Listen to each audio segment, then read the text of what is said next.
Good morning from Kyiv, the capital of Ukraine, a city, a country under fire.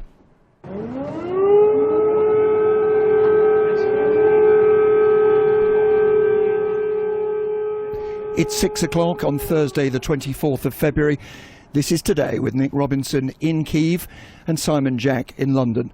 Our main news this morning: President Putin has announced a major military operation against Ukraine and warned that anyone who tries to interfere will face retaliation.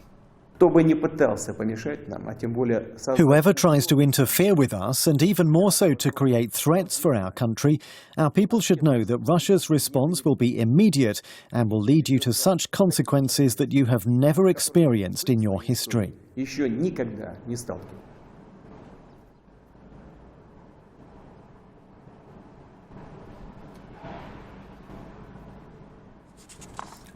Loud explosions have been heard in Kyiv and other Ukrainian cities. President Biden has said the world will hold Russia accountable for its unprovoked and unjustified attack. We'll be broadcasting live from Kyiv for the next 3 hours, bringing you the latest developments and reaction, and international reaction here from London. The BBC News this morning is read by Tom Sanders. President Putin has launched a major military operation against Ukraine, ending hopes of a diplomatic solution to the crisis in the region. Speaking on national television, the Russian president said that he was determined to end 8 years of conflict involving pro-Russian separatists in parts of eastern Ukraine.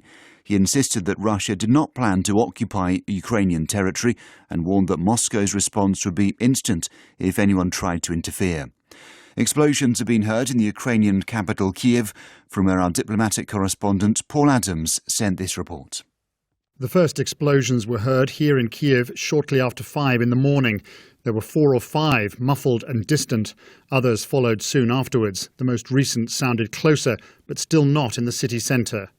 An advisor at the Interior Ministry said that cruise and ballistic missiles had been used and that airfields and military headquarters had been hit. Ukraine's airspace has been closed. Some said they could hear jets overhead. Other reports of explosions have been coming in from across Ukraine, including the eastern city of Kharkiv and the town of Kramatorsk, close to areas controlled by pro-Russian separatists. The Interfax Ukraine news agency has reported that Russian troops have landed in the port cities of Odessa and Mariupol in the south. President Putin made his announcement while the United Nations Security Council was holding an emergency session in New York to discuss the crisis. The Secretary-General, Antonio Guterres, described the Russian offensive as the saddest moment of his time in office.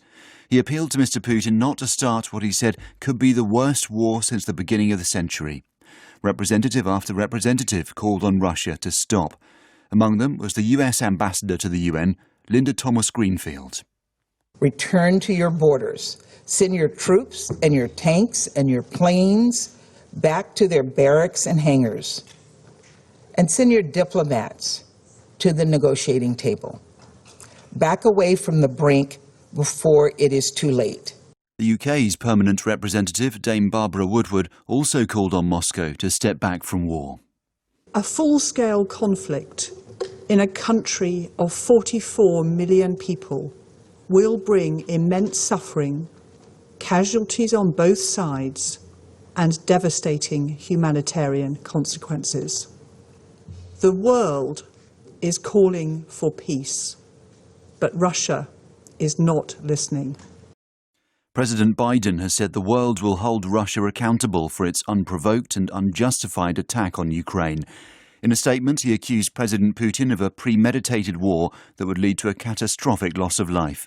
Mr. Biden said he would hold a virtual meeting with G7 leaders later this morning before announcing what he described as further consequences for Moscow. Our correspondent David Willis is in Washington. President Biden is monitoring the situation from the White House this evening. He's getting regular updates from his national security team, and he'll meet with G7 counterparts, this statement says, in the morning, and then speak directly to the American people to announce further consequences that the United States and its allies will impose on Russia. The NATO Secretary-General Jens Stoltenberg said Russia's actions were a grave breach of international law which put countless civilian lives at risk. He said the reckless attack represented a serious threat to Euro-Atlantic security and NATO allies would meet to decide their response. The President of the European Commission, Ursula von der Leyen, also said Moscow will be held accountable. She tweeted that her thoughts are with the innocent women, men and children of Ukraine. Boris Johnson has promised the UK and its allies will respond decisively to Russia's unprovoked attack. The Prime Minister said he was appalled by the horrific events in Ukraine and had spoken to the country's president to discuss next steps. In other news this morning, students starting university in England from next year will face repaying their loans into their 60s under plans being outlined by the government. The repayment period is to be extended from 30 years to 40 in an effort to make graduates contribute more to university funding. All COVID restrictions come to an end in England today, including the legal requirements to isolate after a positive COVID test. But the official public health advice will remain that both adults and children testing positive for the virus should stay at home for 5 days. Patients with sickle cell disease have begun receiving the first new treatment for the blood disorder in over 20 years. The lifelong condition can cause severe pain and organ failure. NHS England hopes to treat up to 5,000 patients with a monthly infusion of crizanlizumab over the next 3 years. The Duchess of Cornwall has given her first broadcast interview since it was made known that she would become Queen Consort when Prince Charles becomes King. Camilla told Woman's Hour the title will be a great honour. Thanks very much indeed, Tom. It is 6 minutes past 6. Let us try and cross straight back to Nick, who is on a roof in the hotel in the centre of Kiev. Nick, what's the latest? Well, Simon, remarkably, it is similar to what it was yesterday, except instead of the blue sky and the sunshine, it is now cloudy and bitterly cold. The only difference is this, and it is a dramatic difference, of course, is that sirens have just been blaring around this city. There's been an evacuation announcement here at this hotel as well. But here in Kyiv, there has been no attack that we can tell on the city itself. The dull sound of explosions a very long way away, we think to the east of the city, possibly targeted on the military airport, which is very near the civilian airport, came soon after Vladimir Putin announced at around about 5 o'clock Russian time that his operation was finally beginning. So we have, as it were, the moment that President Putin has finally acted, the fact that he has now made clear that he wishes to demilitarize, as he puts it, and denazify a country that, of course, is no direct threat to him and, of course, is not run by Nazis or the American puppets he refers to. That has begun. We will, over the next 3 hours, bring you news from eastern Ukraine, what's happening here in Kyiv as well. But to stress to people waking this morning, yes, the invasion has begun. Yes, the military action has begun. But this capital city does not feel like a city under siege or under massive attack. But every minute and every hour, things may change, of course. We'll be right back with you, Nick, very shortly. Let us get a brief look at the weather with Nick Miller. Nick. Good morning. It's a windy day, gales in places, early rain clearing away from Wales and England, then sunshine and showers. They are already wintry in Scotland and Northern Ireland, with snow accumulating to low levels in places. Threat of lightning with some of these showers as well on a colder day out there. Let's look around the UK for southwest England, southeast England and eastern England. Cloudy and damp this morning, gradually brightening up. Southwest England first. This afternoon, it's sunshine and showers of hail, some sleet and snow, especially to the higher ground. For Wales, the Midlands and across northern England, any early rain clearing away, then sunshine and showers of hail, sleet and snow, some snow to even lower levels in places, and some of these showers will be thundery. For Northern Ireland and Scotland, a Met Office yellow warning until 8 o'clock for snow and lightning. A few centimetres already has accumulated at low levels in places, with more to come from these heavy snow showers. Up to 20 centimetres on higher ground, with blizzards in the very gusty winds, and a threat of frequent lightning with some of these showers as well that could bring some disruption. Temperatures today across the UK mainly in the range of 4 to 7 degrees Celsius, though South Wales, southern and eastern England up to around 9 degrees in the very mildest spots, but all feeling colder in the gusty westerly winds. Nick, thank you very much indeed. The weather here in Kyiv, in Ukraine, as I was saying, cold, bleak, but it is the political weather that is very, very bleak indeed. Something that was forecast for so long seems finally to be happening. And the first sign of that in this city was this sound.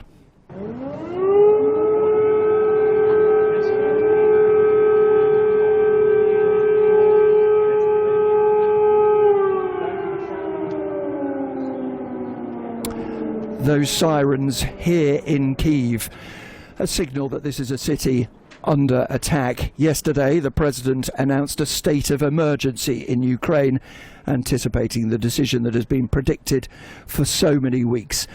A decision that Vladimir Putin has always denied having already made, a decision which he finally announced just before 5 o'clock UK time, 8 o'clock Moscow time. Whoever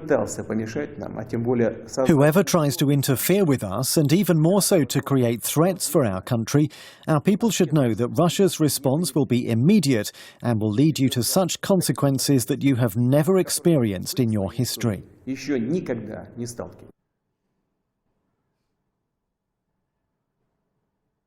The Russian president declared in a televised address to the nation that truth and justice were on their side.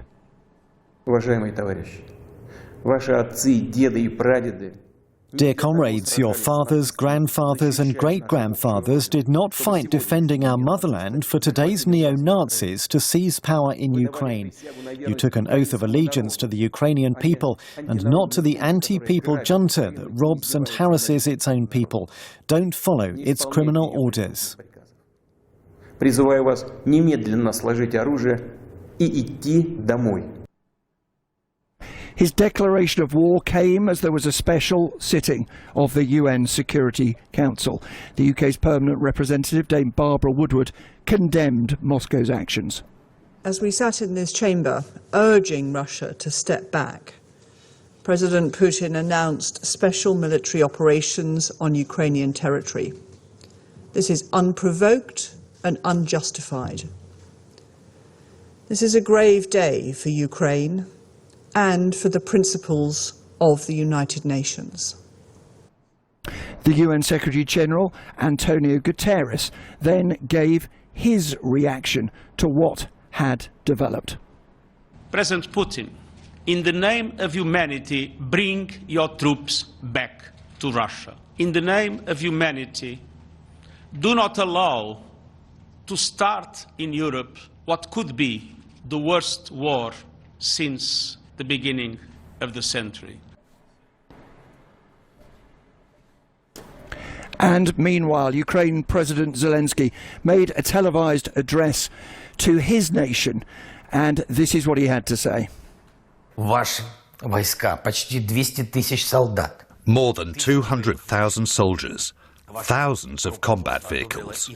Your leadership has approved its step forward into the territory of another country. And this step could be the beginning of a big war on the continent of Europe. The whole world is talking about what may happen from day to day, and it could start at any time without provocation. Любая провокация. Well, we're broadcasting this morning from the old historic centre of Ukraine's capital, Kyiv, overlooking the glorious St Michael's Cathedral with its golden domes. Our correspondent Nick Beake has gone out onto the streets, is at the Golden Gate in Kyiv, and I imagine, Nick, these are deserted streets right now. Nick, you may be able to hear that there are some cars passing by. There are some people on the streets. As you say, this is the Golden Gate. Traditionally, the entry points to this city. Of course, this is the morning that Russia carried out the attack that it said it would never carry out. And just walking past me, you might have been able to hear the clinking of his equipment, a man in military fatigues. And we are seeing a number of people on the streets this morning, unclear whether they're reservists or not. There are also, it has to be said, people going to work, but this is by no means a normal scene. And when you think about the soundtrack to this city overnight, the siren that you played a second ago, the thuds that woke people up, and we've just spoken to one woman who was in a queue at the cash point trying to take out money. Separately, we're hearing that some people have had enough. They're not taking their chances and they're leaving the capital. We don't know if that's the case in great numbers, but certainly some people have seen enough and they're on their way. Seen enough and heard a little, Nick. We were talking just a moment ago about those muffled explosions that we were able to stay from the hotel that you and I were operating in. It's not yet exactly clear what they were, is it? No, I don't think it is, Nick. I mean, they were a distance away. Some came progressively nearer to us. We do know that the airport here in Kyiv was targeted. A bit of confusion over whether it was the military airport. We did hear reports that the Ukrainians were fighting back, with one line being that they were shooting at Russian drones that apparently were in the area. So I'm not sure whether that was what we were hearing echoing through the streets of this city. But I'm just looking around now, and yes, it is much quieter than normal. We've just tried to stop a couple of people who are in military uniform. I have to say they're in no mood to stop and chat.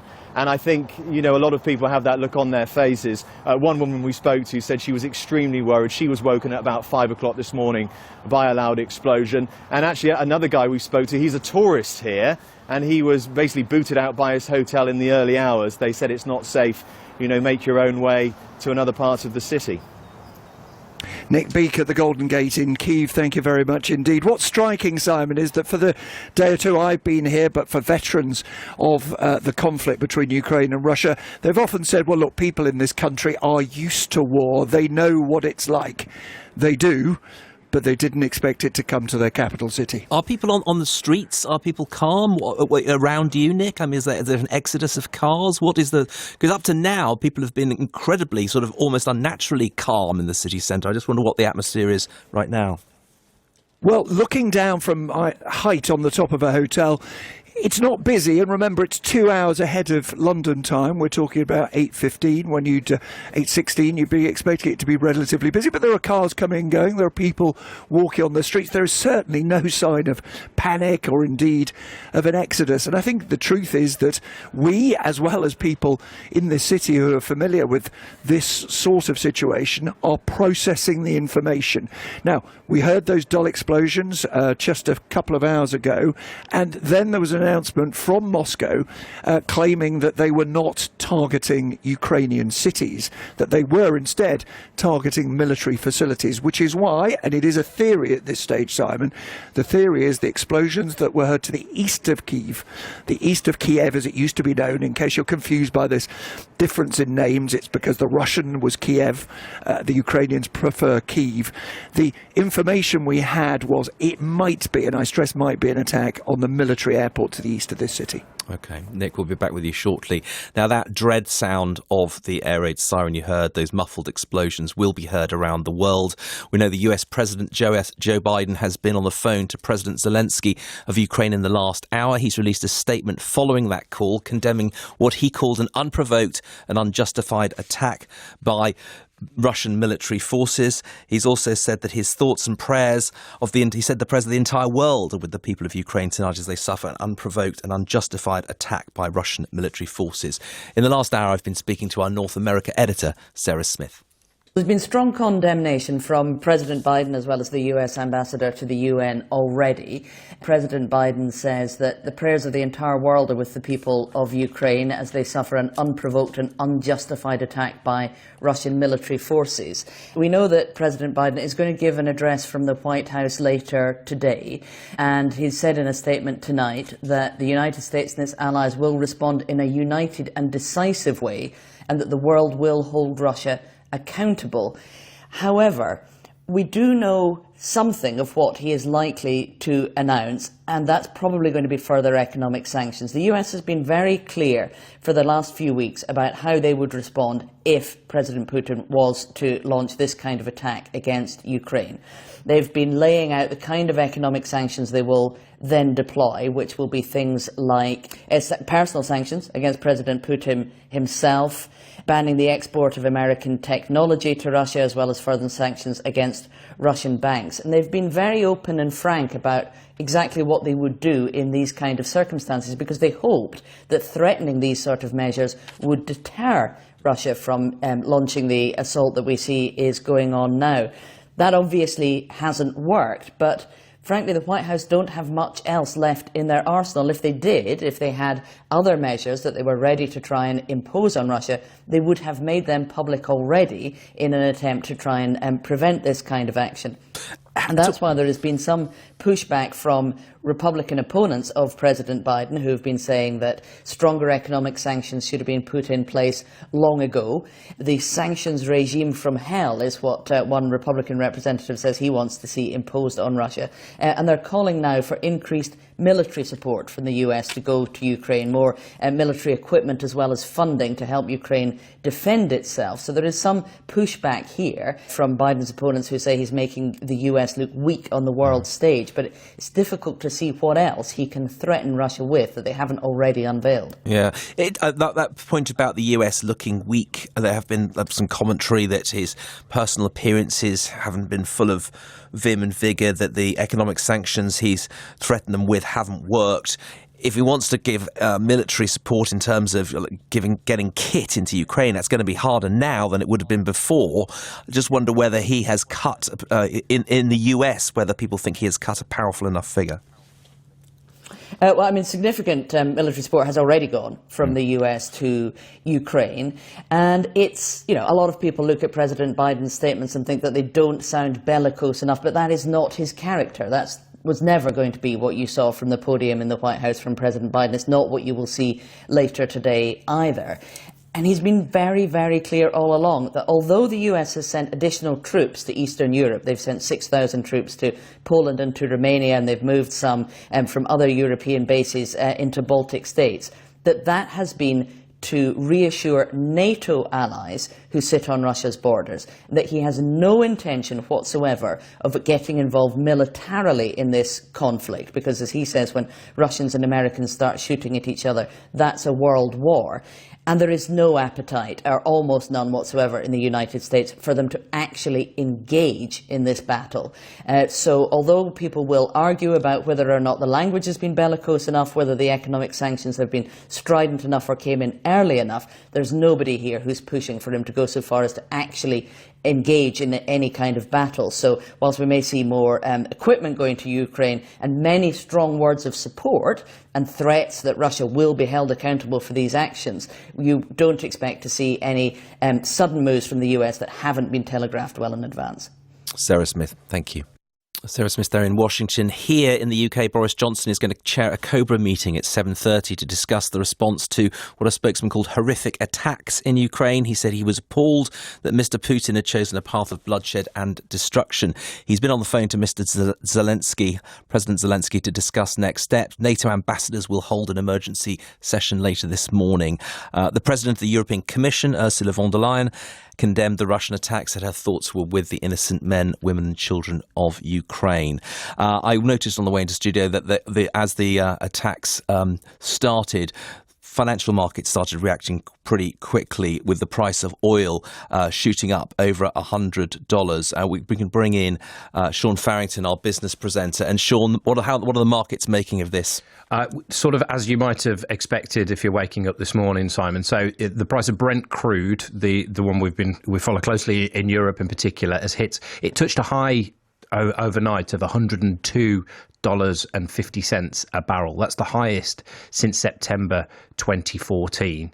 As oil prices surged, we saw stock markets across Asia fall. So the Hang Seng in Hong Kong was down 3%. Nikkei 225 in Tokyo down just under 2% as well. If you want to look at the currencies, the Russian ruble tumbled to a record low. So the ruble fell almost 6% at one point to 86 per dollar that you got. And if you want to have a look at, sort of you get a sense of predictions for the morning's markets in Europe and in the UK, it's expected that similar falls in the stock markets there. So if you look at the futures market for the FTSE 100, for example, they were down about 2% as well. So there are big moves this morning, investors making big decisions. No surprise, as Russia is the world's second largest oil producer, mainly selling its crude to European refineries as well. I've got Justin Urquhart-Stewart with me, who's the co-founder of Seven Investment Management and co-founder of the investment platform regionally. Morning, Justin.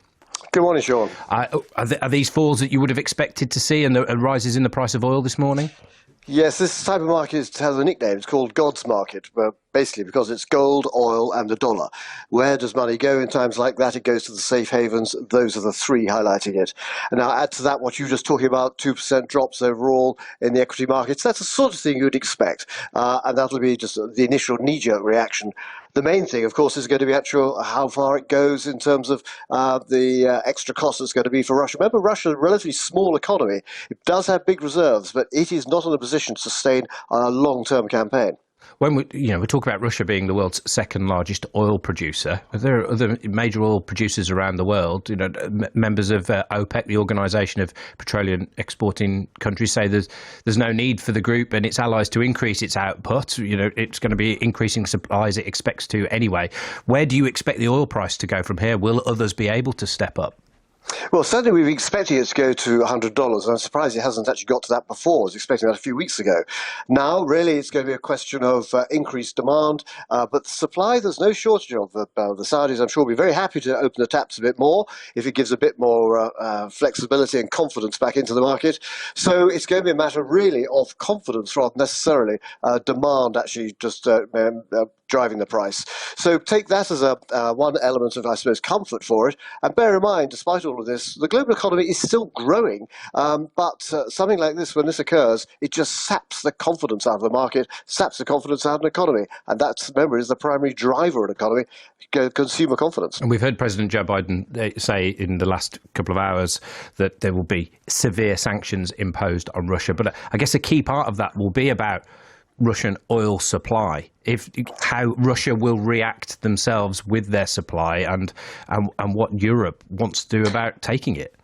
Well, it's a double-edged sword for the Russians, because yes, they could either say, look, we've got our bears paw on the gas tap and we could turn it down any time. But bear in mind, you go back 20 years ago, Putin, when he came to power, said he's going to broaden the economy out away from those carbon fuels. And 20 years later, he hasn't. He's actually focused it even more on that. So Russia needs the money, although it may say we may constrict supply. Well, they can't do that for long because they need the income coming in right now. Wanted to bring in Simon Oscroft on this talk about prices around the world as well. Co-founder of So Energy, a renewable energy supplier that has around 300,000 customers across the UK. Morning, Simon.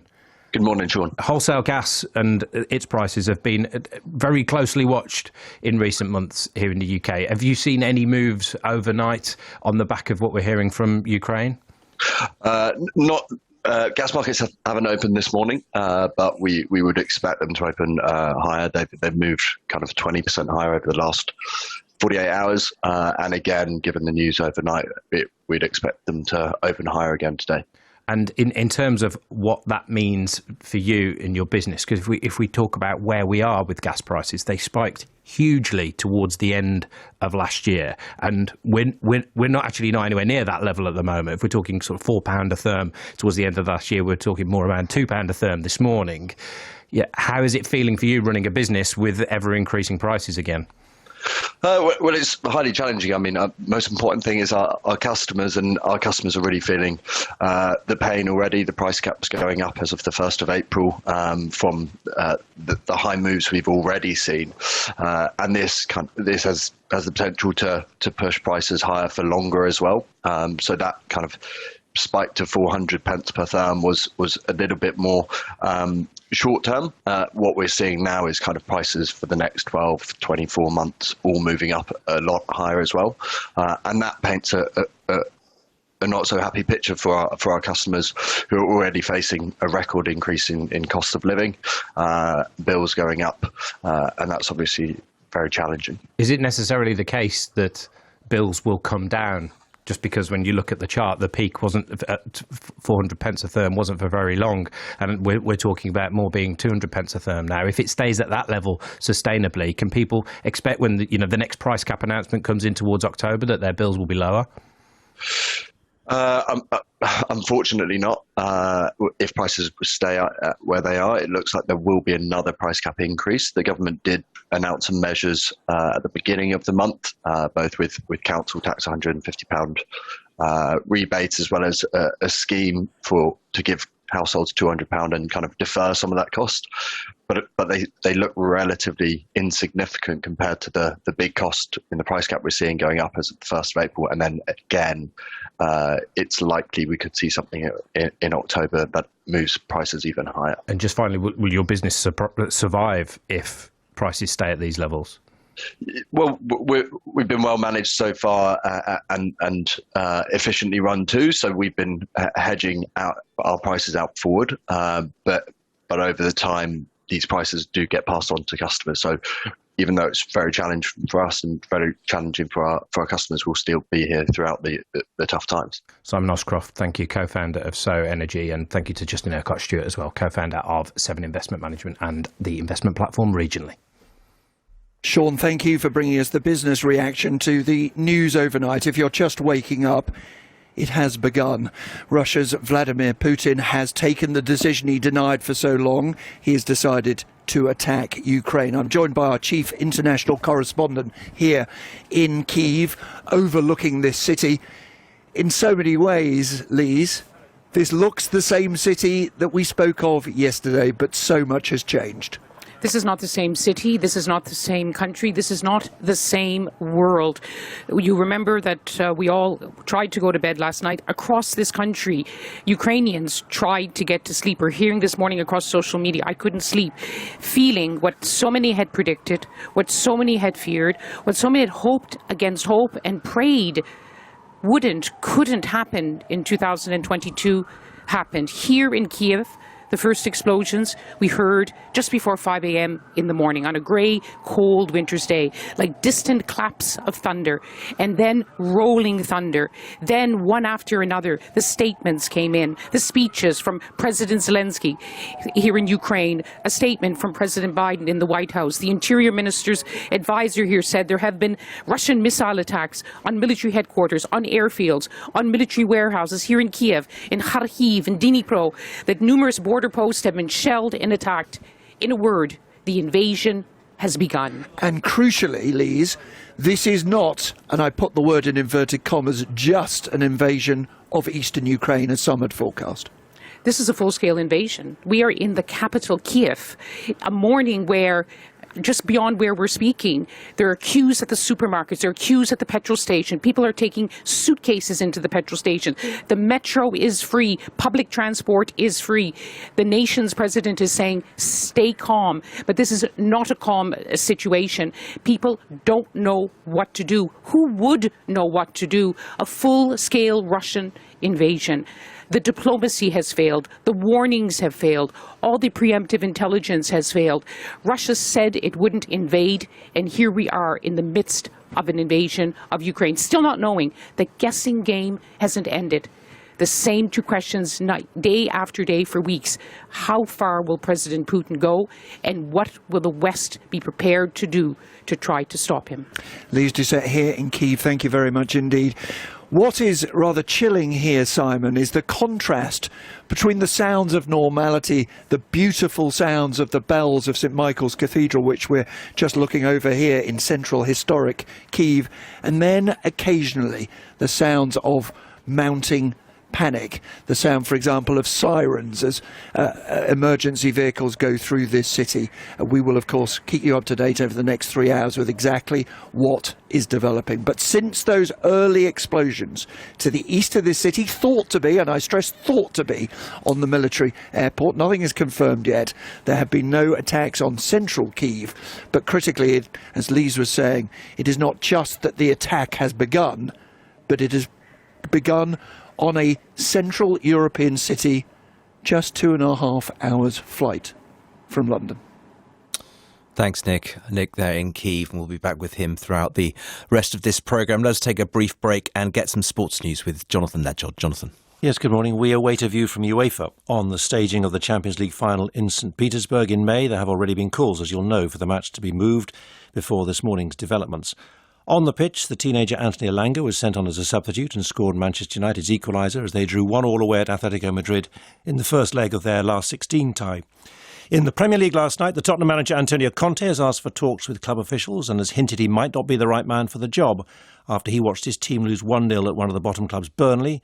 Spurs lost for the fourth time in 5 games as Burnley won back-to-back matches for the first time in 13 months. Liverpool, though, have moved to within 3 points of leaders Manchester City after a 6-0 win over Leeds. Watford are firmly involved in the relegation struggle after losing 4-1 at home to Crystal Palace, slipping to second bottom. England's women beat Germany 3-1 for the first time. That means that England won the Arnold Clark Cup, a round-robin tournament involving 3 of the top teams in the world, Canada, Spain and Germany. The world's most decorated Olympic cyclist, Sir Jason Kenny, has announced his retirement as an athlete. He won 7 gold and 2 silver Olympic medals and will now take up a coaching position with British Cycling. And one other line for you, England coach Eddie Jones will reveal his team this morning for that first experience at Twickenham of the 2022 Six Nations against Wales on Saturday. Finally, for now, these 2 selections at Sedgefield at 2:55 number 2, 2 shots of tequila, and Huntingdon 3:55 number 1, Dorking Lad. Thanks very much, Jonathan. 25 minutes to 7. You're listening to Today on BBC Radio 4 with Nick Robertson in Kyiv, Simon Jack in London, and Tom Sanders has a summary of the news. The Russian president has begun what he's calling a special military operation in Ukraine's Donbass region and told the Ukrainian military to lay down its weapons and go home. Speaking on national television, Vladimir Putin said he was determined to end 8 years of conflict involving pro-Russian separatists in parts of eastern Ukraine. Minutes after Mr. Putin's speech, explosions were heard across Ukraine, from the outskirts of the capital Kyiv to the front line with the separatists in Donbass. Ukrainian officials have reported missile attacks on military headquarters, airfields and military warehouses near the Russian border. Russia's defence ministry says it's using precision weapons to bomb military infrastructure, but is not targeting Ukrainian cities. The Secretary-General of the UN, Antonio Guterres, has described the Russian offensive as the saddest moment of his time in office. He's appealed to Mr. Putin not to start what he said could be the worst war since the beginning of the century. The Ukrainian President Volodymyr Zelensky has declared martial law as the country prepares to resist the Russian invasion. In a video broadcast on social media, Mr. Zelensky urged Ukrainian citizens to stay at home but not to panic. Boris Johnson has promised the UK and its allies will respond decisively to Russia's unprovoked attack. The Prime Minister said he was appalled by the horrific events and had spoken to the country's president to discuss next steps. President Biden has also denounced the attack as unjustified, saying the world would hold Russia accountable. In other news, the government has extended the student loan repayment period so that loans can be paid off over 40 years after graduating. Under the current system, loans are written off after 30. The government says extending the repayment period as part of a student finance shake-up will reduce the bill for taxpayers. All remaining legal COVID restrictions have been removed in England. It means people are no longer legally required to self-isolate if they test positive for COVID, although they are still advised to do so. Tom, thank you very much indeed. It is now 23 minutes to 7. Good morning from Kyiv, a city, a country under attack. The Ukrainian President Volodymyr Zelensky has given this reaction to Moscow's decision in a video addressed to his people. Russia has carried out strikes on our military infrastructure and our border guards and border detachments. Explosions were heard in many Ukrainian cities. We are imposing martial law in all regions of our state. A minute ago, I had a telephone conversation with President Biden. The United States has already begun preparing for international support. We need you to be calm today. If possible, please stay at home.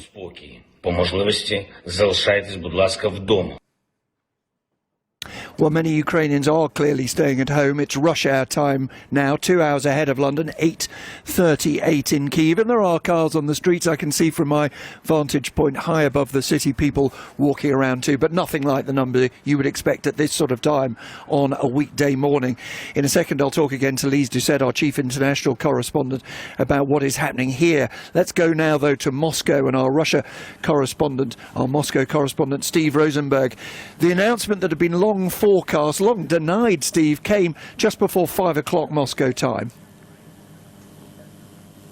Yeah, absolutely. The Russians had long denied this, hadn't they? You know, for weeks we've seen ongoing diplomacy or diplomatic efforts, hadn't we? We'd seen all these world leaders and foreign ministers and defense ministers coming to Moscow, talking to Vladimir Putin, encouraging him to move troops away from the Ukraine border. We've seen talks in Geneva. We've had all kinds of telephone conversations with the Kremlin. But it appears that this was the plan all along. This plan for what the Kremlin is calling a special military operation, but that looks like a full invasion of Ukraine. And Vladimir Putin made it clear that he sees Ukraine as a threat to Russia, a threat to Russia's security, and he's determined to neutralize that. not just a threat. He had extraordinary language once again, didn't he? Evoking the fight against the Nazis in World War II to justify this war in Europe in 2022. Absolutely. As he does so often, he turned history upside down. At one point, he described the West as the evil empire. And you remember it was Ronald Reagan who had first called the Soviet Union the evil empire. Well, now Vladimir Putin is calling the West, the Western Bloc, as he said, the evil empire, and complaining at NATO enlargement eastwards and saying that it was the West that had caused this problem by turning Ukraine into a hostile anti-Russia and pumping Ukraine with weapons, and concluded that Russia and Russians couldn't feel safe in the face of threats from Ukrainian territory, which is why he's gone ahead with this military action. From his rhetoric, Steve, can we get any idea of what Vladimir Putin thinks the end point is? Does he really believe that the Red Army, as we always used to call them, can occupy this country? Does he simply want regime change? Do we know? Well, he's made it clear that it will be up to Ukrainians to choose a leader, but clearly this is going to be under pressure from Russia now. I mean, from all his statements and speeches and televised addresses that we've seen him make in the last few weeks, it's clear that he does not view modern Ukraine as a sovereign nation. He looks at it as a construct, something that was built by Russia. He looks at it as a territory that should belong in Russia's orbit. And he sees it as a place where the West is encroaching on. And so he's taken the decision to move. And it's clear that he believes this is the moment to force Ukraine back into Russia's sphere of influence. Whether he's thinking of occupying it, I doubt that. He said that, in fact, in his speech, that he has no plans to occupy. But clearly, from what we're seeing, Russia does have plans to influence now what happens in Ukraine, to bring Ukraine back into its orbit. What happens then? What the further plan is, we simply don't know. But what is happening today, Nick, really is a watershed, I think. It is a sign that Vladimir Putin cannot agree with the West and has decided to ignore the West and move on with his plans. Steve Rosenberg in Moscow, thank you. With me here on our rooftop in central Kyiv is once again Lise Doucette. That is the calculation, Lise, I imagine, that Western leaders now have to make. Do they have any idea what Vladimir Putin really wants and therefore how they should react? I think Ukrainians would say what President Zelensky has been saying for many weeks now. What are you waiting for? The Russian aggression is already here. We started what is now a full-fledged Russian invasion with Russian troops already having been in this country for the last 8 years. We've had a volley of warnings from Western leaders. I myself saw at the Munich Security Conference the sense of pride among Western leaders that whatever President Putin does, if he militarily or politically, legally, we are ready. Whatever he does, we're going to follow him. We're going to have swift and punishing sanctions. Well, yesterday we saw the first tranche, and right now I'm sure it's been a sleepless night in capitals around the world. However far he's going to go, he's already started moving down this road. He has invaded a country. What is critical, though, is, of course, that those sanctions are not going to make any difference to the decision-making of Vladimir Putin in the next 24 or 48 hours. He will have priced in the fact that his gas pipeline, Nord Stream 2, will not be turned on, that some oligarchs and other officials will be sanctioned, their bank accounts won't work. Do you believe that there is anything militarily that will now be discussed in Western capitals to assist this nation, Ukraine? That is a dangerous red line for the West. It is the nightmare scenario in our time that it would be a direct confrontation between NATO forces and Russia. And this is why Ukraine has always said, and President Zelensky again said a few days ago, how long do you want us to be your buffer, to be your shield? They are trapped in the middle. There's been so much discussion in recent weeks, Nick, saying, well, if President Putin goes for a small incursion and incurs the wrath of the West and sanctions, why go for a little bit? If you're going, you're going to get the full force of sanctions, even though you mock them and say they're not having any impact. Better take something big, because at some point you're going to have to stop. At some point, pathetic as it seems right now, the UN Security Council is going to say, well, let's find a way to reset these relations. So he has to make, the analysis seems to be, if you're going to go in, you go in big, you take everything you can, because at some point you may have to settle, if you like. But what is he willing to settle for? Let me ask you a question that is an uncomfortable question to ask when you and I are sitting here in the Ukrainian capital, when we can see and hear and feel a country under war.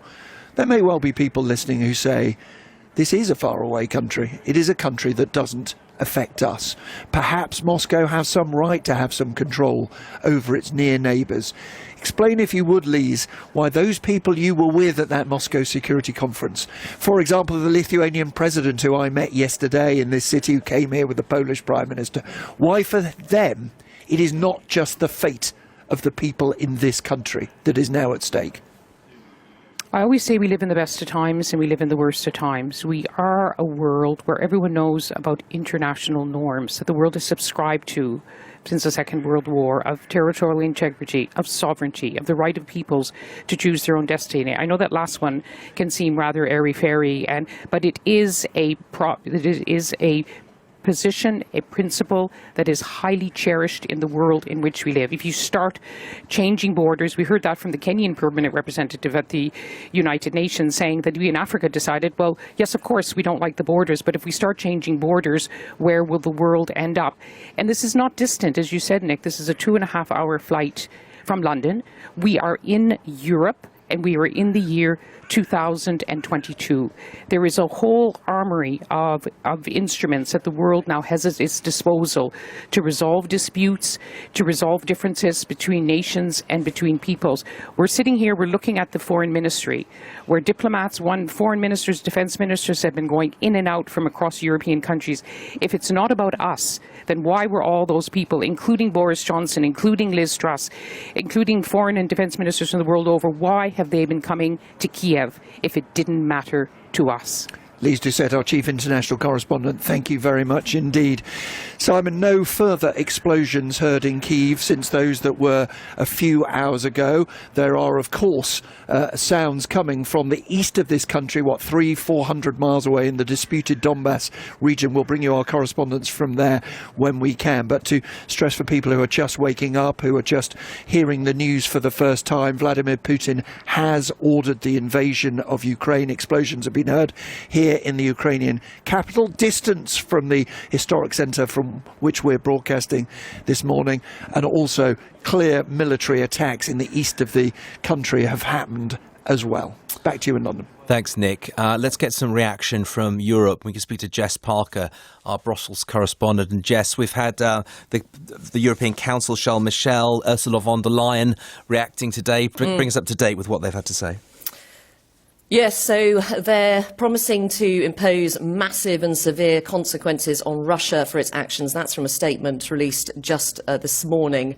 They're saying they're going to outline a further sanctions package that is being finalised pretty much now, and then they're promising the Council, EU leaders, are going to adopt them swiftly. Of course, they can't quite say that for sure. What's happening tonight is that EU leaders are due to meet in Brussels. Now, that extraordinary meeting was called yesterday before developments overnight, but the idea when it was called was to try and bang heads together to make sure that they could agree another set of sanctions if it was needed. The view will now be very much that it is needed. There was quite acknowledgement in Brussels that it would be harder, though, to get tougher and tougher the more that countries started feeling the pain in the EU. But I think President Putin's actions overnight will really sharpen minds of EU leaders as they descend on Brussels later today. OK, Jess, let's go to Adam Fleming, our chief political correspondent in the UK. And Adam, a Cobra meeting at 7:30. I was speaking to someone in the finance world, and they said the sanctions imposed, they might have well put sanctions on the Dunfermline Building Society for all the effect they would do. He's going to be under pressure to ramp this up pretty quickly. Yeah, I think we can expect another round of sanctions fairly swiftly today in concert with the EU and the United States, as we were just hearing there. I suppose the question for the government is how quickly do they progress through the different tiers of sanctions that they've got, which they've always promised to ratchet up, but do they go to the next level or do they go right to the most extreme level because their assessment of what's happening in Ukraine by the Russians is at the worst end of their expectations, potentially. So as you said, there'll be that Cobra meeting first of all this morning in Whitehall in about 45 minutes time. I think the priority there, rather than deciding what to do next, will just be trying to establish what is actually going on, because ministers and officials are being presented with the same claims, counterclaims, disinformation and confusion that we all are. So I think just getting a clear, agreed picture of the situation on the ground is the first priority. Yes, and it's fair to say that even within his own party, many of his own MPs were slightly underwhelmed by the first round of sanctions. And I suppose the question is, how many ratchets do you leave? What would have to happen to justify another ratchet up from this? Good question, and I think that's a question that ministers will be grappling with this morning as they try to work out what's going on, and of course they'll be liaising with their allies as well. I think of course there will be questions about whether the UK and the US and others could have done more to deter President Putin, but I think those questions will have to wait for another day, because we are in the midst of a massive crisis now. This is the Prime Minister getting woken up at 4 a.m. to then have a snatched phone call with Vladimir Zelensky in Kiev to offer his support. So I think those big questions are about how this has been handled are going to have to wait. Okay, Adam, thanks very much indeed. Adam Fleming, our chief political correspondent. President Zelensky seems to have been on the phone to just about every leader offering their condolences. Don't know how much comfort that will be on this of all mornings. Nick.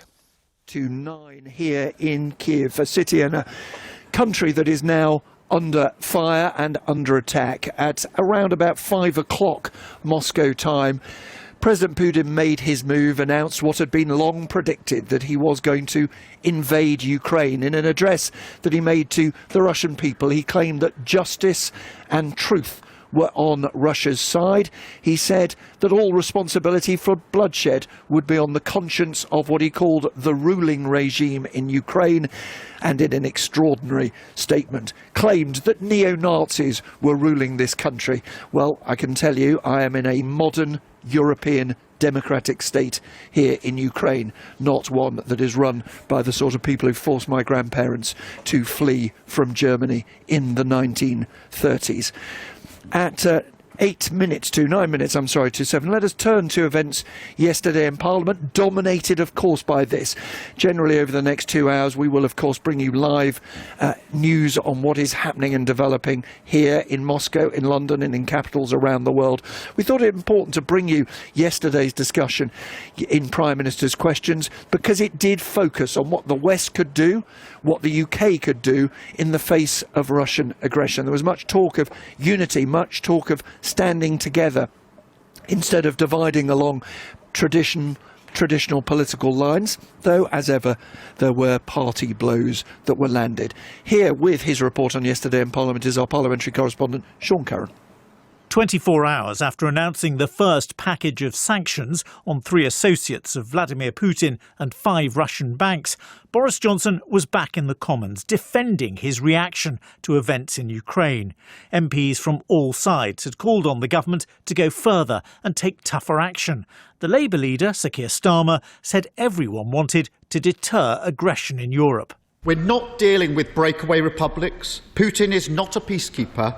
A sovereign nation has been invaded. The Prime Minister promised that in the event of an invasion, he would unleash a full package of sanctions. If not now, then when? Prime Minister. The Prime Minister said it was important to keep ammunition in reserve for what could be a protracted struggle, and he defended the steps the government had already taken. I don't think people quite realise that the UK is out in front. We've sanctioned 275 individuals already. Yesterday we announced measures that place banks worth £37 billion, under sanctions, in addition to more oligarchs. And Mr. Speaker, there is more to come. This was a less rowdy and more sombre session of Prime Minister's questions, but there was still some heckling, and those comments from Boris Johnson were greeted with shouts of "get on with it" from the opposition benches. Over in the House of Lords, peers were holding their first debate on the elections bill. The Labour leader wanted to see the legislation changed to block overseas donations to British political parties. So will the Prime Minister work across the House to ensure that this is the end of the era of oligarch impunity by saying that this House and this country will no longer be homes for their loot? Boris Johnson said the UK had very tough laws to stop foreign donations, and he said it was important that the Commons was united. I don't think any government could conceivably be doing more to root out corrupt Russian money, and that is what we were going to do. And I think we can be proud of what we've already done and of the measures that we have set up. The leader of the SNP at Westminster, Ian Blackford, wasn't convinced and accused the Conservatives of taking donations from wealthy Russians. How can our allies trust this Prime Minister to clean up dirty Russian money in the UK when he won't even clean up his own political party? Will he finally commit to giving up the 2.3 million his party has raised in from Russian oligarchs? Prime Minister. Mr. Speaker, I just think it's very important for the House to understand we do not raise money from Russian oligarchs. A few minutes earlier, Boris Johnson had told MPs that the Culture Secretary, Nadine Dorries, had asked the media regulator Ofcom to review the Russian television channel RT, which the Labour leader had described as Vladimir Putin's personal propaganda tool. The Prime Minister told Ian Blackford that political parties could only take donations from people who were registered to vote in the UK. I think his indignation is, I'm afraid, a bit much coming from somebody whose very own Alex Salmond is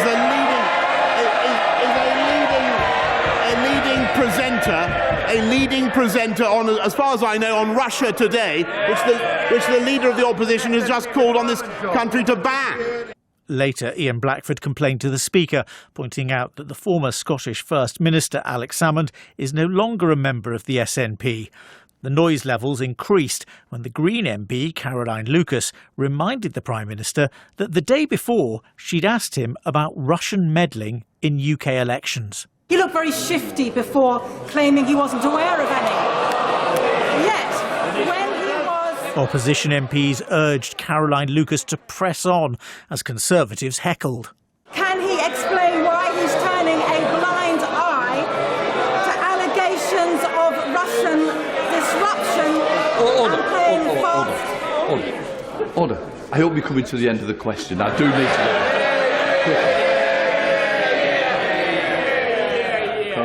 Speaker, I could be a lot faster if I wasn't being barracked by the side opposite. Boris Johnson said he'd seen no evidence of successful Russian interference in any electoral event.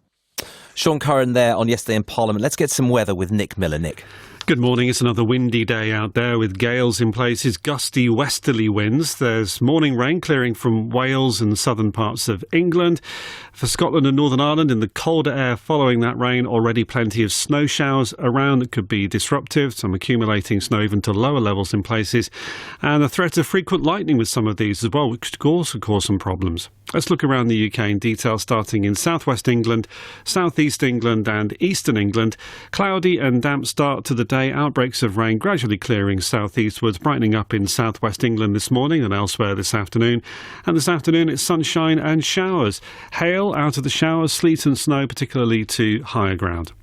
For Wales, the Midlands and across northern England, early rain clearing away, then sun and showers, hail, sleet and snow, some snow falling even to lower levels in places, and some of the showers will be thundery. For Northern Ireland and Scotland, a Met Office yellow warning until 8 o'clock for frequent snow showers, and also for lightning with these as well, which could cause some disruption. A few centimetres accumulating to lower levels, up to 20 centimetres on the higher ground, with blizzards in places in the gusty winds, gusting 45 to 55 miles per hour. Later today, the showers turning more to rain or sleet at low levels. And as for temperatures today, highs across the UK mainly in the range of 4 to 7 degrees Celsius to the coldest day of the week. South Wales, southern and eastern England, 7 to 9 degrees, but all parts with a wind chill, so feeling colder in that wind. Tonight, the showers gradually ease, frosty and icy in places, and with a ridge of high pressure arriving for tomorrow, it looks like a mainly fine Friday to come. That's your latest forecast. Thanks very much, Nick.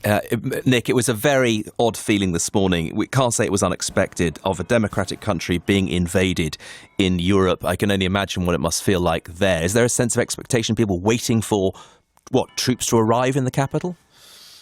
Waiting to see what happens next, Simon. Yes, the reaction here, as you hear the bells of St Michael's Cathedral chiming behind me, is that people are rushing to secure their own families. Yesterday I was in a gun shop. I met a man running a small business who was buying cartridges. "What are you doing?" I said. He said, "I'm getting these for the Russians. I'm buying ammunition to secure my family and to secure my country." Meantime, his fellow compatriots are queuing now for petrol, queuing at supermarkets, queuing at banks, and they are watching and waiting to see what Vladimir Putin is going to do next.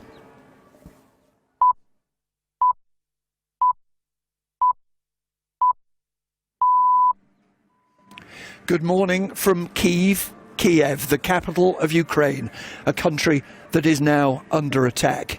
There is war in Europe. It is 7 o'clock on Thursday, the 24th of February. The headlines this morning: at around 5 o'clock Moscow time this morning, President Putin authorised a major military operation in eastern Ukraine and attacks on the Ukrainian capital as well. He's warned the rest of the world not to interfere. Russian troops are reported to have landed at the ports of Odessa and Mariupol. Loud explosions have been heard across this country. President Biden said that Mr. Putin had chosen a premeditated war that would bring a catastrophic loss of life and human suffering. Over the next hour, we will hear from the chairman of the Foreign Affairs Committee, Tom Tugendhat. I will be joined here by our chief international correspondent, Lise Doucette, and the former Ukraine National Security Advisor. And of course, we will bring you the news and the reaction from around this country, from Moscow, from Washington, and around the world. First, though, let's get up to date with the latest BBC News, read for us in London by Tom Sanders. President Putin has launched a major military operation against Ukraine, ending hopes of a diplomatic solution to the crisis in the region. Speaking on national television minutes after the start of an emergency UN Security Council meeting, the Russian president insisted he did not plan to occupy Ukrainian territory. But he said he was determined to end 8 years of conflict involving pro-Russian separatists in the east of the country, and warned that Moscow's response would be instant if anyone tried to interfere. Our Moscow correspondent Steve Rosenberg reports. Announcing what he called a special military operation, President Putin said its aim was the demilitarization and denazification of Ukraine. Dismissing the West as an evil empire and complaining at NATO enlargement eastwards, he referred to Ukraine as a hostile anti-Russia that was being pumped with modern weapons. Russia, he said, couldn't feel safe in the face of constant threats from Ukrainian territory. President Putin appealed to Ukrainian soldiers to lay down their arms and go home. The responsibility for any bloodshed, he said, would be on the conscience of Ukraine's leaders. And then a warning to any country who may be tempted to intervene. Russia's response would be immediate, the Kremlin leader said, and lead to consequences you have never seen in your history. Minutes after President Putin's speech was broadcast, a number of loud explosions were heard in the Ukrainian capital Kiev, and there are reports of explosions this morning in cities across the country. Ukraine's foreign minister said it was the start of a full-scale invasion. The Ukrainian president, Volodymyr Zelensky, urged his citizens not to panic, insisting they were ready for anything. Air raid sirens have been sounding in Kiev, from where our diplomatic correspondent Paul Adams sent this report. The first explosions were heard here in Kiev shortly after 5 in the morning, muffled and distant. Others followed soon afterwards, sounding closer. A government official said cruise and ballistic missiles had been used and that airfields and military headquarters had been hit. Ukraine's airspace has been closed. As air raid sirens sounded over the capital, other reports of explosions were coming in from across Ukraine, including the eastern city of Kharkiv and the town of Kramatorsk, close to areas controlled by pro-Russian separatists. The Interfax Ukraine news agency reported that Russian troops had landed in the port cities of Odessa and Mariupol in the south, and CCTV pictures from a border crossing in the north showed Russian troops entering from Belarus. This appears to be exactly the sort of wide-ranging military assault that Western leaders have been warning about for weeks, including quite possibly a rapid advance on Kyiv. Earlier, Ukraine's President Volodymyr Zelensky made an emotional, direct appeal to Russia not to support what he called a major war in Europe. He said he had tried to call Vladimir Putin, but that he had had no answer, only silence. He's now declared martial law. As daybreak came, reports from around Kyiv spoke of large queues forming at supermarkets and banks. Traffic does appear to be moving, but some people are said to be driving out of the city. The NATO Secretary-General Jens Stoltenberg said Russia's actions were a grave breach of international law, which put countless civilian lives at risk. He said the reckless act represented a serious threat to Euro-Atlantic security, and NATO allies would meet to decide their response. President Putin made his announcement while the UN Security Council was holding an emergency session in New York to discuss the crisis. The Secretary-General, Antonio Guterres, described the Russian offensive as the saddest moment of his time in office. He appealed to Mr. Putin not to start what he said could be the worst war since the beginning of the century. Representative after representative called on Russia to stop. Among them was the US ambassador to the UN, Linda Thomas-Greenfield. Return to your borders. Send your troops and your tanks and your planes back to their barracks and hangars. And send your diplomats to the negotiating table. Back away from the brink before it is too late. President Biden accused the Kremlin of launching an unprovoked and unjustified attack on Ukraine. He's due to hold a virtual meeting with G7 leaders later this morning before announcing what he described as further consequences for Moscow. Our correspondent David Willis reports from Washington. President Biden said the prayers of the entire world were with the people of Ukraine, and he accused Vladimir Putin of mounting what he called a premeditated war that would lead to a catastrophic loss of life. Shortly after the first Russian missiles were fired, Mr. Biden received a phone call from his Ukrainian counterpart, and in a follow-up statement he said that President Volodymyr Zelensky had called on world leaders to speak out against Russia's aggression. Following a meeting with leaders of the G7 industrialized nations later today, Mr. Biden is expected to announce a package of sanctions which officials have said are meant to cripple the Russian economy. But after Germany's decision to suspend the Nord Stream 2 pipeline project, further measures targeting Russia's energy sector are seen as unlikely, since they would add to the rising price of oil. And with inflation here at a nearly 40-year high, polls show that the majority of Americans are opposed to the US playing a major role in the Russia-Ukraine conflict. The escalation of the conflict has pushed up oil prices, with the cost of Brent crude now above $100 a barrel for the first time in more than 7 years. Asian stock markets have dropped. The Hang Seng in Hong Kong is down more than 3%, and gold prices are at their highest level in over a year as investors look to what they see as safe assets. Boris Johnson has promised the UK and its allies will respond decisively to Russia's unprovoked attack. The Prime Minister said he was appalled by the horrific events in Ukraine and had spoken to the country's president to discuss next steps. Here's our chief political correspondent, Adam Fleming. The Prime Minister was woken just after 4 o'clock with the news of the Russian military operations in Ukraine. In a rushed phone call with the Ukrainian President, Boris Johnson said the beautiful country had been subjected to an unprovoked attack and would be in his prayers.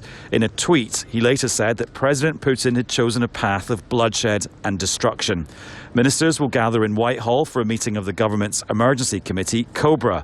The first priority will be to establish the scale of Russian aggression amid conflicting reports and disinformation. G7 leaders will meet virtually this afternoon with a further round of sanctions expected. There will be questions about whether the UK and its allies could have done more to prevent this, but those will have to wait until after this immediate crisis. EU leaders are due to meet in Brussels this evening to discuss the crisis. The European Commission President, Ursula von der Leyen, said the EU strongly condemned Russia's unjustified attack on Ukraine. In other news, students starting university in England from next year will face repaying their loans into their 60s under plans being outlined by the government. It's part of a range of measures that will see graduates contribute more to university funding. Branwen Jeffries reports. Only around a quarter of graduates in England will fully repay their loans over the next 30 years, leaving taxpayers to pick up the unpaid balance. So the government plans to ask future graduates to repay for 40 years and start repaying at a lower earnings threshold of £25,000. But interest rates, which have long felt unjust to students, will be fixed lower to the retail price index. Universities face a squeeze too, as the tuition fees they rely on will be frozen for another 2 years. And all COVID restrictions come to an end in England today, including the legal requirements to isolate after a positive COVID test. But the official public health advice will remain that both adults and children testing positive for the virus should stay at home for 5 days. Thank you very much indeed, Tom. It is now 9 minutes to 7. Some predicted that President Putin would use his troops to intimidate Ukraine and the West. Some said he would never dare to invade. Some said there was still time for diplomacy. Not anymore. President Putin has made his move. Russian forces are, as we speak, invading this sovereign democratic country. His troops are crossing the border in eastern Ukraine, 400 miles away from where I'm speaking in the capital, Kyiv. Explosions have been heard here, not in the historic capital itself, but on the outskirts of the city, at what is thought to be the military airport. In a moment we'll hear from the man who was President Zelensky's head of national security, head of his defence council, on what he knows of what's developing here in this country. First though, let's turn to the Donbass region, eastern Ukraine, and our correspondent Orla Gearan. What can you tell us, Orla? We've been out driving around in the last hour or so, Nick, to try to get a sense of how things are here. Already there are long queues building at petrol stations, and there are queues at ATM machines, people trying to take out cash, trying to get themselves organised in case they have to flee. What I can tell you is you really feel the tension and shock. You can literally see the shock on people's faces. I was speaking to one young woman who had been asked to come and collect her 2-year-old child from kindergarten. She said all the parents had been phoned and asked to come and take their children home. She had heard the explosions during the night. She was trembling as she spoke and very quickly burst into tears and said, "I don't know what to do. I don't know where to go. I don't know where will be safe for me and my child." We spoke to another man who was with his little boy. He looked to be about 30 years of age. And I said, "What are you planning?" And he said, "Planning? I've never been through this before. I don't know how to respond." We met a family at the filling station who were trying to fill the tank of their Lada. Again, the father said he wanted to be ready in case they decided to try and get away from this area. But again, he said, "We don't know where to go." I think there's a sort of in a way, a paradox about this. People have been expecting it here, and people here in the east have certainly been living with conflict for the past 8 years. There has been a war raging in this area between Kremlin-backed separatists and the Ukrainian army, and that conflict has claimed more than 14,000 lives. That is part of the landscape, it's part of the day-to-day. But people were expecting this escalation on the I think we're losing your line there, Orla, I'm afraid, but we have got the message very loud and clear coming from eastern Ukraine. Incidentally, Ukraine State Border Service are now posting video of military vehicles crossing into mainland Ukraine from Crimea. Now, as Orla was stressing there, it is not new that there is conflict in that area. Just down from where I'm talking in the capital, Kyiv, you can see a wall, a memorial wall of the many men, largely men, who've died in this country fighting Russian-backed forces. The difference is this is the first time that Russian forces have been ordered to cross that border in the east, as they did in Crimea in 2014. Let's talk to our correspondent who's just gone out into the city centre here in the capital city, Nick Beak, to see what the mood is on the streets here. Nick, what are you finding? Nick, yes, we're at Golden Gate. This was traditionally the entry point to this city. Of course, this is the morning that Russia has launched the attack, the invasion that it promised it would not carry out. And yeah, we've been trying to sort of gauge the mood of people here. It strikes me, Nick, that there are sort of two tempos in this city today. First of all, people who incredibly are going to work, they're trudging along the streets. The second tempo is much higher. It's urgent. You see people in military fatigues walking purposefully. And there was one man who stopped me, and he said quite bluntly, this is war. And his name's Mark. He used to work for the Ministry of Defence. He then went into sales, just 27 years old. Mark, you were telling me that this morning you were helping some of your neighbours when you heard the sirens and you heard the explosions. What did you do? I listened to alarm. I woke up and go downstairs, and I looking at the girl, maybe 5 years old, and yeah, I look that she very cry and afraid, and I take her to the metro station, and then her mother cried too, and go with us. And it's all watching that all people are very afraid. We listen to bomb or other noises. Yes, you are a reservist. If you're called up to fight, of course, it goes without saying, it could be very dangerous, whether you're on the front line or elsewhere. You're prepared to do this? I'm prepared to do this. I know that it's only one way to defend our country, and all Ukrainian nation know that Russian occupation and one man named Putin, which named Huilo too, and we must to defend our country and maybe die in this war, but we defend our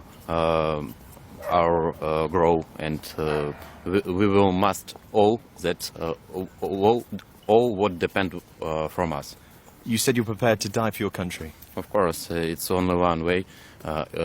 If our military called to me and said that we must die from our country, we must do it. Well, Mark, thank you very much for speaking to us this morning. I know you're hanging around the metro area, basically just offering help to people who may need it. Thank you. And Nick, we've been speaking to other people this morning. One woman, Svetlana, was with her mum. They had their bags packed, and they were ready to go. And we've heard of other people who are leaving the city as we speak. It's hard to work out how proportionate that is of the people of this capital city, but certainly what they've seen over the last 24 hours, a disturbing, distressing night for so many people, trying to make sense of it. And like everyone here, they just don't know what's coming in the coming hours and days. Nick Beek, thank you very much. Just below me on the rooftop where I am here in central Kiev. And joining me here is Alexander Daniluk, who is the former head of Ukraine's National Security and Defence Council under President Zelensky. Good morning to you, sir. And first of all, let me just express my condolences for being a citizen of a country that is now under attack. Thank you very much. Thank you. It's very important for me and for Ukrainians. Do you have a sense of how widespread the military action is yet, or is it too early really to tell the extent of Vladimir Putin's ambitions militarily? Well, I'll try to actually bring some light on what is happening. Well, start was what happened 2 days ago. I think the whole world woke up to after Putin's address on the National Security Council in Russia 2 days ago, and then address to the nation, it was clear that he made his mind about aggression on Ukraine. And this morning, the whole country woke up with this aggression. So what I can tell you is that that aggression was also accompanied by cyber attacks, by informational attacks. And so what is currently in informational space, there is half is true, half is actually disinformation. Disinformation coming from and directed from Moscow, you say? Yes, they are masters in this, right? Unfortunately. So they created, and the whole goal of this is combination of all these factors to create destabilization in the country, to destabilize Ukraine. And you think, just to be clear, that his ambition is not to invade the whole of this country, not to occupy it militarily, but to cause so much disruption that either President Zelensky makes some deal that he's so far been unwilling to do, or indeed is replaced by someone who is? Well, at the moment, he just wants to cause disarray, destabilize the country, and then I don't know what his plans are. Usually when the country destabilizes, it's easier than to use the military force, right? So I don't want to guess, but what I can tell you at the moment is that what he's done, he's attacked our infrastructure. Airports, the storages of armament, some military objects, but there is a lot of fakes again about the paratroopers in different attacks from different parts. This is not true. So what is at the moment, I think he failed on destabilizing the country. I know that there are different moods in the city, but what I've seen is actually people are organized. Right, they're moving to the center for mobilization. Those, really concerned about children, they're trying to bring them to safety. If it's possible, bring them out of Kyiv, because, city woke up with explosions, and that obviously scares people a lot. When you talk of people being mobilized, you're talking what? Of those who are in the reserves, who are now being called up to serve in the Ukrainian military. There are also civil defence units, aren't there? I was at a recruitment centre yesterday, seeing a man who ran a business who'd come off the street to volunteer. I went to a weapons shop yesterday, just a few hundred metres from where we're sitting now.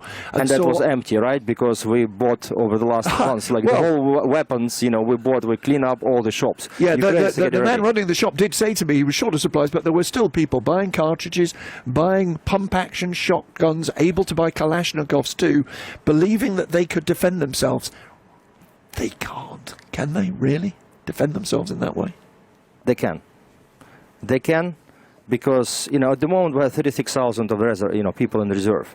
But in reality, it's much more. We're talking about up to 1 million people who actually can take and defend a country. And this is something that Putin won't be able to swallow. He will not just hiccup, he will choke with these people, right? We will defend the country, and I think he just misestimated the ability of Ukraine to protect ourselves. Let me just try and be clear about what facts we do know, because as you say, there's a lot of misinformation, obviously the fog of war as well. We do know that there are attacks on this country across in the east of Ukraine, a few hundred miles from the capital here, across that border. We do know, according to our security correspondent Frank Gardner, that NATO now assesses that there is an attack also from the north, from Belarus, and from the south, in other words from Crimea, that Russia occupied in 2014. So this country is genuinely under attack. That's true. From three sides. That's true.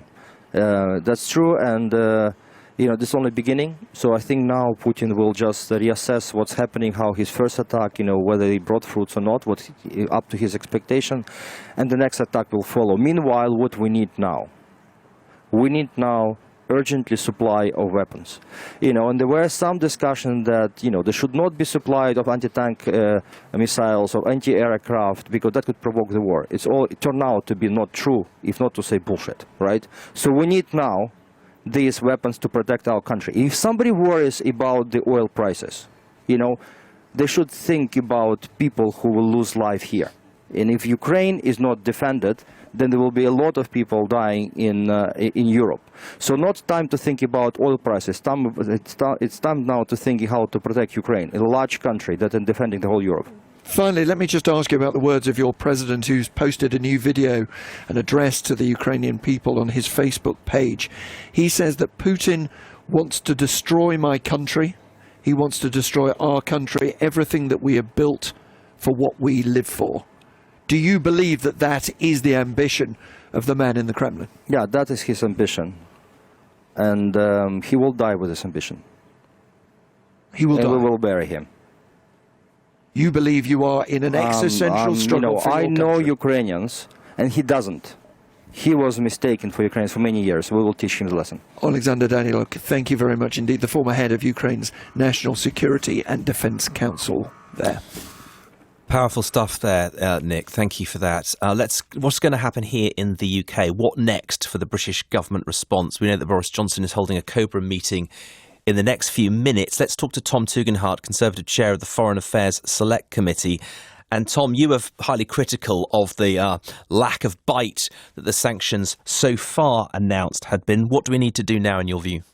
Well, I think we need to be extremely clear whose side we're on. And, Britain needs to stand with democracies against tyrannies and against those who are being oppressed, not those who are doing the oppressing. And in this case, that means not just financial sanctions, but actually sanctions on many other things like airplane parts or, complex engineering items that aren't made in other places. We need to be absolutely clear that the decisions we take will defend the integrity of European nation states and punish those who seek for the first time since 1939 to change the borders of Europe by force. This is a vile act of war and an aggression that really cannot be tolerated by any party. Yeah, the UK government sanctioned 5 pretty small banks and 3 individuals. You just wonder, and the calculus was, I think the justification was that, well, this is our first wave as things. If the situation deteriorates, we'll ratchet that up. One wonders how the situation could deteriorate any further from where we are right now and whether that was a miscalculation. Well, I'm afraid that's exactly why many of us were calling for the British government to clout, not dribble, as the Royal Artillery would put it, which is to go in hard early, to make it extremely clear what you're going to do. Because the problem is, Medvedev, the former president of Russia, said only the other day, we know how sanctions work. They impose them. We ignore them, and then they come crawling back to us for the business anyway. And I'm afraid weak sanctions like the ones that we introduced on Monday just encourage others to believe that we are weak, because we're clearly not willing to do anything serious. So what that did, I'm afraid, on Monday was it didn't deter, it encouraged, because it gave the suggestion, or rather it made clear that we weren't willing to do anything serious. Now, if we are going to do sanctions, as I say, we need to do them extremely hard and extremely early. And one of the reasons I was given for leaving the European Union was that we could do independent sanctions. That's what I was told by the then Foreign Secretary in 2018. Well, let's see them. Okay. The point is that Vladimir Putin is sitting on a $600 billion reserve war chest. He's got no shortage of customers for his gas in China and elsewhere in Asia. Most of the plutocrats who are over here sort of don't have that many ties to Mr. Putin himself anymore. He would have priced in ratcheting up of sanctions and obviously doesn't care. Well, you're absolutely right. He will have priced it in, and many of his own people will profit from sanctions in the sense that they control the milk supply in Moscow, or they control the tire business in Petersburg, and so sanctions will increase the value of their goods, rather like a mafia. But that's also not entirely true. The Russian people still fly using planes with Rolls-Royce and General Electric engines. The money still needs to be transferred, and the cost of transferring that money still has an effect on the Russian exchequer. And the decisions made around Europe are going to absolutely shape the way in which Vladimir Putin sees this. Because the reality is that if we leave this to stand, if we let this pass, then you can forget about petrol at £1.70 a litre, which is where it's heading right now. It'll be significantly higher, and you can forget about bread at 80, 90 a pound a loaf. 10% of the world's wheat is grown in Ukraine. And the idea that this year is going to be a good crop, I'm afraid, is for the birds. This is absolutely going to be one of those moments where we're going to see the cost of living crisis driven by war. But one of the criticisms has been that the Tory party is a slightly craven in this situation, given the high levels of donations it's had from Russians who've become British citizens over the last few years. That was certainly an accusation from David Lammy. Are you uncomfortable with that relationship? Simon, I've already been critical of it. I mean, you don't need to ask me again. I've answered the question on several occasions, including on, I think it was your programme on Monday. Look, I think that just because somebody's entitled to give money to a political party doesn't mean that that political party should accept it. And if you have connections to hostile states, then frankly, we shouldn't have connections to you. So I think it's pretty clear. Yeah. The reality is that is not what is driving the decision now. Driving the decision now is the fact that we have been unwilling to take these decisions, not just in the last few years, but in the last decade. Yep. We've seen a creeping spread of corruption through the city for a long time. A final thought, if I could, Tom. Just as a former serviceman yourself, it felt very odd this morning. It felt like news from a bygone era. I just wonder what your reflections are of a full-scale invasion of a European country this morning. Look, I can tell you what I felt. I watched the families going to work, going to school, trying to be normal, and can only imagine the fear in every single one of them.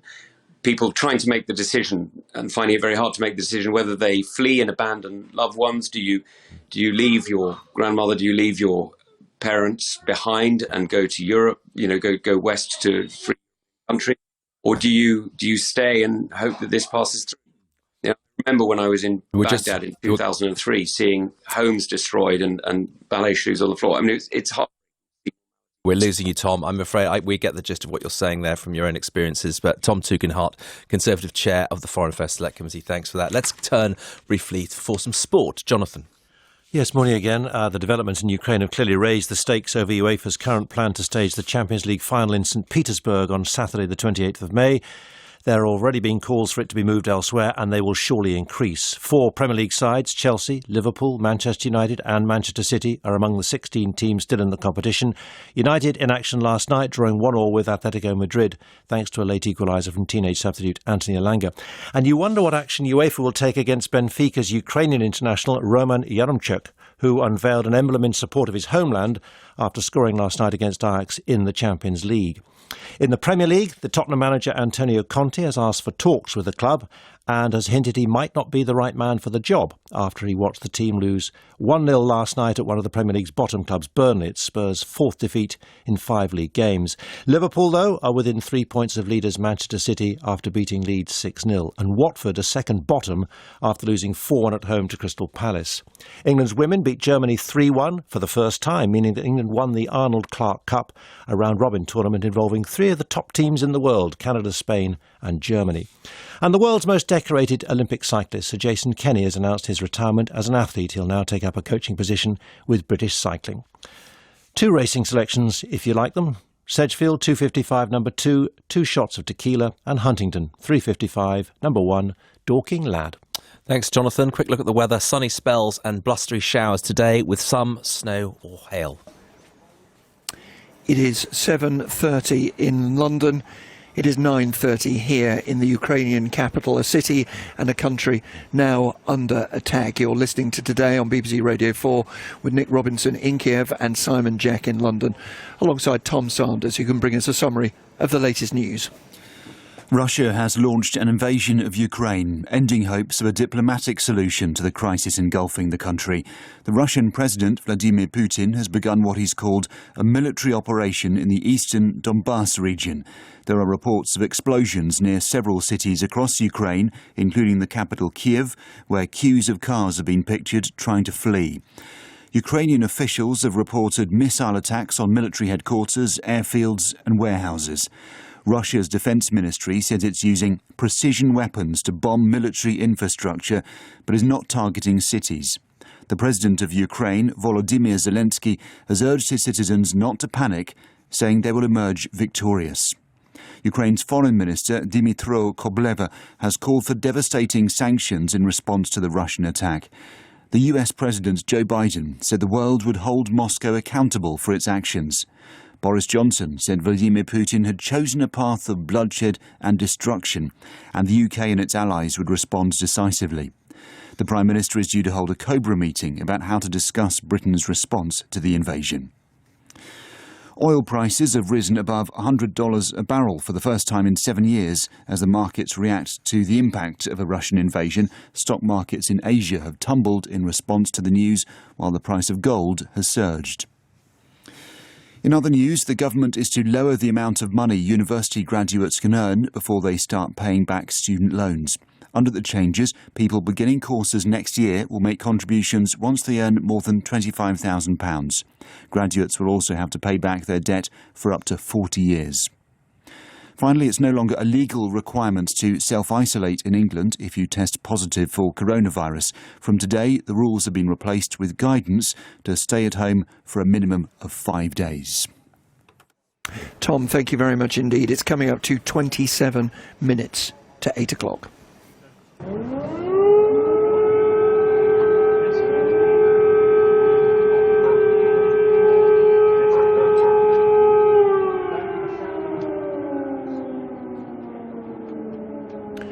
The sounds of sirens here on the streets of Kiev, the Ukrainian capital, early this morning, as this city, this country and the world took in the news of Vladimir Putin's decision to invade Ukraine. A decision which he finally announced just before 5 o'clock UK time, 8 o'clock in Moscow. He warned other nations not to get involved. Whoever tries to interfere with us, and even more so to create threats for our country, our people should know that Russia's response will be immediate and will lead you to such consequences that you have never experienced in your history. Putin's declaration of war on Ukraine, a country which he claims is both an American puppet and is home to neo-Nazis, came as a special meeting of the UN Security Council was in session. The UK's permanent representative, Dame Barbara Woodward, condemned Moscow's actions. As we sat in this chamber, urging Russia to step back, President Putin announced special military operations on Ukrainian territory. This is unprovoked and unjustified. This is a grave day for Ukraine and for the principles of the United Nations. The UN Secretary-General, Antonio Guterres, called on Vladimir Putin to send his troops home. President Putin, in the name of humanity, bring your troops back to Russia. In the name of humanity, do not allow to start in Europe what could be the worst war since the beginning of the century. Earlier last night, Ukrainian President Zelensky appealed to Russia and to Russians directly in his television address. Ваши войска, почти 200 тысяч солдат. More than 200,000 soldiers, thousands of combat vehicles. Your leadership has approved its step forward into the territory of another country. And this step could be the beginning of a big war on the continent of Europe. The whole world is talking about what may happen from day to day, and it could start at any time without provocation. The streets here in Kiev are mostly empty, but the former head of Ukraine's National Security and Defence Council, Alexander Danylyuk, told me in the last half hour that Russia was already trying to destabilise his country on many fronts. That aggression was also accompanied by cyber attacks, by informational attacks. And so what is currently in informational space, there is half is true, half is actually disinformation. And the whole goal of this is to destabilise Ukraine. Joined on the line now by Peter Ricketts, Lord Ricketts, former UK National Security Advisor, and from Germany by Norbert Röttgen, a senior MP in Angela Merkel's CDU party and a member of the Foreign Affairs Committee. Good morning to you both. Good morning, Lord Ricketts, on a day when war is scarring Europe once again. Good morning, Nick. Yes, it's a bleak day to see a full-scale invasion happening in Central Europe. What terrible echoes of history that has for us. And I think it's now clear that Vladimir Putin has had this in mind from the start of his military build-up. I don't think Western sanctions were going to make any difference. It was very clear from that extraordinary National Security Council meeting a few days ago. His mind was closed, his mind was made up, and he has clearly now opted for a full-scale invasion of Ukraine, exactly as Western intelligence has been predicting for the last fortnight. And that confronts the whole world with a challenge. We built a security order in Europe. We thought we would never see these scenes again. Now we have to mobilize the world, not just Europe and the West, but the world against this appalling aggression. Let me interrupt just to say to you that here in Kyiv, I suspect you and our listeners can hear it. There is a sound of a roar overhead now, the sound of a military jet or jets going overhead. I can't see them from my position on top of a hotel in the historic centre of Kyiv, but that is the first time since those dull explosions that were heard at the east of the city, some miles away from where I'm broadcasting a few hours ago. That is the first sign that we have had of any military action here in Kyiv. Now, of course, I'm not suggesting for a second they are Russian military planes. They may well be Ukraine military planes taking a precaution, but I can be very, very clear with you from my vantage point here. That was not a civilian aircraft that was heard overhead. I'm so sorry to interrupt you, Lord Ricketts. Perhaps you could spell out, you say it's a challenge now for the world. What do you think the choices facing the world's leaders now are? Nick, I'm assuming that Putin's intention now is to go all the way through to dislodging the government in Ukraine, replacing it with a puppet government pro-Russian to achieve his aim of a vassal state on his border. That has implications for countries around the world. We know that the West are ready to put further sanctions on Russia. They've got to be as tough as possible,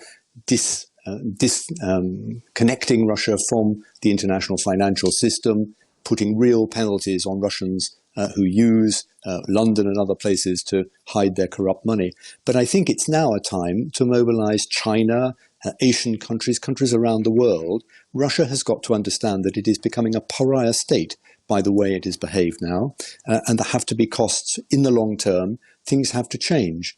I don't think we're going to stop Putin in the short term. We're certainly not going to confront him militarily in Ukraine, but he must be clear that Russia is going to pay a long-term price for this, and I think we've now got to escalate this into a global confrontation between Russia and the world.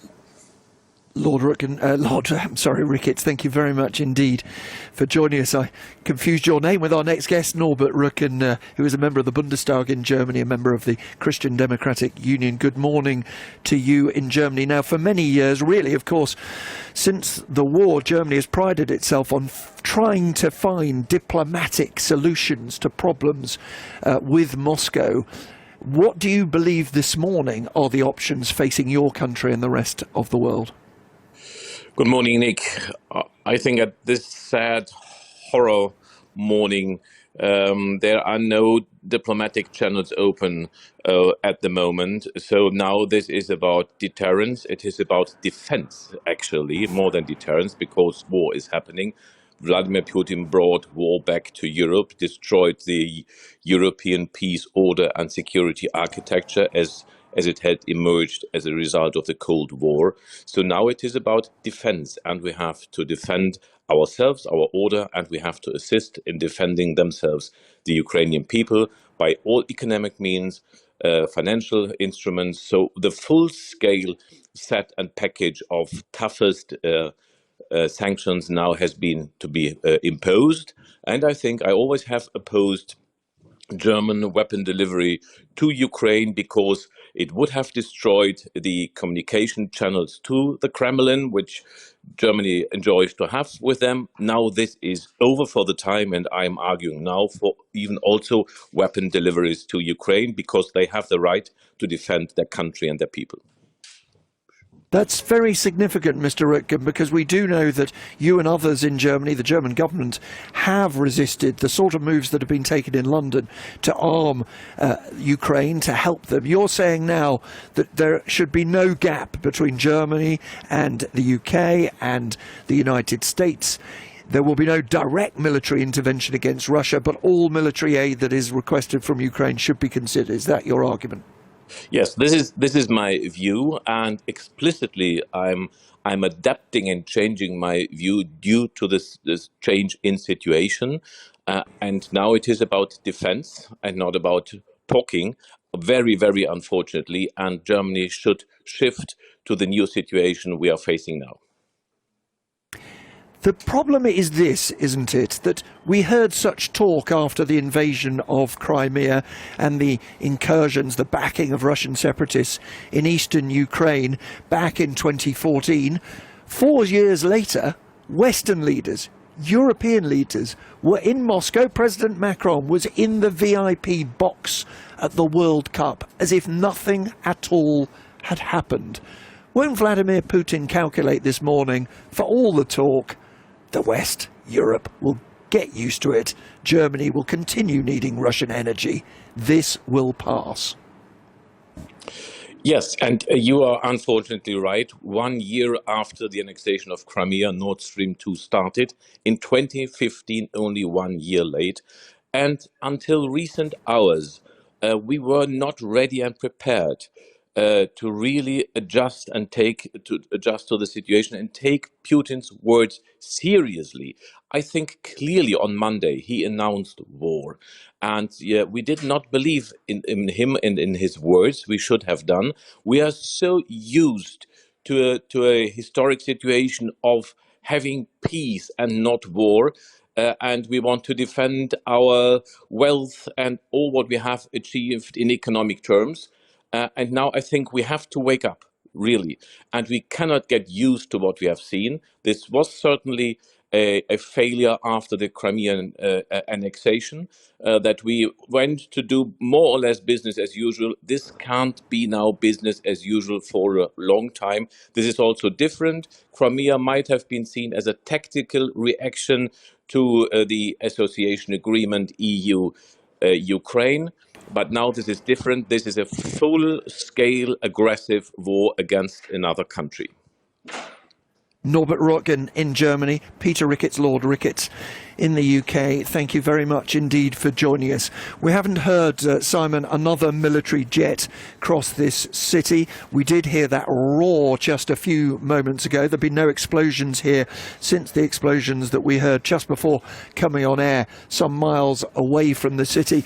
What I can see from my vantage point as I talk to you with the bells going, the very incongruous sound of those beautiful bells of St Michael's Cathedral, is the streets are pretty empty. Remember, it's 2 hours ahead here, 9:44 here in Kyiv, but there are people walking very calmly along the streets. There are some cars driving, but my colleagues who are out in the city are reporting there are now queues at the supermarkets, queues at the banks, queues at the cash machines as people consider what to do. And we'll hear this a little later in the programme. I know there were, in the days and weeks leading up to this, extraordinary queues in gun shops. I was in one yesterday in which people were buying extra cartridges, extra ammunition, as well as buying for themselves handguns and Kalashnikovs in the view that they could defend themselves, their family and their country.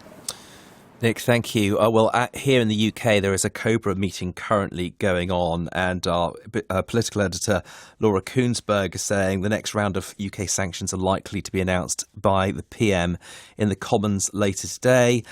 Commons statement. There'll be a statement after that meeting. Keir Starmer is calling for the hardest possible sanctions straight away, with no space for equivocation. You heard Tom Tugendhat there saying that he was pretty underwhelmed by the raft of sanctions we'd seen so far. Let us have a quick look at the papers who have hurriedly put out new editions. Putin declares war is the Sun's stark headline. The paper says the invasion began after a televised address earlier this morning from a defiant Putin who rejected last night's calls for peace from Ukraine's President Zelensky.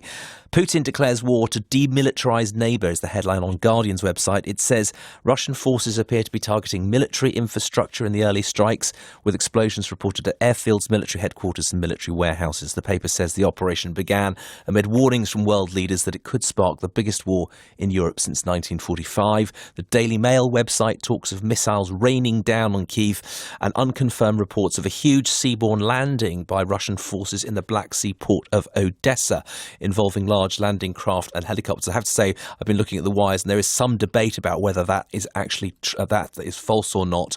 The Mirror's website reports that people can be seen fleeing Kyiv as others sheltered in basements to the sound of distant explosions. And the Financial Times highlights the tightening of EU sanctions against Russia, saying that Brussels has hit Putin's inner circle.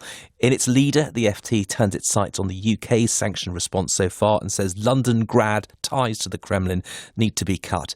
It says Russia's renewed aggression towards Ukraine should be a wake-up call to the UK over who it is willing to do business with. Well, talking about business, let us talk to Sean Farrington.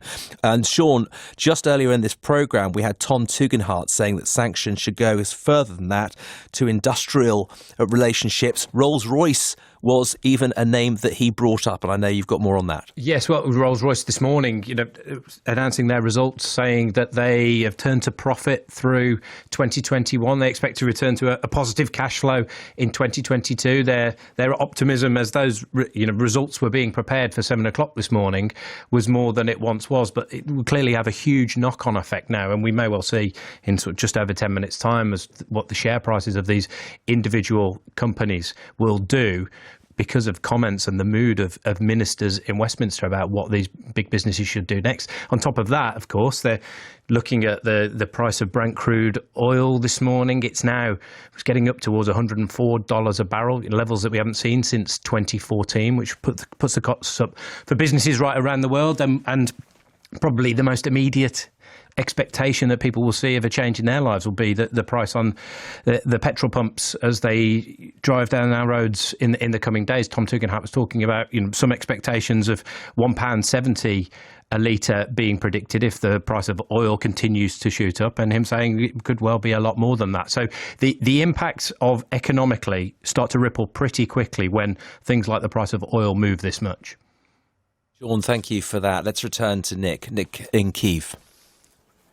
Thank you very much indeed, Simon. It's 12 minutes to 8 in the UK, 12 minutes to 9 here in Kyiv. I was interviewing a former Prime Minister of Ukraine yesterday, an interview which is sadly now rather out of date. But I was talking to a man in a three-piece suit and a tie in a five-star hotel, which looked like any other smart hotel in any other prosperous democratic country in Europe. And as the interview ended, he got out his phone, he held it up, and there was the same man in military fatigues doing military exercises with his friends. I said, "Are you in the reserves?" "No," he said to me. "I bought a gun. Many of my friends and neighbours have bought guns too. We decided that we needed to train." That is the extraordinary life of Ukrainians here in this city, Kyiv, and elsewhere in the country. And yesterday, I took a journey just a few hundred yards away from where we are speaking to you this morning on top of a hotel in the historic city centre to a gun shop where we had been told there were many, many people buying new weapons and buying fresh ammunition. Yes, we are in a gun shop. We are now very busy. There are very many people want to buy guns, and there are many people want to buy cartridge.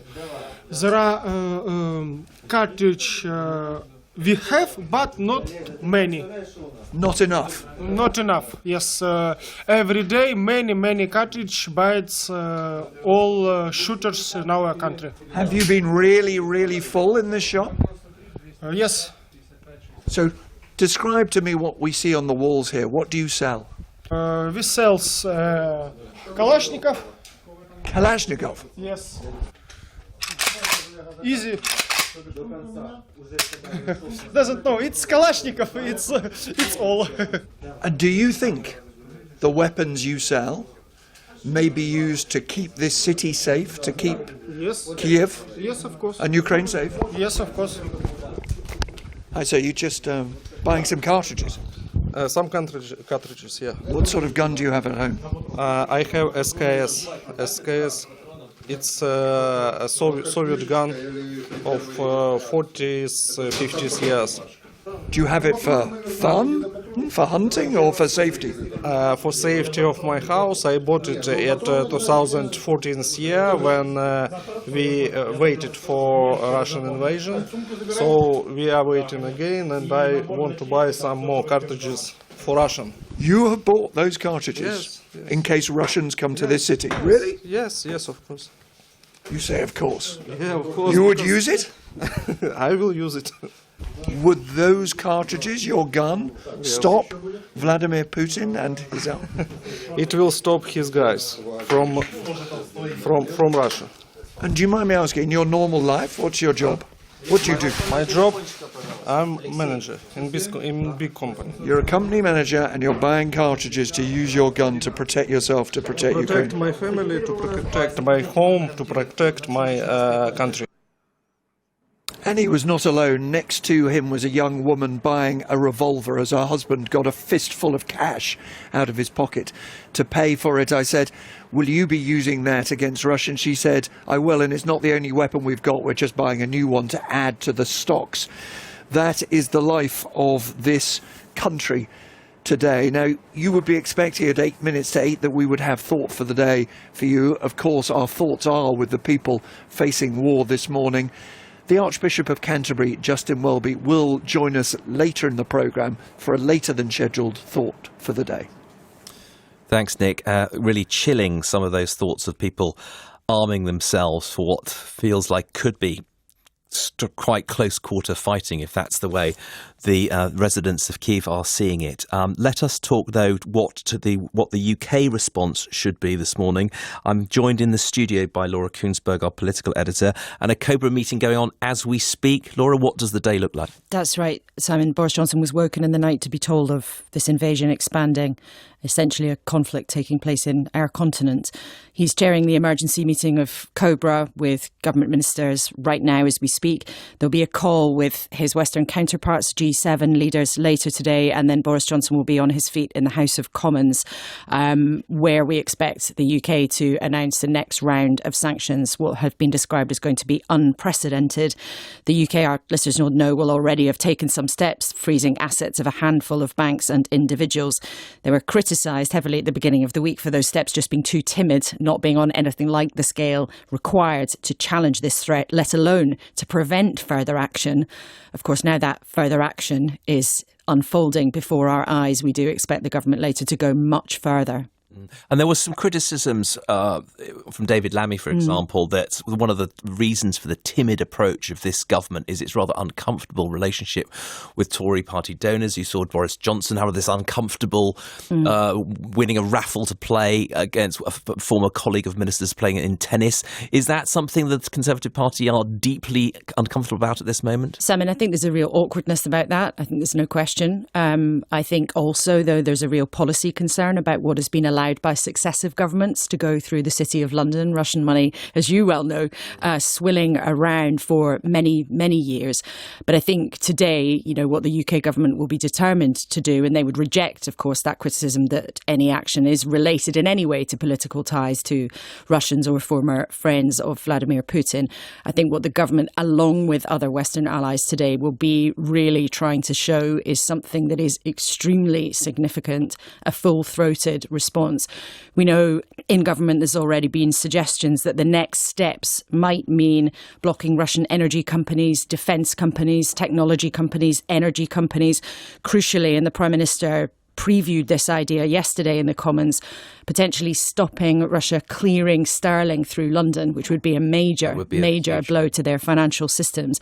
But there will be pressure on Boris Johnson as to whether or not what's been extremely strong rhetoric out of Downing Street to show that that's actually matched by action. So huge pressure on the government. The UK has already given a lot of extra military support to NATO. It's likely we might hear of more of that too. And it's just worth, isn't it, reflecting that it feels like the headlines, it wasn't unexpected this, but it does feel like the headlines from a different era, a war in Europe, an invasion in Europe, and the UK feels somehow peripheral to this at the moment. It may do right now, but as you've been discussing this morning, even if this feels remote to listeners, we are going to feel this. We're going to feel this in how it affects our politics, our diplomacy, how it affects everybody's place in the world and the balance of power in the 2020s.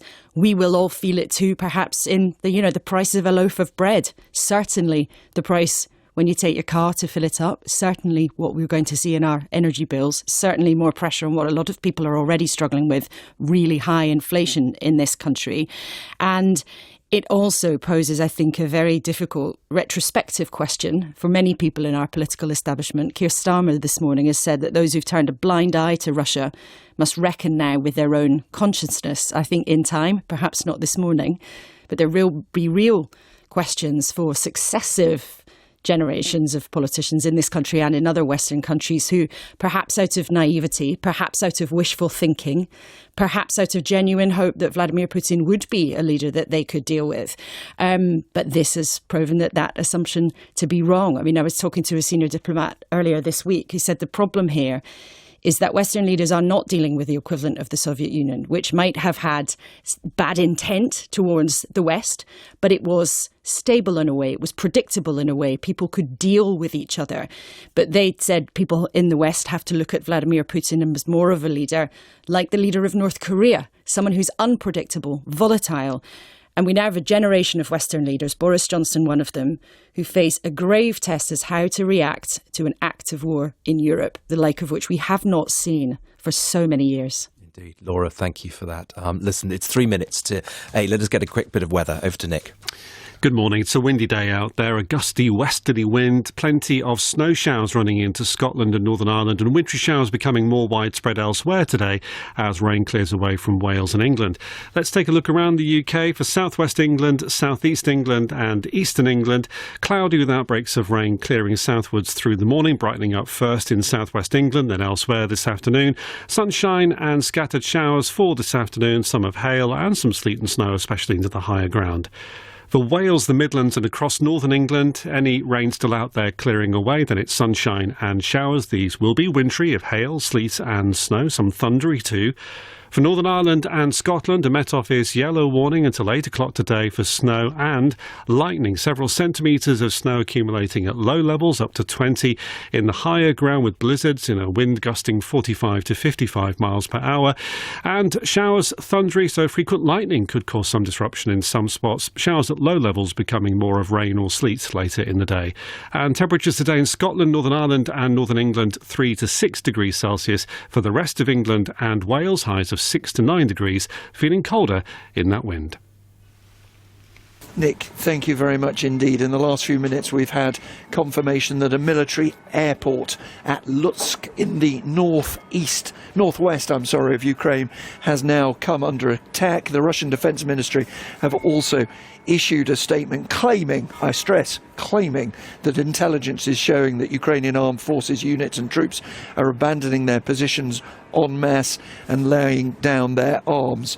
This country is now under attack from the north, from the south, from the east as well, and it appears, it's difficult to be certain of this of course, it appears as though Vladimir Putin hopes that with limited strikes to start with he can persuade this country to give up its fight against Russia. There is no sign of that happening as we speak, no sign of further attacks on the Ukrainian capital yet.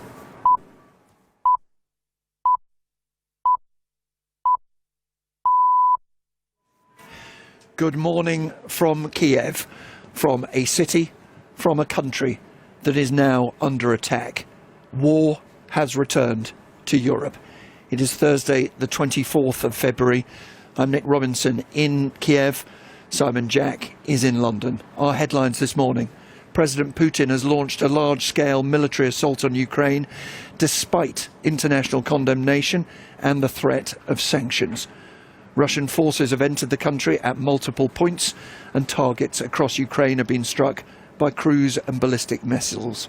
President Biden said the Kremlin's actions would lead to a catastrophic loss of life and the world would hold Russia accountable for its aggression. In the next hour, we'll hear more from here in Kiev.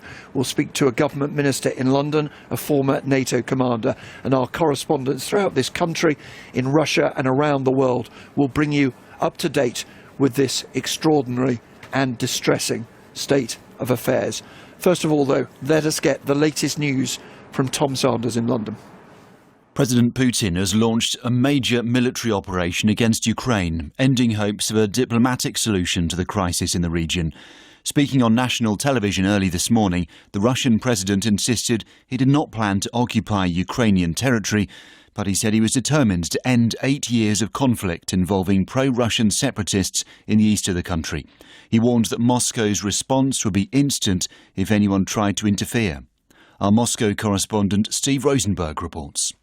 Announcing what he called a special military operation, President Putin said its aim was the demilitarization and denazification of Ukraine.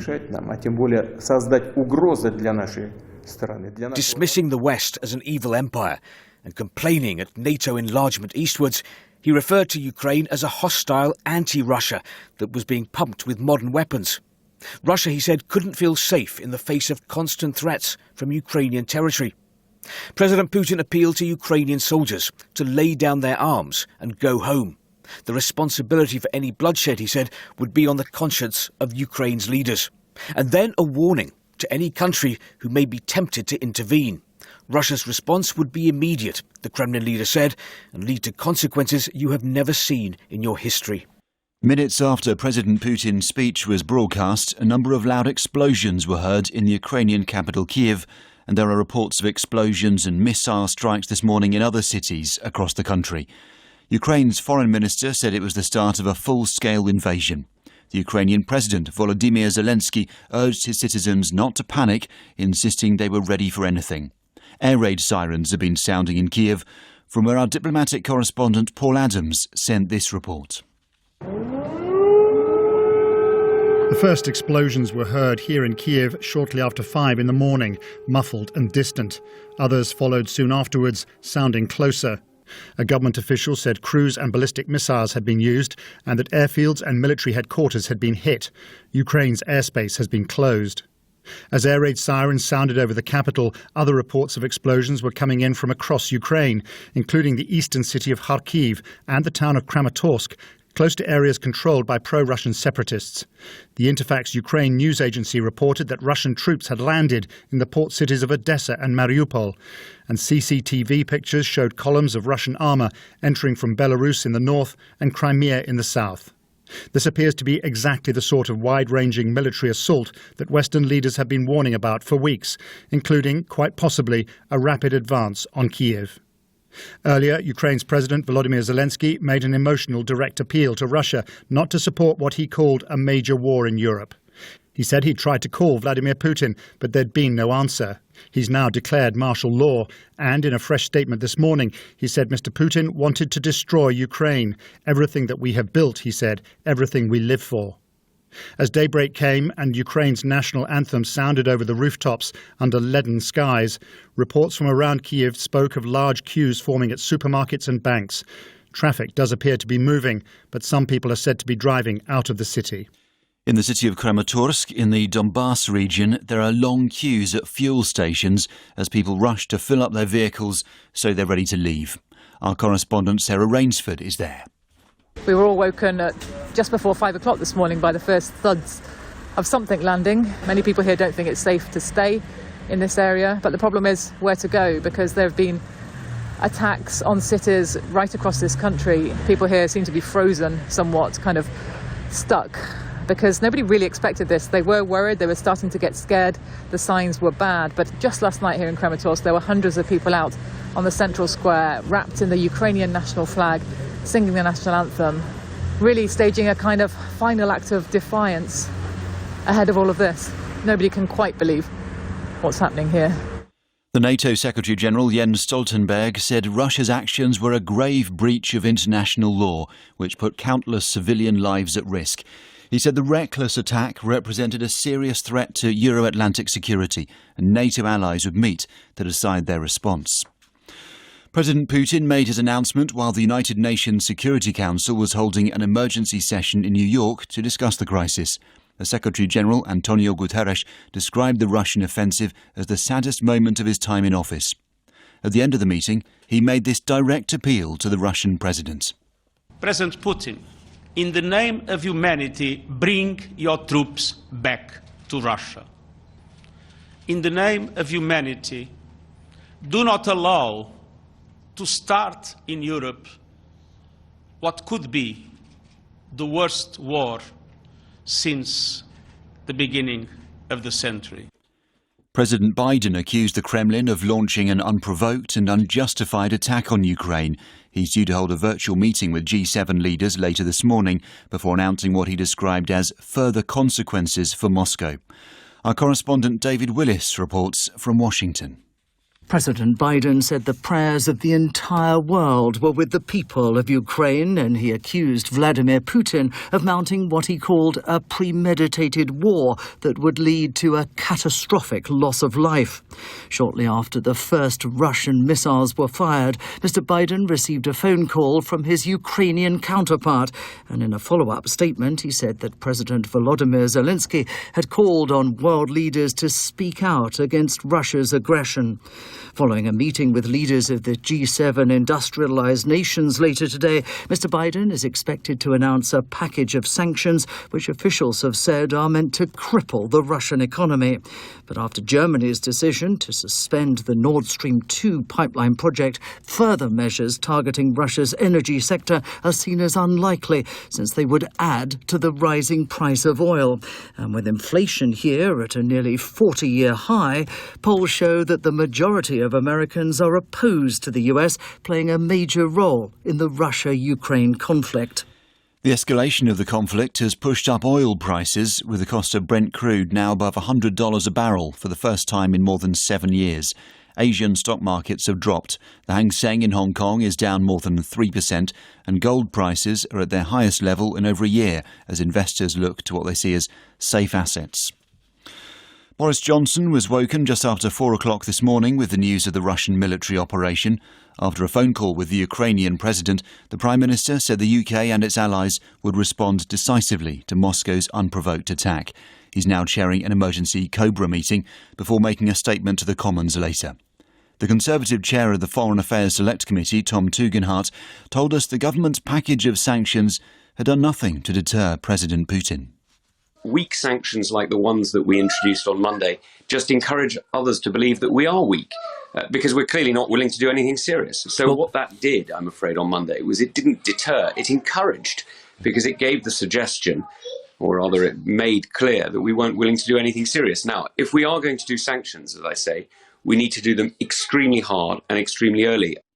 The EU's Foreign Affairs Chief, Josep Borrell, said the Kremlin would be held accountable for what he called this unprovoked attack.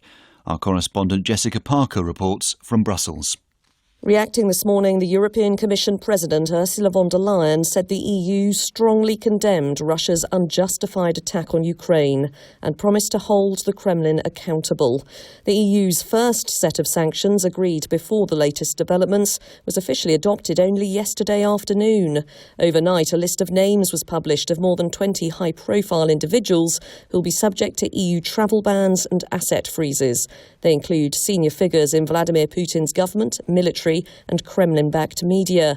The sanctions package is broader than that, but the question now is how much further the bloc is willing to go. An emergency summit of EU leaders was confirmed yesterday, but already the context has dramatically changed. They're due to gather in Brussels tonight.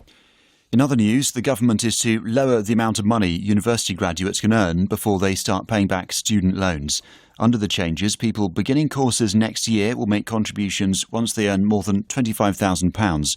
Graduates will also have to pay back their debt for up to 40 years. All COVID restrictions come to an end in England today, including the legal requirements to isolate after a positive COVID test. But the official public health advice will remain that both adults and children testing positive for the virus should stay at home for 5 days. And patients with sickle cell disease have begun receiving the first new treatment for the blood disorder in over 20 years. NHS England hopes to treat up to 5,000 patients over the next 3 years with a monthly infusion of crizanlizumab. Thank you, Tom. It is now 8:10 in London, 10:10 here in Kiev in Ukraine. When I woke this morning around 4 hours ago, I woke in a city and a country under attack. Ukraine, a democratic country, a European country, a country just a couple of hours flight time from London, is being invaded. It is now clear from the north, from the south, from the east. Vladimir Putin justified his decision to defy international law, to ignore all pleas for restraint, with wild claims that he's demilitarizing and denazifying Ukraine, completing the mission he claimed of another generation. We will speak in a moment to a former Prime Minister of this country, to a former Deputy Supreme Commander of NATO in Europe, and also to a Foreign Office Minister. Let's begin, though, with the latest news from our Chief International Correspondent, who joins me here overlooking a city, Kiev, which came under attack just a few hours ago. Yes, it's an astonishing moment in history, really turning a page in history that this has happened in our time. And there's a sense of disbelief and a real sense of danger here, Nick, in Kiev and right across this country. We're now hearing that the roads out of the capital, Kiev, where we are now, are jammed as people try to leave. We were reporting earlier about there were queues at the supermarket, queues at the ATMs, queues at the petrol station, people carrying their suitcases, people saying to us, as people heard on this program, we heard from Orla Girin in eastern Ukraine, we heard from Nick Beek here in Kiev, what do I do? What do I do next? How would anyone know what to do when you have just been invaded by your neighbours? For all of the warnings, for all of the threats, for all of the sense of preparedness, and the words which went round the world, when it happens, you are thrown upside down and inside out. And just a few hours ago, we had air raid sirens here. Now, I have only counted one military jet that I could hear going overhead. What, of course, we don't know what they don't know is this city fully under attack, or is it the case that, as Moscow claims, that they are attacking only, and I put that word in inverted commas, only military targets? We're only in the first hours of the first day, and the question that has been asked with ever-growing anxiety in recent weeks, how far is President Putin going to go? We just don't know. And where will he stop? And around the world, in Western capitals, Boris Johnson being woken up this morning, world leaders were woken up in many capitals, and now they're confronting the question. We told President Putin that if you do something, the response will be swift and consequential. Well, what is it? What is it that will stop a president who has made it absolutely clear to the people of Ukraine, you don't have a right to exist, your country is fake, and now that country is under a full-scale invasion. News to set for the moment. Thank you very much indeed. I'm joined on the line now here in Kiev by Oleksiy Honcharuk, who's a former Prime Minister who knows President Zelensky extremely well. Good morning to you. My sympathies, my thoughts with you as your country is under assault. Thank you for attention to our country, dear friends. It's a very serious moment of our history. I believe it could be a start of the Third World War II. And I believe that now it's absolutely critically important to have adequate and strong reaction from the Western capitals. It's absolutely critical moment, and there is no any room for experiments and so on and so forth. Putin recognized only power, Russia recognized only power, and the only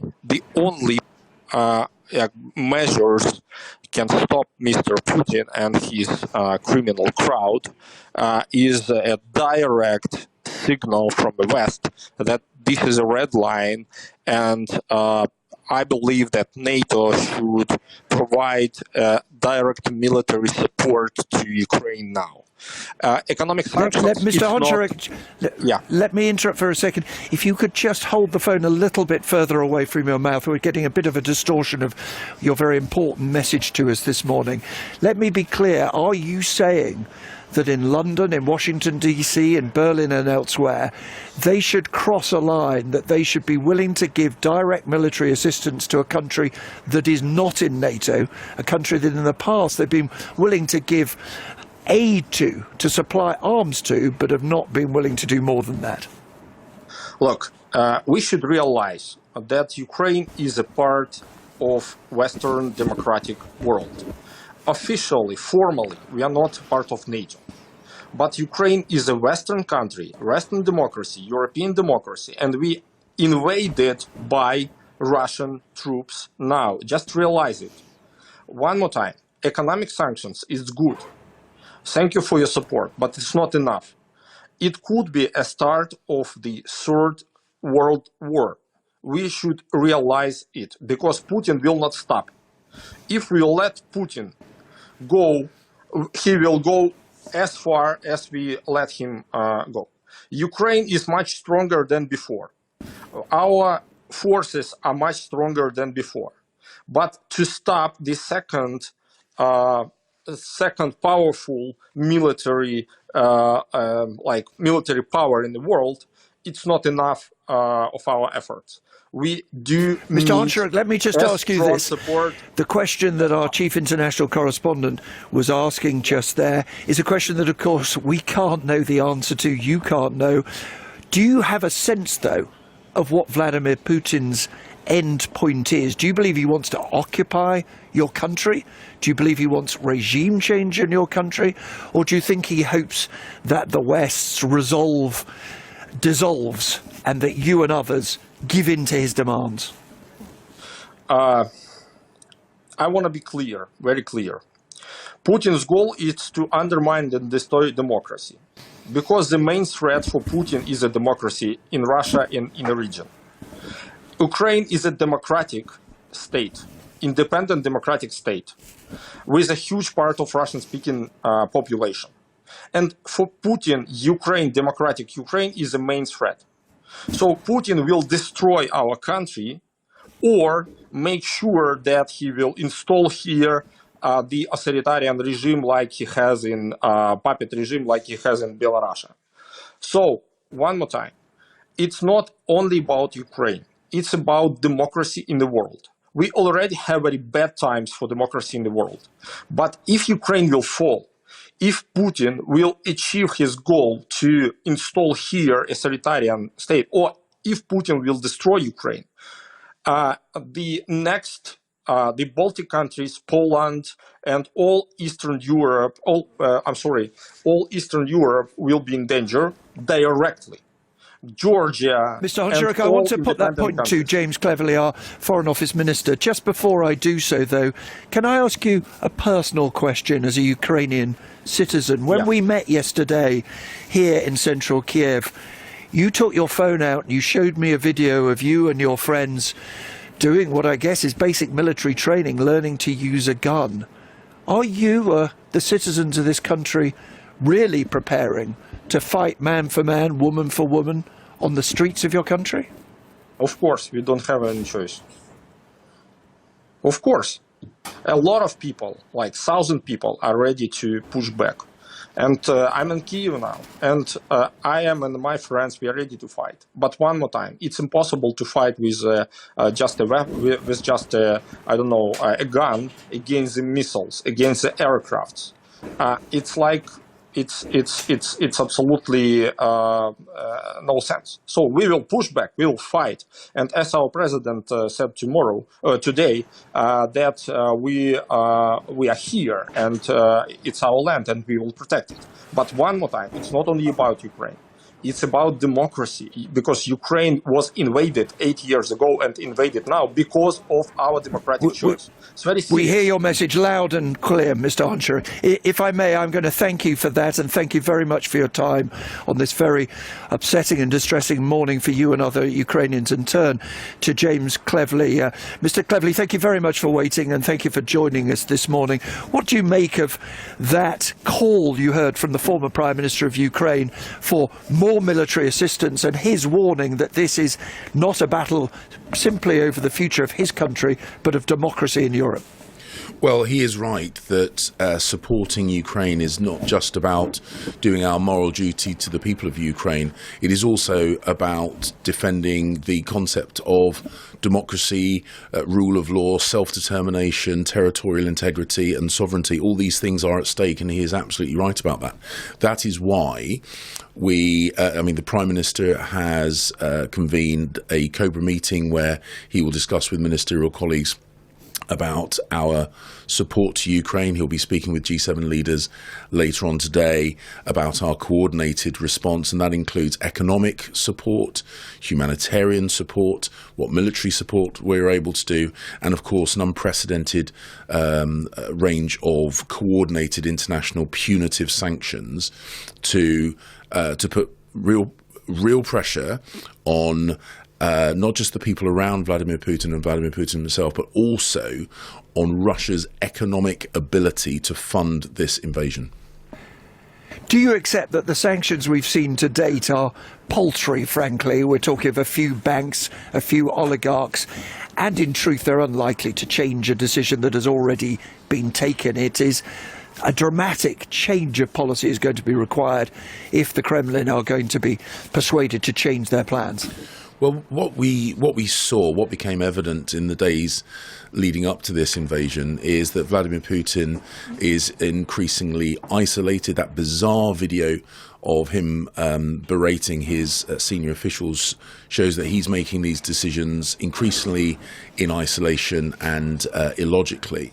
And unfortunately, I think that is part of the reason why the initial round of international sanctions that put in place by ourselves, by France, Germany, the US, Canada and others didn't have the deterrent effect.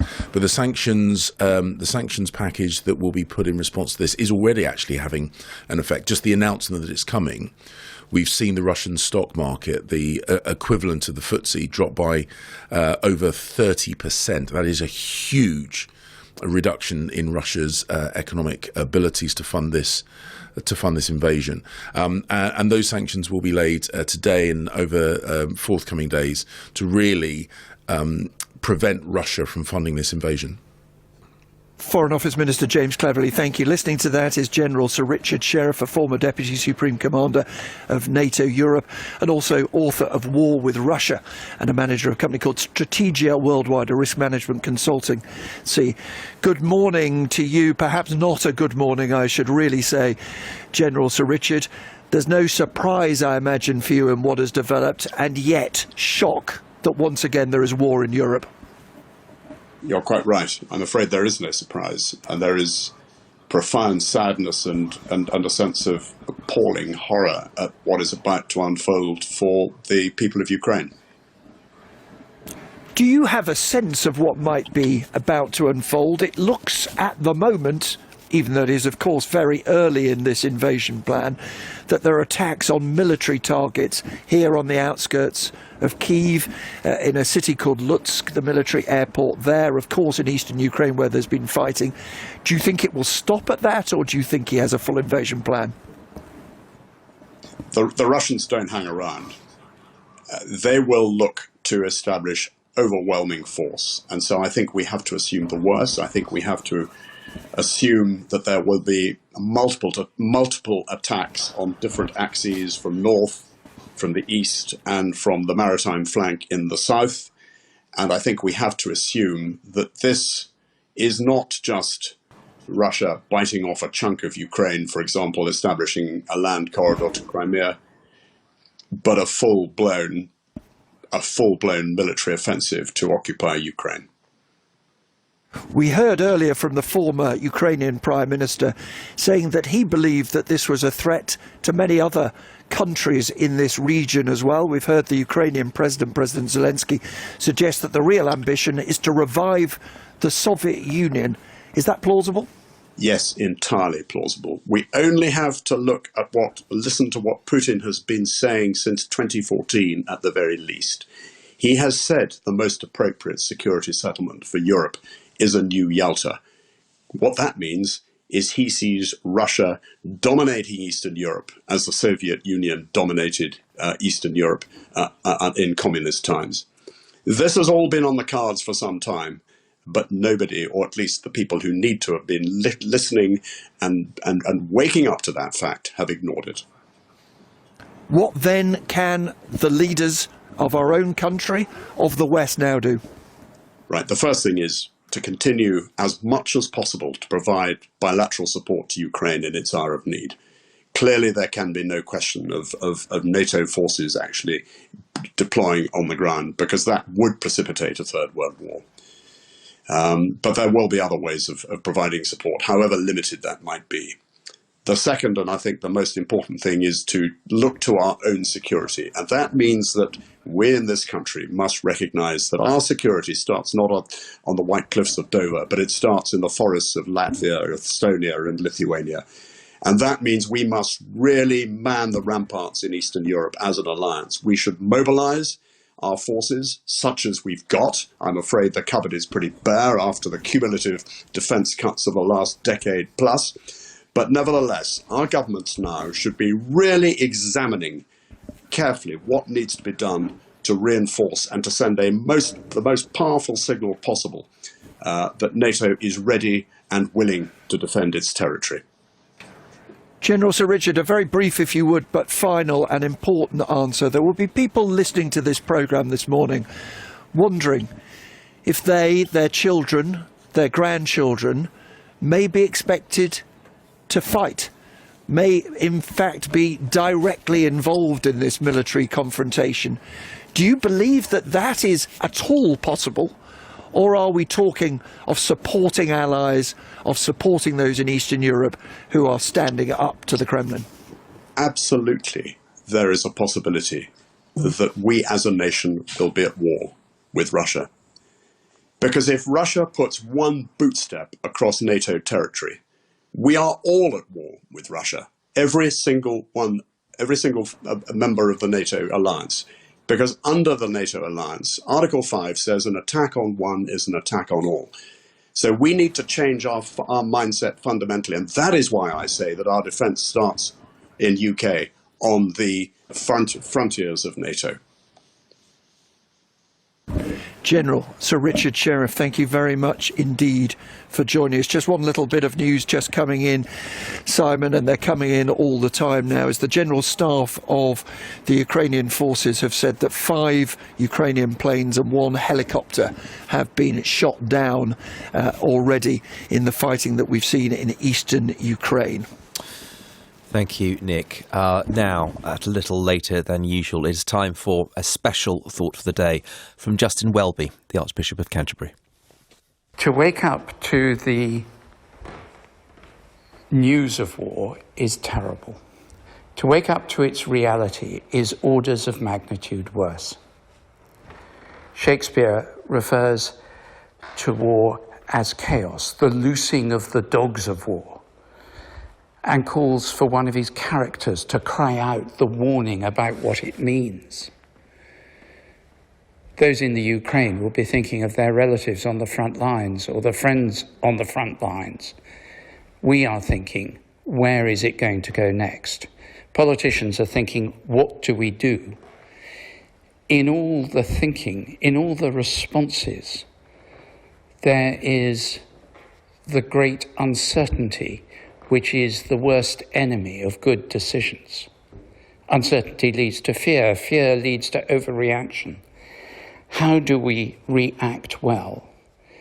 How do politicians, in the cloud of war, not really knowing what's going on, but knowing they have no opportunity to wait, how do they make up their minds? They will rightly call for all of us and for themselves to have resolution, courage, determination, a willingness to sacrifice whatever is necessary in order to ensure that peace may come and justice may be done. Peace and justice. They often seem to contrast, and yet they are opposite sides of the same coin. We seek peace and justice, and that must end with those involved in conflict not having solutions imposed on them, but finding for themselves the way forward to reconciliation and peace. Right at the end of his life, Jesus Christ, on the eve of his crucifixion, spoke to his disciples, and he said something very memorable. In the world you will have trouble, but do not be afraid. I have overcome the world. For me and for many of faith, the great certainty in the world, the only certainty, is that we know that God does not change. Let us find our resolution, our peace, our certainty, not by screwing up our courage, but in the knowledge of the eternal arms that hold us. May God be with those who suffer today.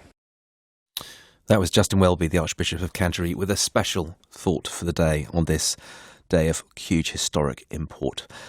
Let us go quickly then to get some sport with Jonathan Ledgod. Jonathan. This morning's developments will sure to intensify calls on UEFA to change their plans to stage the Champions League final in the Gazprom Arena in St. Petersburg in May. There's been no word yet from European football's governing body, who also have a long-term sponsorship deal with Gazprom, the Russian state energy company worth an estimated £34 million a year, with the chief executive a member of UEFA's executive committee. 4 Premier League sides, Chelsea, Liverpool, Manchester United and Manchester City, are among the 16 teams still in the Champions League. United in action last night, drawing 1-1 with Atletico Madrid. UEFA will also be scrutinised surely for their response to last night's action by Benfica's Ukrainian international Roman Yaremchuk, who unveiled an emblem in support of his homeland after scoring last night against Ajax in the Champions League.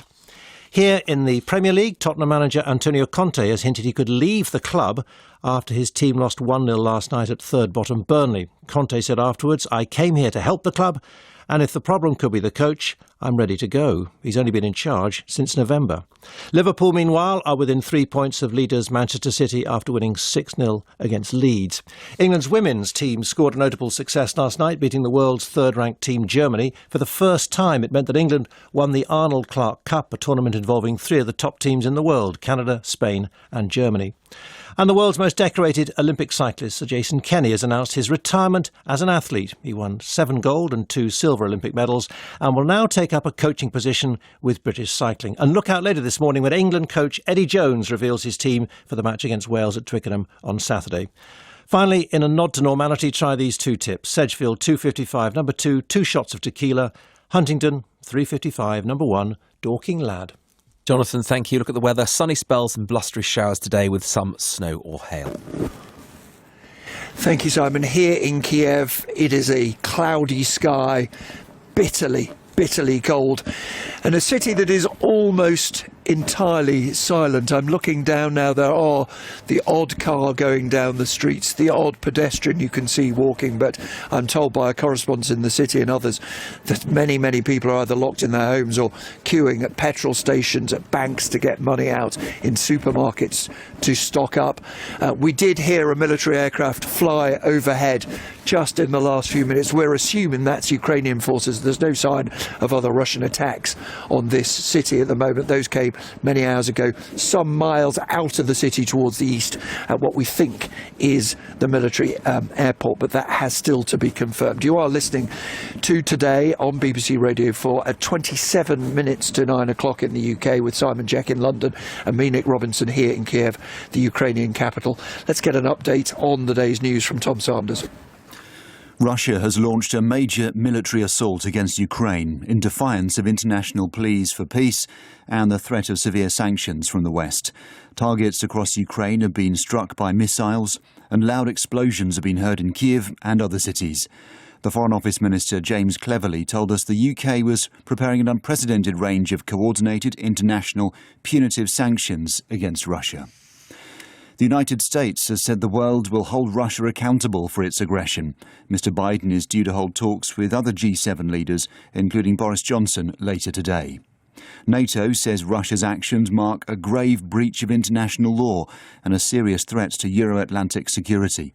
The UN Secretary-General Antonio Guterres described the offensive as the saddest moment of his time in office. Oil prices have soared to above $100 a barrel for the first time in 7 years as the markets react to the impact of a Russian invasion. In London, the FTSE 100 index plunged more than 200 points, or 2.7%, within moments of opening. One other item of news for this morning: students starting university in England from next year will face repaying their loans over 40 years under new government plans. It's part of a range of measures to increase graduates' overall contribution to university funding. Tom Sanders, thank you very much indeed. It is now 25 minutes to 9 o'clock. There is one question here in Ukraine this morning: how far will Vladimir Putin go? One question for people watching from outside this country: what, if anything, will stop the leader in the Kremlin?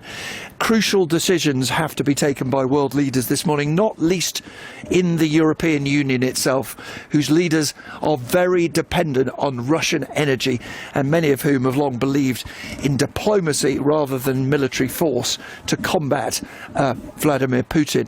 We're delighted to be joined by the High Representative of the EU for Foreign Affairs and Security Policy, Josep Borrell. Good morning to you, Mr. Borrell. Your reaction to the events we're seeing unfolding this morning, please. Yes, thank you for this opportunity. Well, you know, we are among the darkest hours for Europe, unhappily since the end of the Second World War. What we are seeing is a major nuclear power attacking a neighbor and threaten reprisals of any other state that may come to its rescue. This is the gravest violation of international law and the basic principles of the human coexistence. And in front of that, the European Union will respond in its strongest possible terms. Already, the President of the European Council has called a meeting for this evening, or maybe this afternoon, that they will agree, they will provide political guidance for the adoption of the harshest package of sanctions they have never, ever implemented. Mr. Borrell, you say harsh sanctions, you say strong terms, but I'm reminded of similar words expressed after the invasion of Crimea and eastern Ukraine in 2014. It was not long after that that Germany agreed to the Nord Stream 2 gas pipeline, giving billions of rubles, much needed hard currency, to Vladimir Putin to fund his armed forces. Is Europe really ready to change its whole attitude to Russia? We have already, the German government has already to froze the Nord Stream 2. It was decided yesterday. And what's happening here is much worse than Crimea. This is a fully fledged invasion of a country, using all the capacities of the powerful Russian army. And in front of that, we are going to take all the measures that we can, and from the humanitarian assistance, from the economic assistance, from sanctioning to Russia, both financially, economically, and politically. We will mobilize everything, all things that the European Union has in its toolbox. And believe me, these sanctions economically will hurt Russia. And we will provide Ukraine with all support that we can do. Just in 5 minutes. Now, the EU I'm going to start the meeting. Is not a military alliance, that is NATO in Europe. But you will know that there have been some who've opposed the supply of military assistance to the Ukrainian government, most importantly in Germany. Do you believe it is now time for all European governments to agree to give military assistance to Ukraine? Look, the European Union as a union does not supply weapons because... Mr. Borrell, can you still hear me? Well, we seem to have lost Joseph Borrell, but we heard the sentiment there, the key sentiment that was coming from the EU, decisions to be taken later today. I think we can now cross to Moscow to join our correspondent, Steve Rosenberg. Let's reflect, Steve, can we, on the momentous decision taken by Vladimir Putin, a decision which being described here in Ukraine as a decision in effect to revive the Soviet Union.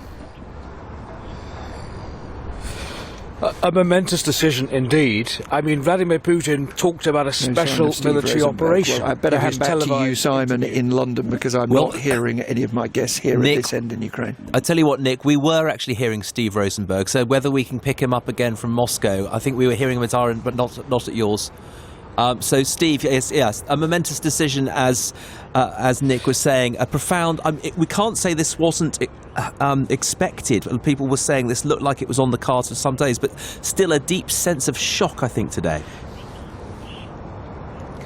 Yeah, a deep sense of shock amongst Russians too. I mean, people have been worried here. They've been looking at the reports on Russian TV news, but I don't think people thought it would come to this. I mean, Vladimir Putin was talking about a special military operation, but this is a full-on invasion of Ukraine, and that is shocking people here. And you come to the conclusion, you cannot not come to the conclusion, that Vladimir Putin has been stringing everybody along for months now. We've seen Western leaders and diplomats and foreign ministers coming here, talking to the Kremlin leader and other Russian officials about the possibility of de-escalation, easing tensions. There have been negotiations in Geneva, telephone conversations, and it seems that all along Vladimir Putin was preparing for this all-on assault against Ukraine. Where we go from here, I don't know. I mean, diplomacy is off the table. Yeah, that's the question, isn't it, Steve? Because he said, one of the things he said, he has no plans to occupy Ukraine. Given his track record in believing his utterances, what are we to make of that? What is the goal here? Well, I wouldn't make too much of that, to be quite honest, because only a few days ago he indicated that Russia had no plans to invade Ukraine. I think, if you look at what he's been saying in speeches and in statements and in articles and in televised addresses over the last few weeks and months, it's clear that Vladimir Putin does not look at Ukraine, modern Ukraine, as a sovereign nation. He treats it as a piece of land, as territory, which he believes should be in Moscow's orbit. So everything we're seeing today seems to be a major step taken by the Kremlin to try to force Ukraine back into Russia's sphere of influence. Yeah, and we talked a couple of days ago about that scathing speech he gave about Ukraine not having any history of nationhood itself, and expressing the sentiments you just referred to there. Obviously, the West will now try and have a huddle on this side and figure out what it's going to do next. But he will have priced in sanctions, won't he? He will have priced in the Nord Stream 2 pipeline being switched off. He's sitting on $600 billion worth of reserves. He's got no shortage of customers for his gas in the East. It's going to be difficult to see what the West can do to retaliate at the moment, isn't it? Of course it is. Absolutely. He will have expected the international condemnation. He will be expecting further damaging economic sanctions from the West. He will have priced that in, absolutely. And, in the calculations that he will have done in the Kremlin, weighing up, what Russia stands to lose financially, economically from more Western sanctions, he will have concluded, I think, that he stands to gain more geopolitically from going down this path of a major military escalation of an invasion of Ukraine. Steve, thanks. I think we can go back to Nick. Nick, if you're there, we're seeing some images here of those airstrikes in Kharkiv, the second biggest city in Ukraine, some couple of hundred miles to the east of Ukraine. Those flashes in the night are now plumes of smoke during the day. And also we're seeing huge queues of traffic out of Kiev. But back to you for a moment. Yes, just to reassure you, we just had a problem with the connection there, but we are safe and sound in central Ukraine here. You're right, the city centre where I'm speaking to you from is very, very quiet indeed. I can count on my hand the number of cars that are moving around this historic centre, and that in part is because, Simon, as you're saying, and you may be seeing images at home of this as well, the roads are jammed to get out of this city. People are leaving Kiev to head often to the west, which is where wealthy people moved some time ago from this city, believing that would bring them safety there. People stocking up at the supermarkets, stocking up on large amount of cash, and as we heard earlier in the programme as well, stocking up on weapons and ammunition to protect themselves. We've had no military action here in Kiev for some hours, although we are now just beginning to hear the low rumble of military jets every few minutes or so going over the city. No suggestion, as I say, that further Russian attacks. My suspicion, my guess is that will be Ukrainian forces taking off from the city. Yeah, there's some of the reports you gave us of people buying bullets and guns. Civilians buying those were most chilling.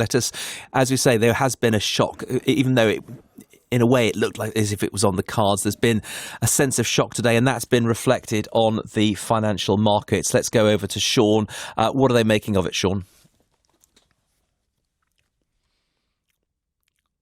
2.5% at the moment. So you Sorry, Sean. We missed the beginning of that. I don't think we quite faded you up. Can you the FTSE 100 opened this morning at 8 o'clock, and it's now down almost 2.5%.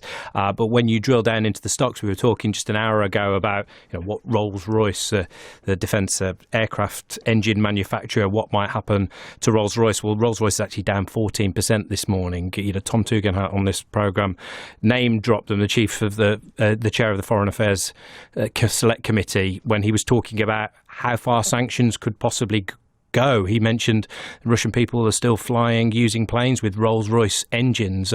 Since I spoke to you, the chief executive of Rolls-Royce, Warren East, has said that 20% of their titanium comes from Russia, that the company has ramped up supplies from its non-Russian titanium sources. But clearly, investors not so confident that this is going to be a good time for Rolls-Royce. But the FTSE 100 overall, almost all stocks are down this morning. Yeah. Overall, down nearly 2.5%. The FTSE, of course, in many ways propped up by things like sort of mining stocks, oil and gas companies, all of which will probably see their profits rise as the prices for those commodities rise with this shock. Sean, for now, thanks very much indeed. Now, for some, this may seem a long way off, but there is surely a foreboding that this invasion, what feels from a different era, will have consequences now. not just for the world order, but for individuals. Oil prices, we were talking about there, shooting through $100 this morning. Means petrol prices will set yet more records, intensifying the biggest squeeze on living standards in living memory. Well, earlier I spoke to the chief executive of Lloyds Banking Group, Charlie Nunn. It saw its profits rocket to £6.9 billion last year as the UK economy bounced back from COVID. Lloyds has 23 million customers. I asked him what signs of financial strain he's seeing there. A couple of thoughts on that. The first is, actually at this stage, we have seen some increased spending, as we all know, on things like food and energy, but it's not having a material impact on our customers at this stage. And actually, confidence and spending has recovered strongly, both for individuals and families post-Omicron, and also for small businesses. So, at this stage, not seeing a huge impact.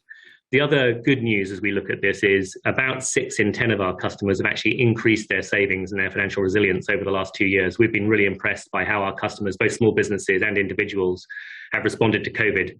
But to get to your point, obviously those who are more financially vulnerable, and as we look forward, those that we think are at the lower end of their savings are the ones we're concerned about. And I suppose our stance on that is we've already started reaching out to customers to help them think through other ways to build their financial resilience over the next 6, 12, 18 months. And if anyone's worried about that, I'd really ask people to give us a call because we have thousands of colleagues trained to help them think that through. OK. Obviously, we must talk about Russia. So far, one person I spoke to in the industry said that you might as well sanction the Dunfermline Building Society for all the good the sanctions have done so far. What are you looking at? Are you getting your compliance officers to get all the files out, make sure you know who all your clients are, find me the Russians, find me the exposure that we might have? Is this what approach are you taking to it? Yeah, so Simon, as you know, we're a UK-focused bank, so we're less exposed than some other organisations to Russia specifically. But having said that, we've invested a lot of time and money in our sanctions capabilities, and we have a very active and proactive management and ongoing management around all of the sanctions regimes, including Russia. And as you'd expect, in the last few weeks and months, we've been actively engaged with the government to make sure we're supporting their initiatives and sharing any insights around this. But rest assured, we have the right controls, and it's not something we're pulling out now. It's something we always have active monitoring around. But did you say that you've been working with the government over the recent weeks to ramp up that capability? Well, like other banks, yeah, we've been in close contact with the government, and we've been ready to support any further measures that they're going to announce. So it's been a proactive and engaged discussion for the last few weeks. I mean, no one thinks they have lots of Russian exposure, but they're complex financial structures often, and they have offshoots and subsidiaries. I just wonder, you used to work for HSBC, which got fined quite badly got fined heavily for sanctions busting many, many years ago. The fact that the Department of Justice is on the lookout for any banks that bust these sanctions will get the attention of compliance officers and indeed chief executives like yourself. Yeah, no, that's right. Obviously, I did have a lot of experience at HSBC around this, and you'll have to talk to them around their broader exposures. But the international banks have the same investment and the same issues that we do. They just have it on a broader scale, and obviously supporting multiple sanctions regimes. But it's been a top priority for a long time in financial services, and it remains one for us. The other threat to the financial system would be from cyber attacks. What have you in the industry, and Lloyds in particular, done to beef up your protections against your defences against that? Yes, it's something we're very aware of, and we've been on a heightened state of cybersecurity through all of our technology and then broader teams actually for a few weeks now. And it's something we're confident we have good and strong controls around. And as you say, it's one of those topics that is right at the top of our list and our priorities for making sure we're prepared. All right, Charlie, thank you very much indeed. It's coming up to 9 minutes to 9. Let's turn now to Lord Darrach, Kim Darrach, best known perhaps for being our former ambassador in the United States, but was also National Security Advisor inside Downing Street, as well as being the UK permanent representative in Brussels, permanent representative to the European Union. Good morning to you, Lord Darrach. It is a grim morning, isn't it? And I think one that that many people listening never thought we would see. Nick, it's an appalling and horrifying moment. And although we've seen the build-up of Russian troops around Ukraine for the past few weeks, it's still hard for me to believe this is actually happening. We're going to see scenes now in Europe that we haven't seen for 80 years. And it's the most shocking moment I can imagine. Do you believe that there is anything that Western leaders, that our own leaders, can do to change Vladimir Putin's mind or calculation? Or are we forced, sadly, to just wait and see what the Kremlin have in mind? I fear that that the time for changing Putin's mind is past. What the consequences are for him in terms of Western sanctions have been clear now, I think, for weeks, and he's nevertheless gone ahead with this act of this appalling act. So I think now it's about making the cost of it as high as it conceivably could be for him, because I think having started now, I can't see him backing off. His calculation, we guess, has been that he confronts a weakened West, a relatively weak president in the United States. We've lost Nick there temporarily. I'm not sure whether we can get him back or whether we have Lord Darragh on the line from here. Lord Darragh. You still have me here. Yes, Lord Darragh. One of the things that I think with some of the chilling reporting we've heard from Nick is the potential of close quarter, street by street combat. The Ukrainians that we've had talk to us on this programme say they intend to fight. It's going to be extraordinary. The fight or flight, what is your instinct? I think that you're going to see vast refugee movements. I mean, a lot of Ukrainian civilians will flee, I guess, towards the west, towards Poland, try and get out of the country. But others will stay and fight. And the Ukrainian army is going to put up some resistance. I think in the end, the Russian forces are likely to overwhelm them. But thereafter, what exactly is Putin's plan? Does he plan to hold Ukraine indefinitely, which would require a vast army, which would be permanently a risk from Ukrainians? So you'd be creating a new Russia would create a new Chechnya for itself. Yes, exactly. So it still doesn't make sense to me as a policy decision. Ukraine wasn't offering any aggressive threat towards Russia, and the cost of all this, not just in terms of sanctions from the West, but for the Russian economy, is going to be vast. But we are where we are. He's taken that decision, and yes, there's going to be appalling bloodshed, I believe. And in terms of a moment in the world order, it feels that the US has handed in its badge as the world sheriff a long time ago, and maybe that's a good thing when it comes to, as people said, when Americans and Russians start shooting at each other, that is a very dismal prospect. You have a UK where the sanctions are generally thought to have been quite underwhelming that they've presented so far. We're expecting an upgrade on that. I wonder, where do you think this leaves the new world order and a resurgent, proto-Soviet Union? Well, in terms of what this means for Russia, I wouldn't assume that it's going to end well for them. In terms of the West, look, we're not at our strongest moment, but I don't think that the President Biden would agree with your description of where America now is, and maybe this will become a rallying moment for us. But it's a deeply destabilising event, quite apart from the appalling human tragedy that's involved, and a deep challenge for us. Lord Darragh, Kim Darragh, former British ambassador to the United States. Many thanks. And I think we can go back to Nick in Kyiv. Yes, forgive me, it won't surprise you entirely to hear that this city is having one or two communication difficulties this morning. It's now 5 to 9. Let's turn to a city that is, we believe, under attack, to Odessa, the port city by the Black Sea, which is some way away from where I'm speaking to you in Kiev. We can speak to a Ukrainian member of parliament there, I hope. Aleskili Goncharenko joins us on the line. Good morning to you, although a very grave morning for you, for your country, and for the people in Odessa.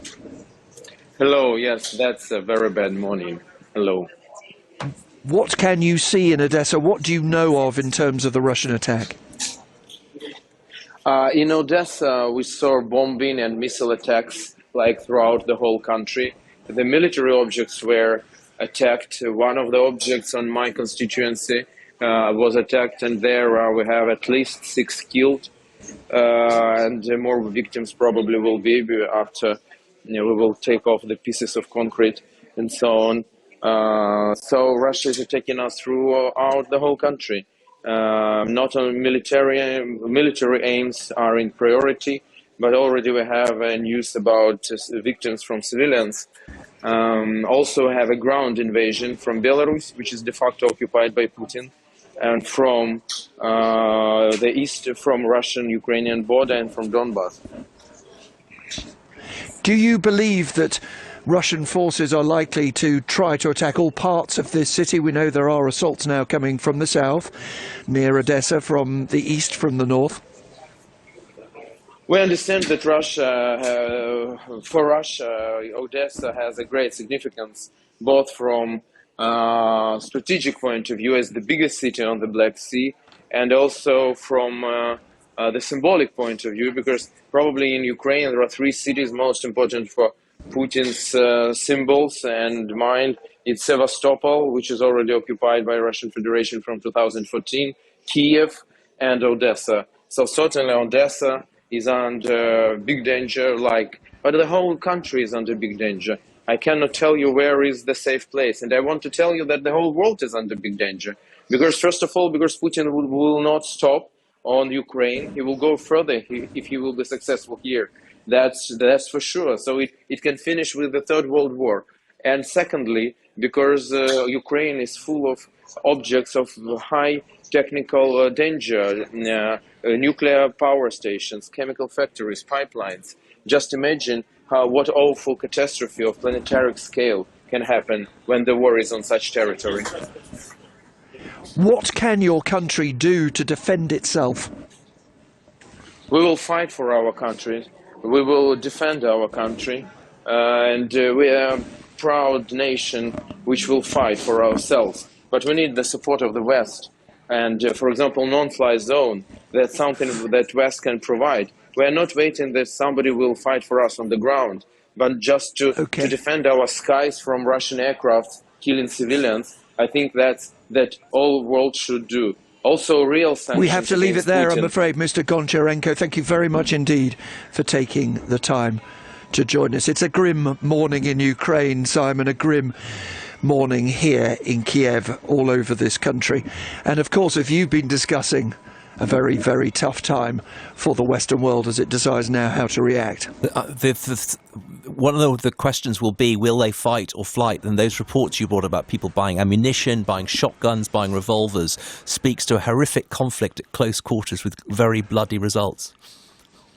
Of course, people hope, they pray, they may even believe that it will never come to that. But I was struck in this very short time that I've spent in this country, that I've spent in this city, that people believe they are fighting for family, for home, for country, for democracy, for Europe. They are willing, yes, to buy weapons in order to do that. They hope and pray that the West will come to their aid. They hope and pray this will not be the Third World War that some have talked about. But this morning, no one knows.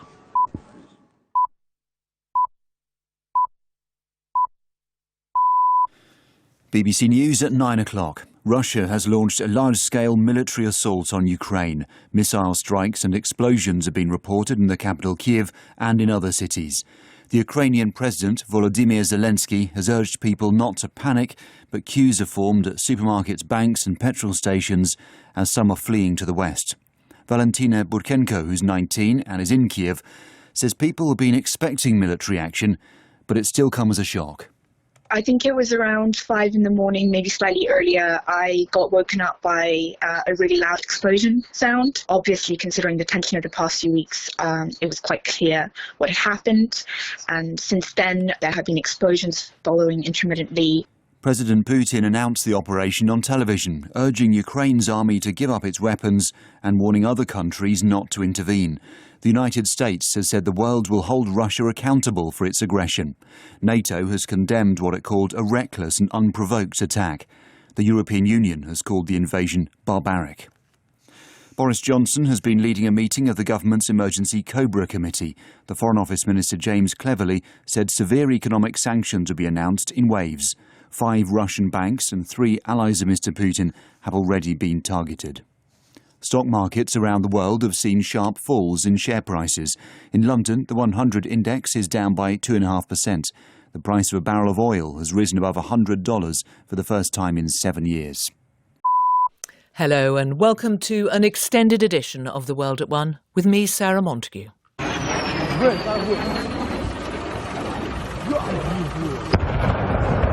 Missiles hit the capital of Ukraine as Russian troops advanced from the north, the south and the east of the country. The mayor of Kyiv, Vitaly Klitschko, tells us he's scared for his people. We're fighting for our future, for our children. Western leaders have condemned the invasion, but their response will be financial, not military. Today, in concert with our allies, we will agree a massive package of economic sanctions designed in time to hobble the Russian economy. In this hour-long programme, we'll get the latest from Ukraine, from Russia, and discuss what more can be done to protect the people of Ukraine. The BBC News is read by Caroline Nichols. Russia has begun a full-scale invasion of Ukraine, sending in troops by land and sea and launching cruise and ballistic missiles. Ukraine says Russian armoured columns have entered the country from many directions, including from occupied Crimea and from Belarus to the north. Fierce fighting is being reported in eastern Ukraine, with dozens of deaths on both sides. NATO has called Russia's attack entirely unjustified and unprovoked. Our correspondent, James Waterhouse, sent this report from the Ukrainian capital, Kyiv. It was the wake-up call Ukrainians in the capital never wanted. A series of explosions, loud bangs, out of sight over the horizon from several directions. Then reports of Russian troops shelling and then crossing the border from multiple points, including Odessa to the south and Kharkiv to the east. Here in Kyiv, air raid sirens and police vehicles urging people to get to safety have led to thousands trying to leave. Then queues at cash points, petrol stations and supermarkets. Later in the morning, another explosion, closer to the centre. Streets are the quietest they've been. There's also a lingering smell of smoke. For the first time, there are police patrols, as well as military personnel and vehicles weaving around the cobbled roads. President Zelensky has said weapons will be issued to anyone who wants to defend Ukraine and has announced a cutting of all diplomatic ties with Russia. Boris Johnson has accused President Putin of unleashing a tidal wave of violence, saying that his hideous and barbaric venture must end in failure. In a televised address, the Prime Minister said he'd spoken to President Zelensky to offer the UK's continued support in ensuring that the flame of freedom once again blazed bright in Ukraine. He promised what he called a massive package of economic sanctions. A vast invasion is underway, by land, by sea and by air. Ukraine is a country that for decades has enjoyed freedom and democracy and the right to choose its own destiny. We and the world cannot allow that freedom just to be snuffed out. We cannot and will not just look away. The Kremlin insists its military operation in Ukraine will last as long as is necessary. President Putin, who announced the action early this morning, is said to be preparing for a State of the Nation address. But there's a sense of shock among many ordinary Russians. Our correspondent, Carrie Davis, is on the Russian side of the border with Ukraine and sent this report. Russia has spent months denying that it was planning to invade Ukraine. President Putin said that the aim of the special military operation was, in his words, demilitarization and denazification of the country. He called the West an evil empire and threatened that anyone who intervened would suffer consequences that they had never seen in their history. Russia's state media, which have ferociously defended the president, have shown no sign of changing tack. But on social media, some Russian influencers with millions of followers posted pictures of black squares with the caption "No to War." They stopped short of criticising Putin. An open letter against the military operation has already gained over 170 signatures by Russian journalists and academics and may grow further. On the streets of Moscow, there's a sense of disbelief among many ordinary Russians that their country could go to war with Ukraine. There are queues at banks as people try to withdraw their money, worried of the economic consequences of the invasion. There's been shock and condemnation for Russia from the international community. NATO's Secretary-General Jens Stoltenberg described the invasion as cold-blooded and said the alliance was on high alert. Governments around the world are now considering how to respond to Russia's actions. Our diplomatic correspondent Caroline Hawley reports. Days, weeks of frantic diplomacy and economic threats, failed to stop President Putin. The crisis talks across Western capitals now are on how to respond to the invasion. Britain and America are promising a decisive and united response to what they've called a blatant violation of international law. European leaders meet later today, planning the harshest sanctions the EU has ever implemented. The NATO military alliance has announced that it's sending more forces to protect member countries in the east. China is urging all parties to show restraint, but is refusing to call Russia's dramatic overnight move an invasion. Oil prices have reached their highest level for more than 7 years, surging past the significant point of $100 a barrel. Russia is the second biggest exporter of crude oil and the world's largest natural gas exporter. The invasion is hitting stock markets around the world. Our business correspondent Theo Leggett has the details. Europe is heavily dependent on Russia for supplies of both oil and gas. A significant part of it flows through pipelines that cross Ukrainian territory. Fears that those supplies could be disrupted have pushed up the price of Brent crude oil sharply to well over $100 a barrel, while the cost of gas on European wholesale markets has increased by more than 30%. Fears that high energy prices will cause economic harm, along with the prospect of further sanctions, have driven share prices downwards in London and across Europe. In Moscow, share indexes plummeted more than 30%, wiping huge sums off the value of leading companies. The Russian currency, the ruble, has fallen to record lows against the dollar and the euro. The price of gold, often seen as a haven for investors in times of trouble, touched its highest level in nearly a year and a half. The government is insisting that its proposals for major changes to further education funding in England would be fairer to students, graduates and taxpayers. Under the plans, the period over which graduates repay their student loans would increase from 30 years to 40. A consultation on the proposals has begun. Labour described them as a stealth tax on graduates. Caroline, thanks. Despite all the warnings, the news this morning scarcely seemed credible. Russia had invaded a European country. It's a headline from another age. But as it's the 21st century, we have constantly updated news. The latest that the shelling and explosions around the capital Kyiv and other big cities is continuing. That tanks have crossed the border from Belarus in the north, from Russia in the east, and from Crimea in the south. And we know that at least 40 Ukrainian soldiers are reported killed, possibly many thousands more. But the first signs of the invasion came from a very 21st century technology. It was at 3:15 this morning that Google Maps showed a traffic jam on the road from Belgorod in Russia to the Ukrainian border, a convoy of Russian armour and troops. And it was at about 3 a.m. our time, 5 a.m. in Ukraine, that the first missiles landed.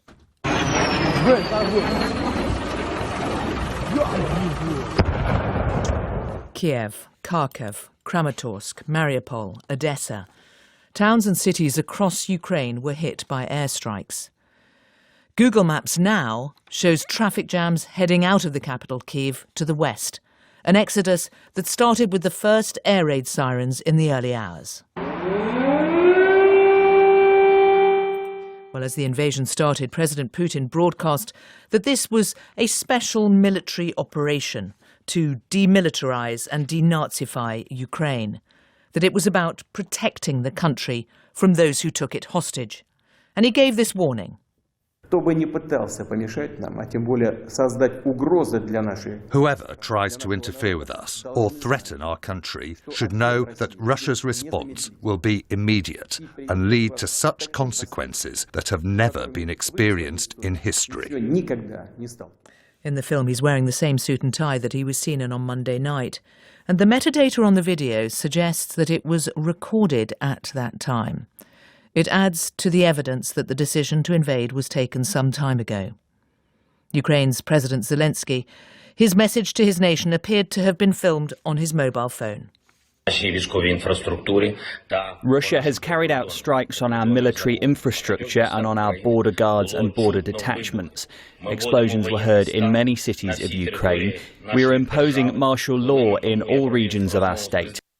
Well, as the assault on Ukraine unfolded, the UN Security Council was holding a special session in New York, chaired by Russia. At its close, the Ukrainian ambassador said this to Russia's ambassador. And I welcome the decision of some members of this council to meet as soon as possible to consider the necessary decision that would condemn the aggression that you launch on my people. There is no purgatory for war criminals. They go straight to hell. Well, we don't yet know how the West will respond. The Prime Minister Boris Johnson has said he'll bring in a massive package of sanctions to hobble the Russian economy. And he said the West must end its dependence on Russian oil and gas. We'll have more on the possible response later in the programme. First, though, our correspondent Nick Beake has been speaking to the residents of Kyiv throughout the morning.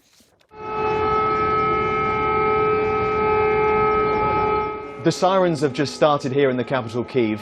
Like so many people, we were woken up by the sounds of explosions, and people across the country are reporting the same thing. The invasion, the attack that Russia promised would never happen, has now started.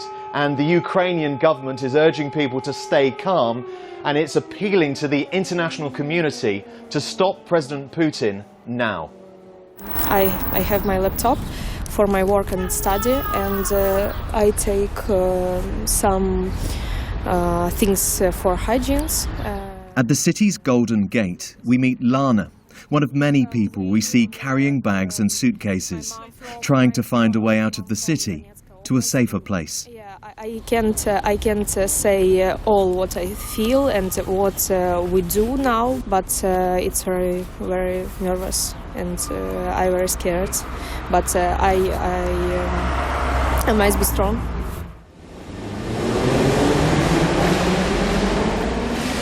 Well, this feels like one of the safest places in the city today, not just because there are lots of soldiers about, but because the metro is doubling up as a bomb shelter.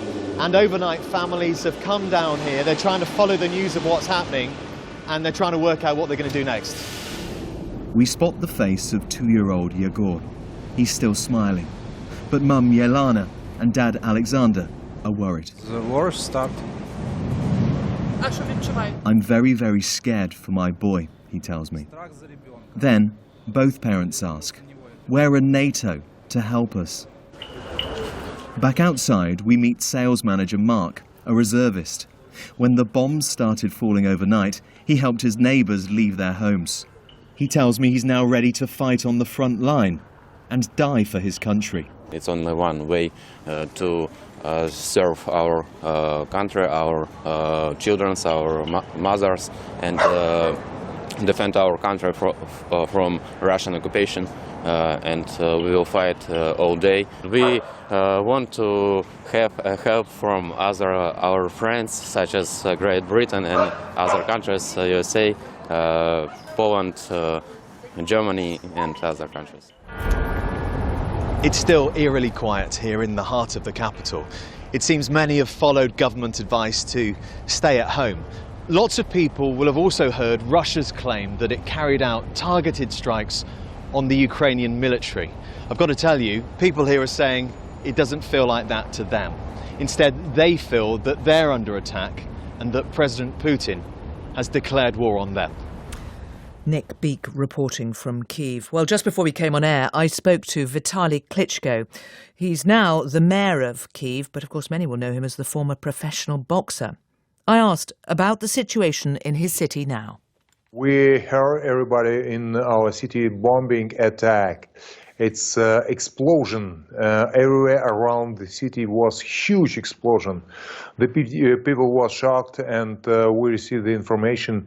And military base and an airport was bombing.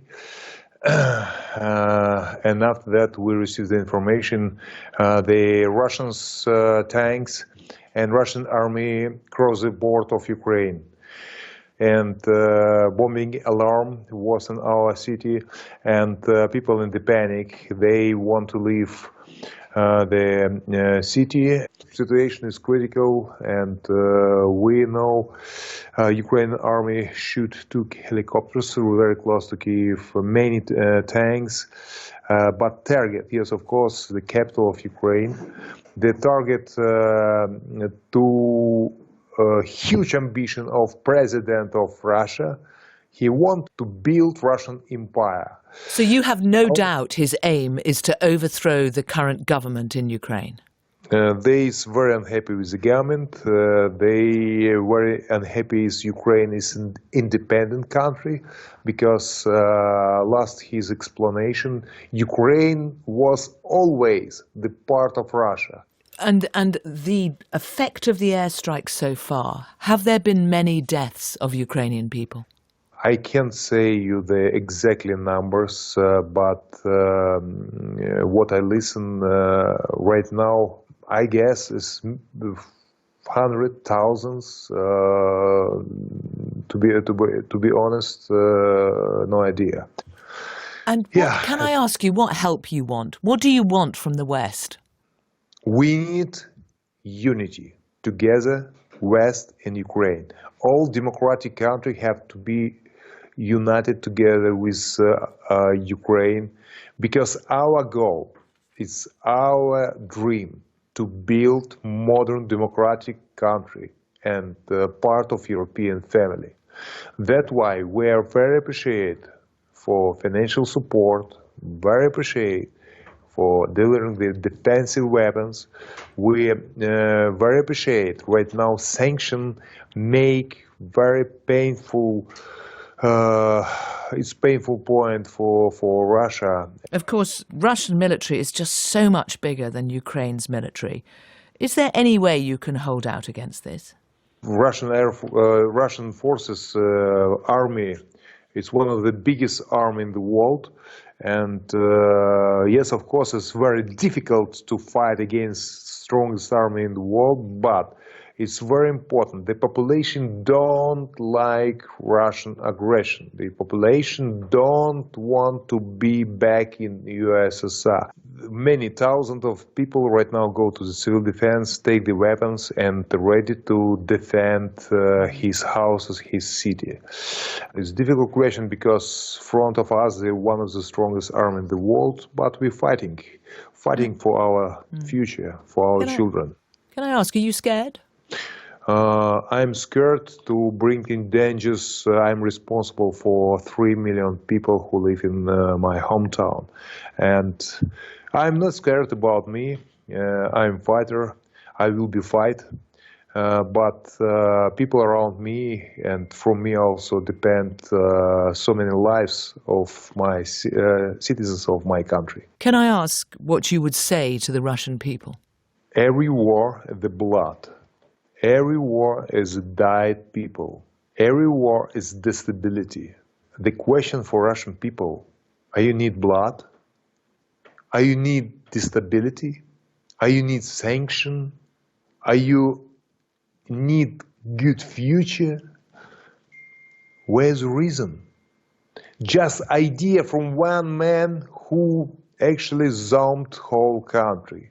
And right now, try to zone our country, Ukraine. Vitaly Klitschko, the mayor of Kiev. Well, Western leaders have condemned the attack on Ukraine. Germany's chancellor accused President Putin of bringing suffering and destruction to his neighbours. The US President Joe Biden called the conflict catastrophic. But his predecessor Donald Trump hailed the Russian president's strategy. I went in yesterday and there was a television screen and I said, this is genius. So Putin is now saying it's independent, a large section of Ukraine. I said, how smart is that? And he's going to go in and be a peacekeeper. You got to say that's pretty savvy.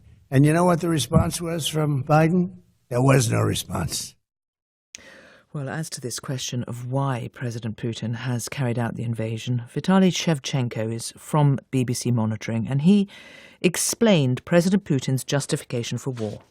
It seems as though the Russian government and President Putin himself, they've never really accepted the whole idea of Ukraine's independence. Over these past years, we've heard rhetoric coming from President Putin himself, Kremlin-controlled media and various officials in Moscow suggesting that Ukraine is not a real state. It's only been allowed to exist by Russia. And in fact, it doesn't deserve to exist. And this kind of rhetoric, it's reached a crescendo over the past week or so, accusing Ukraine of committing various attacks And there's very little in terms of evidence of these claims. Also, to come back to the question of why he's doing it, having a thriving, well-integrated democracy right next to Russia, that is not something that the Kremlin is very keen to see. And thirdly, and I think that's really important as well, Ukraine is only a subplot in a much bigger story, the story of Russia's confrontation with the West. So it's much bigger than Donbass. It's much bigger than about Ukraine. Now, the way that the Russian Defence Ministry is pitching this to the Russian people is that these soldiers are on a peacekeeping mission, but also stating that the armed forces do not carry out any missile, air or artillery strikes against the cities of Ukraine. Can you tell from what you're monitoring whether the people of Russia believe that? Well, we have to remember that they've been subjected to a very well-organised, concerted media campaign accusing Ukraine of many evils over many years. It's really difficult to gauge public opinion in Russia as well because there are very few independent pollsters. But we'll see this evening what happens, because there have been calls for Russians to turn out for anti-war demonstrations. That might be an indicator of how many Russians are opposed to the war. Up until now, numerous others who've opposed an invasion of Ukraine, they've been charged with various offences. So it takes certain bravery to turn out in Russia for anti-war demonstration. What about the numbers who have been killed and what is being presented by Russia on that? Well, they're saying they're pretty insistent that they are not targeting civilians. They are using precision weapons. Civilians have nothing to fear, and any social media evidence to the contrary is fake. But that's not what I've been hearing. I've been hearing from my friends and family back in eastern Ukraine, and they're saying that their cities have come under attack and missiles are raining down on their streets. I mean, this is personal for you, Vitaly. You have family there. Yes, I got woken up at 5 a.m. by my mother today, who said that her building was shaking and she was nearly shaken out of bed. There's a huge sense of anger and injustice among the people I've been speaking to in eastern Ukraine. They don't really comprehend what's going on and what they did to deserve this, why this is happening to them, because they are supposed to be the Russian speakers that President Putin is so keen to defend. In fact, they are suffering, and the fear is that they will suffer more. Vitaly Shevchenko from BBC Monitoring. Well, it is a bold and dramatic move by President Putin, and if successful, it will further entrench his power. Sir Tony Brenton was the UK's ambassador in Moscow until 2008. Good afternoon, Sir Tony. Good afternoon. Now, I know you're surprised by the invasion. We all seem to be, despite the fact that the West had intelligence and has been saying that he was hell-bent on it. Yes, I guess one lesson from this, well, first of all, is to take our intelligence agencies more seriously, and secondly, to take Putin more seriously. He's been setting out his red lines about Russia's security concerns, and that has quite a lot to do with his attitude to Ukraine, for some time now, and the last month or so's negotiations have taken him nowhere in terms of a positive Western response, which sadly has contributed to where we are now. I mean, another large part of it, I have to say, is that Putin has plainly gone slightly bonkers on the issue of Ukraine, as exemplified by his rather rambling speech last week and his big paper last June. Looking forward, however, if you ask yourself what is his plans, then he said he wants to demilitarize and denazify Ukraine. Now, I don't know what denazify means, but what demilitarize means is that he's got to replace the Ukrainian government, and he's got to get some sort of assurances out of whatever he replaces it with that Ukraine will become a neutral state. So he set himself a very big agenda, and that means that we're facing quite a long confrontation, I suspect. OK, and in terms of how the West reacts, I suppose one of the things they need to consider is what happens if he is successful? Well, I mean, firstly, I listened to the Prime Minister, of course, as we all did, and I thought he put the moral case very well. But I think he overstated our ability to do very much in the short term. There'll be lots of condemnation, which is right. There'll be lots of sanctions, which the Russians have insured themselves against. They have the mute backing of China, who will be delighted to see Russia pushed more into their direction. And in any case, sanctions, even if they have any effect at all, will take a long time to come into effect. I suspect that Putin is hoping for a reasonably quick, successful military campaign, and then the expectation after that, as after the annexation of Crimea, is that people will gradually resume relatively normal relations with Russia. And if that is that your presumption of what will happen?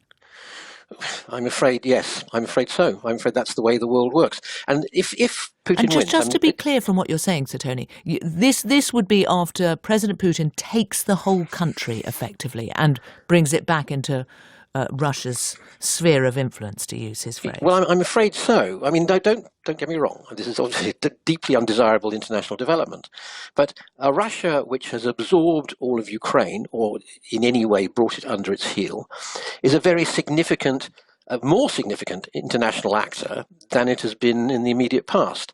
The immediate comparison is with Russia's action in Syria back in 2015, when Bashar al-Assad was losing his civil war. The Russians stepped in there, rescued him. The West said this is awful and prevaricated around the fringes, and he emerged from that with his international credibility very significantly enhanced.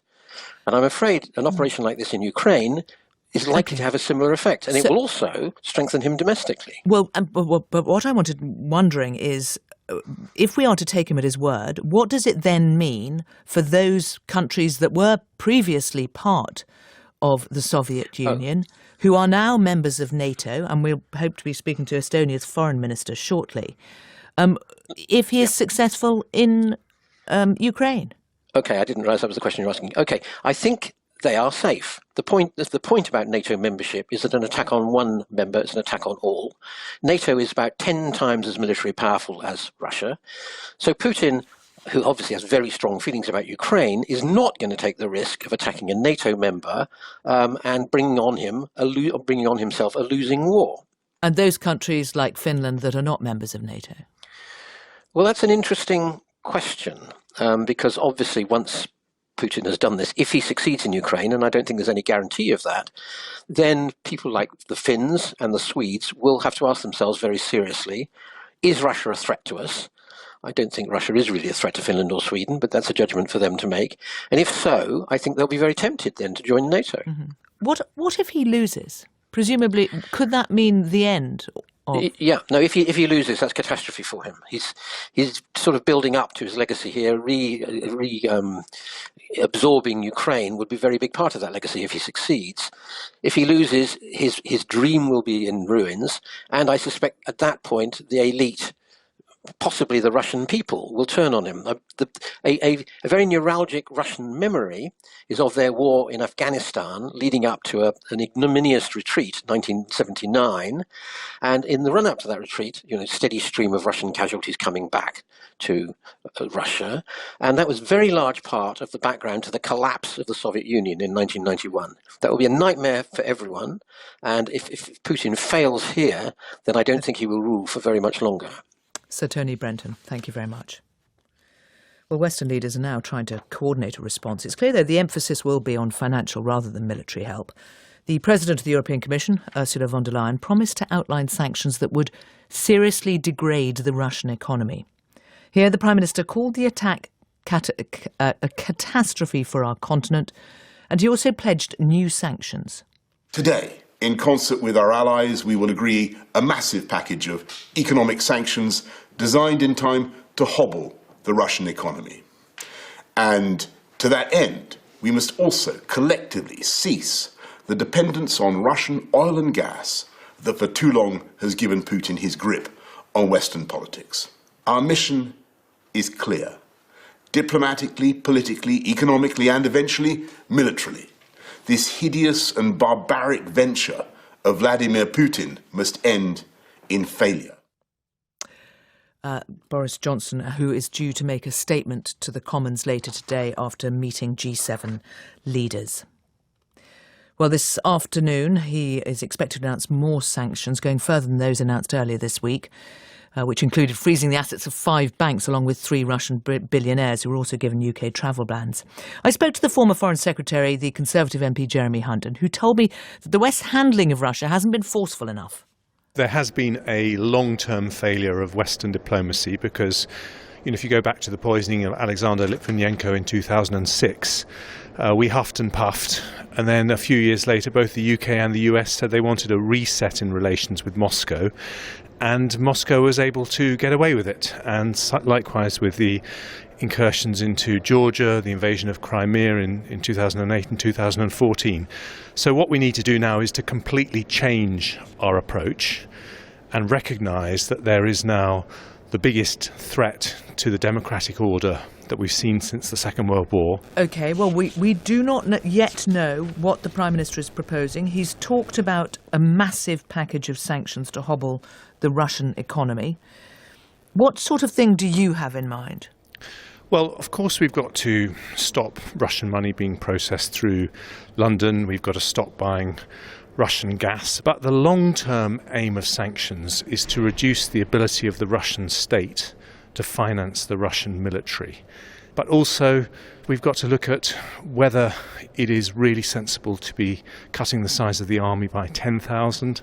I think the integrated review the government published is now out of date, and we need to review that and ask ourselves, what will it take to guarantee the security of NATO members, of democracies around the world against this very changed scenario? One of your fellow Conservative MPs, David Davis, has said that the UK should be providing air support to the Ukrainian army. I think any support that they request we should consider carefully, but I think sending British troops, Western troops, into direct conflict with Russian troops would be a very risky thing. It would be the first time that 2 nuclear-armed powers on the Security Council have actually come into conflict, and I think we have to think very hard before doing that. But yes, any support we can give the Ukrainians to slow down the invasion and make sure that Ukraine becomes a millstone around Putin's neck rather than a glorious step towards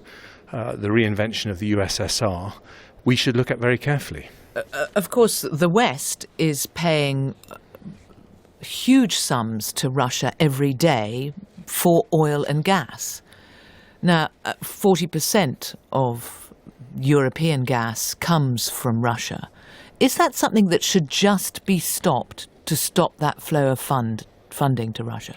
Yes, we may not be able to do it immediately, but we are going to have to wean ourselves off Russian gas, because ultimately that is how he finances the forces that were doing the invasion that we've sadly witnessed this morning. So what we need to make sure in our response today is that we don't just have a tactical response to the immediate threat to, very sadly, the people of Ukraine, but we have a long-term response to the threat to the democratic order. There are now 2 very big powers, Russia and China, that are absolutely committed to upending that order, and that is why we have to think long and hard and smart about what to do next. If Russia wins, if it gets away with this invasion, do you fear what it would do next with regard to other countries in the east of Europe and NATO members? Well, I think the biggest immediate concern is how China would interpret it, given that it has long said that it is not prepared to take a military solution to what it sees as the Taiwan issue off the table. And so there are huge ramifications that go right the way around the world. But remember, Putin has done something big today. It may take us a while to turn that into his biggest mistake, but it is absolutely within our power to do that if we take the right measures now, economic, military, diplomatic, to isolate Russia and turn this into a big misstep. The former Foreign Secretary Jeremy Hunt. Well, the foreign ministers of 3 Baltic states, Latvia, Lithuania and Estonia, were in the capital of Ukraine, Kyiv, to show support for the government there. And they were there when the attack started.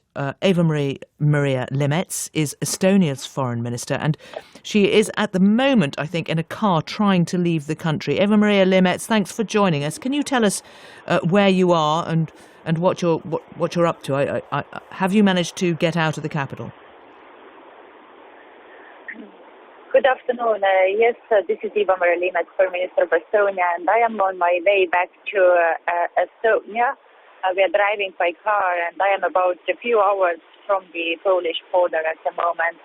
It took us today morning about 5 hours to exit the capital city, Kiev, because of heavy traffic that was there. So many people tried to evacuate the city early in the morning today.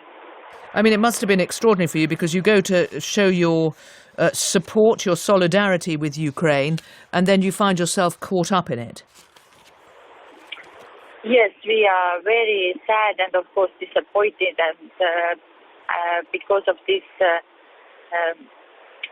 military attack posed by Russia today morning. And today we had to actually go to contact line to Kramatorsk and really show our support to Ukrainian territorial integrity and sovereignty. But we faced such an unacceptable behavior from Russia that, of course, the whole international community has to react immediately. OK, well, what are you wanting to see from the international community now? First, of course, we have to make it clear to Russia that this kind of behavior is unacceptable. We have to put forward the sanctions that we have discussed already by like-minded countries, and I hope that tonight the Council of Europe makes this decision in coordination with the United Kingdom and the US and, of course, also G7 countries. Also, we have to make a strong statement from the United Nations Security Council that it is severe violation of the international law.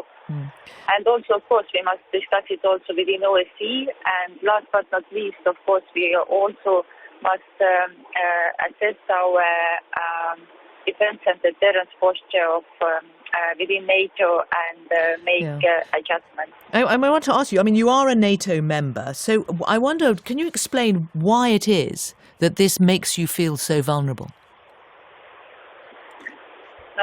Estonia is a member of NATO, and at the moment we don't see a direct military threat to Estonia, but at the same time we see that the balance of power has been changed by Russia in Europe, and because of that we have to also strengthen the defense and deterrence posture of NATO and make all the necessary adjustments.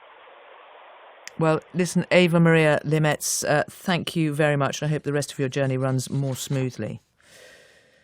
Coming up on this specially extended edition of The World at One, as Russia attacks Ukraine, we will get the latest from the country. Do get in touch with us on social media. Hashtag BBCWATO. Our email address, worldatone@bbc.co.uk.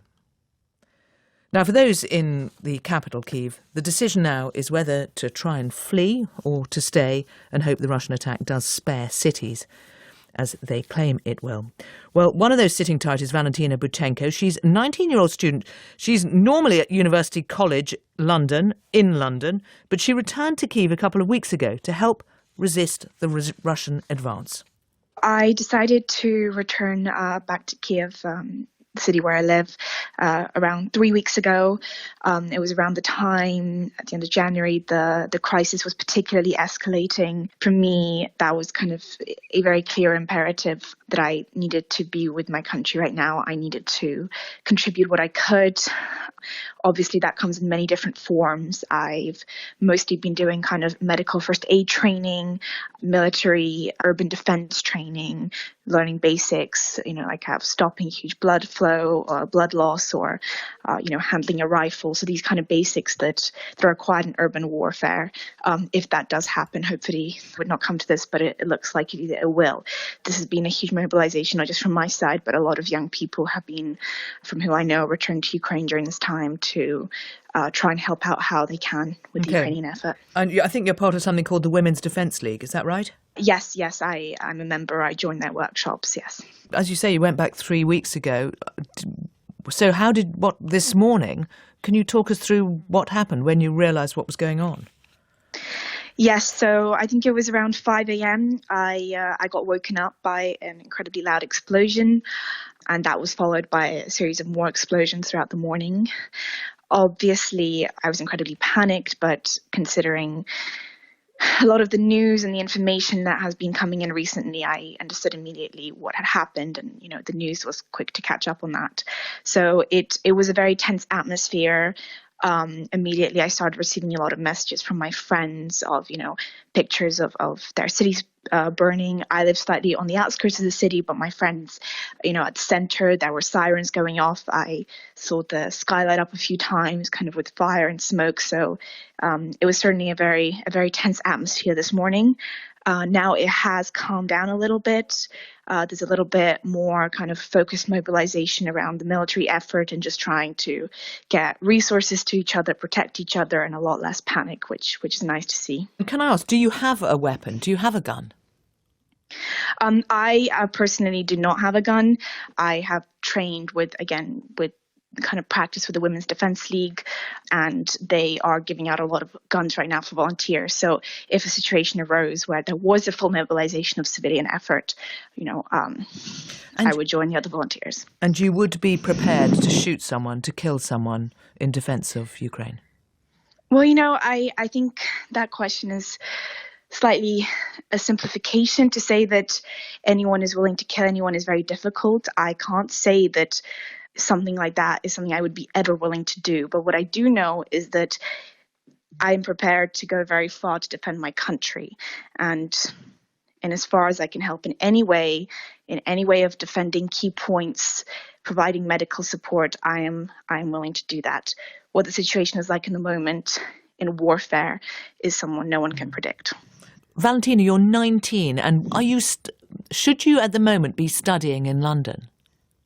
Yes, so I'm at UCL and I am studying. I am this year, my university has been providing a lot of online resources, remote teaching. So certainly up to this point, I have been continuing with my teaching as far as I can. And so I am. Valentina, are you going to carry on going to online lectures in between defending Ukraine?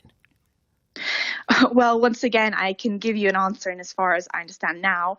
However, if there are missiles flying over my head, the situation may be slightly different. Of course. Valentina, just a final thought. Many people are sort of thinking this, it doesn't feel like something we expected in the 21st century. Did you imagine that you would ever be going to war? No, I definitely didn't. Again, I think you put it very well. This isn't something you imagine in the 21st century, and certainly not something you imagine in Europe. Ukraine is a free, democratic country in Europe that is going towards progress and development. To imagine there is warfare happening here on the borders of other European countries is just implausible to me. Valentina, 19-year-old student who will be staying in the capital, but hundreds are trying to flee, and there are traffic jams leading out of the west of the city.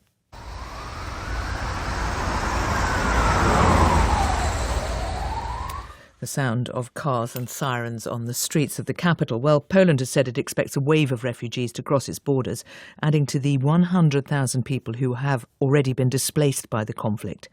Jan Egeland is Secretary-General of the Norwegian Refugee Council, which was already working in Ukraine.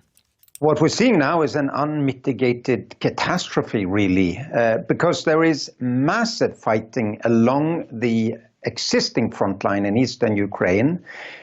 And within 20 kilometers on either side of that front line, there are 2 million people. This is a densely populated area, and the people who live there are vulnerable. There is a lot of elderly people there. They are in villages from where they cannot be evacuated. And then panic is spreading in many of the places I visited 2 weeks ago when I came to see and be with my colleagues, the relief workers on the ground. Panic that is very natural when there is a bombardment of your hometown. So people are now fleeing inside Ukraine, and we should expect actually refugees coming across the borders to Poland, to Romania, to Moldova, and to Russia. So Russia is unleashing something that will be a catastrophe for the whole region.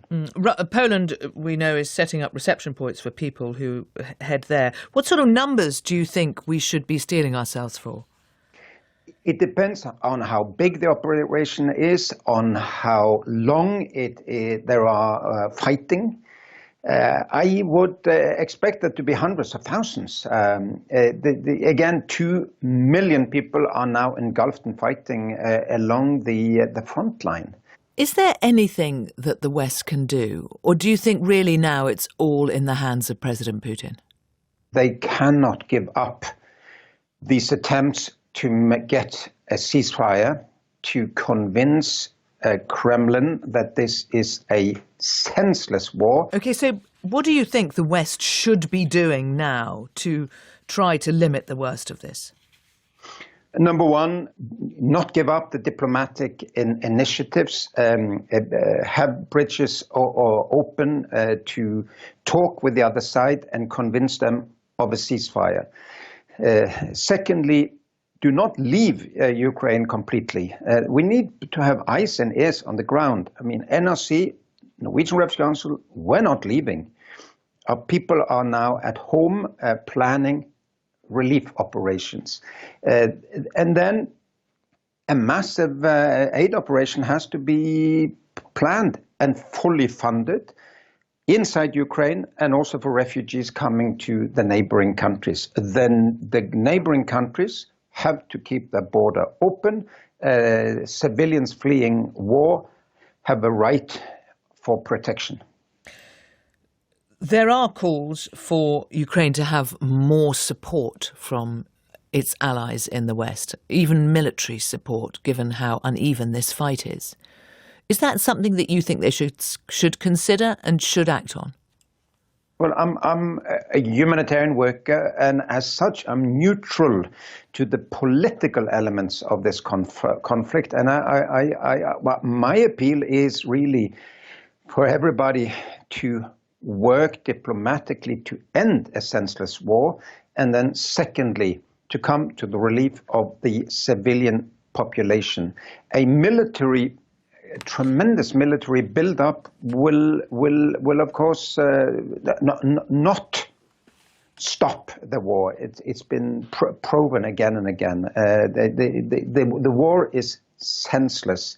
We have to help now the civilians, and there has to also be protection and eyes and ears on the ground so that we do not leave these people alone. Jan Egeland, the Secretary-General of the Norwegian Refugee Council. Well, Russia at war, it is a phrase that, as we've said, conjures up another age, but it is today the global reality.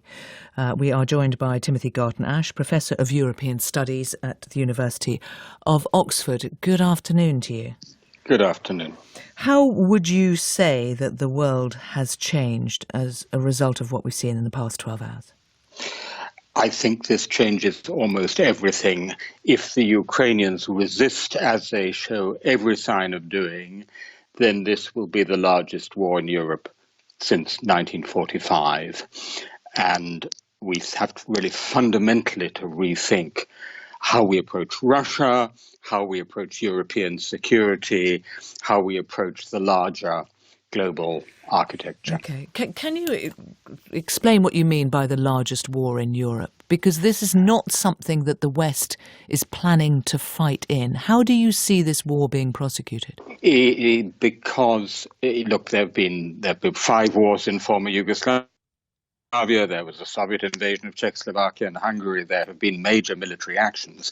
The difference is here is we have one of the largest armies in the world facing Ukraine, which is an independent sovereign state, which has a large army, a lot of armed people who have expressed themselves determined to fight to defend their territory.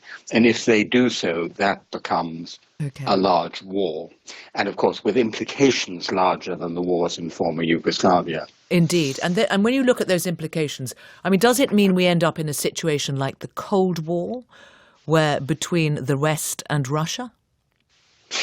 It's too soon to say, but I mean, it's quite clear that the absolute minimum that we in the West have to do is absolutely to secure the eastern frontier of NATO, which is, of course, now in parts the western frontier of Russia, Belarus, and Ukraine. Not 1 inch, not one incursion across that frontier. Now, in a sense, a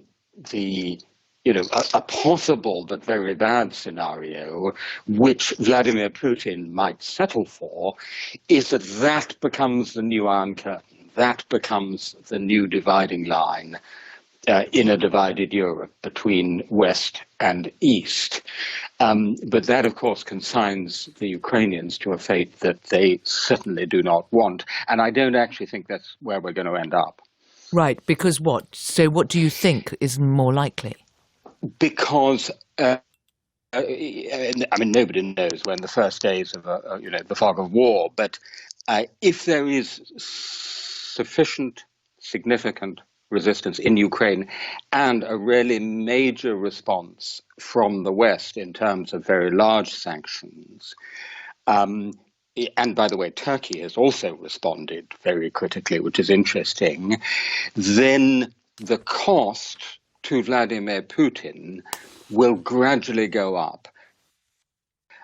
Young Russians coming back in body bags, the ruble falling through the floor, the economic consequences, and eventually the cost to him may become too high and he will have to sue for peace or be deposed. Okay, so what you think that this is a gamble that will not pay off for him? I certainly think that we will not be doing our job if it does pay off for him. Okay, well, let me bring in Anne Applebaum. She's the author of several histories of Ukraine and the Soviet Union and a writer for The Atlantic magazine. Good afternoon, Anne. Good afternoon. You may have heard what Professor Garton-Ash was just saying there about we now are facing the largest war in Europe since the Second World War, but one that may not pay off for President Putin. How do you see it playing out? So I actually think the critical issue here is not what we do, what we in the West do, but what the Ukrainians do. We know that they are fighting back. There's fighting around major cities right now. We know they do have weapons and they're using them. Much depends on how that plays out and how it affects the Russians coming in. I think... Oops, that does not sound. Anne, can you hear me? Sorry, Anne, the line just faded out there. Can I ask? Do you think, given what you're saying, that it depends on what Ukraine does? Do you think the West should be arming Ukraine? I mean, really stepping up the military support that it's offering? So the West is arming Ukraine. The U.S. has been sending weapons there over in the last few weeks, and even I understand in the last few days. We know, as you know, the UK has as well. And yes, absolutely, we should be arming Ukraine, and we should be offering them intelligence, and we should be offering them help with communications. And I hope that we're doing that. It's very important to us that Ukraine have that kind of support and that Ukraine win this war. Right. And as far, we haven't talked about China yet. Timothy Garton-Ash mentioned Turkey being critical, but China, said earlier that this should not be described as an invasion. Anne Applebaum, how do you see China affecting what happens now?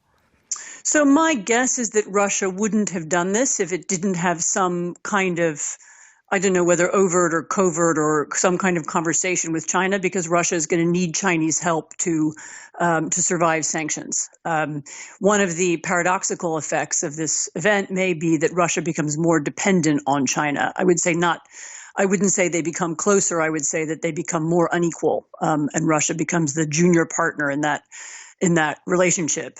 I would be surprised if China is enthusiastic about this, whatever they may say in public. It's not in China's interest for the world economy to crash or for Europe to have an. Oops, the line, we've lost the line again, but that is a point we should probably leave it. Anne Applebaum and Timothy Garton-Ash, thank you both very much, and apologies for the state of that line. Let's turn now, though, to Ukraine, to the capital, Kyiv, where our chief international correspondent, Lise Doucette, is. Lise, can you bring us up to date? And I mean, we've had such mixed reports. What can you tell us about what has happened in the capital? In the capital, in the last hour, we had another air raid siren, which of course strikes fear in the hearts of Ukrainians in the capital, who are now wondering, fearful, what's going to happen next. An hour before that, there was an explosion on the outskirts of the city that came several hours after the first explosions, like rolling thunder, which we all heard in Kyiv in the early hours of the morning. As you've been reporting on this program, the Russian forces have been advancing in three directions, including towards the capital, where I am now. We heard from the Russian border forces, the Ukrainian border forces, which said that the Russian forces were now advancing into the region of Kyiv. The checkpost that they were talking about is about 3 hours drive from the capital, Kyiv. So I think we can't be in any doubt that this is not about eastern Ukraine, and this is an all-out invasion of Ukraine, and there's real worry about how long and how far this is going to go. Because what? Presumably the intention then is to overthrow the government. Well, that is the ultimate objective, isn't it? How are we to read what President Putin wants? He tried to spell it out in that speech, that extraordinary speech on Monday night after Russia recognized the two rebel-held areas in eastern Ukraine, in which he basically said, Ukraine doesn't have a right to exist. You're a fake country. You're a puppet regime.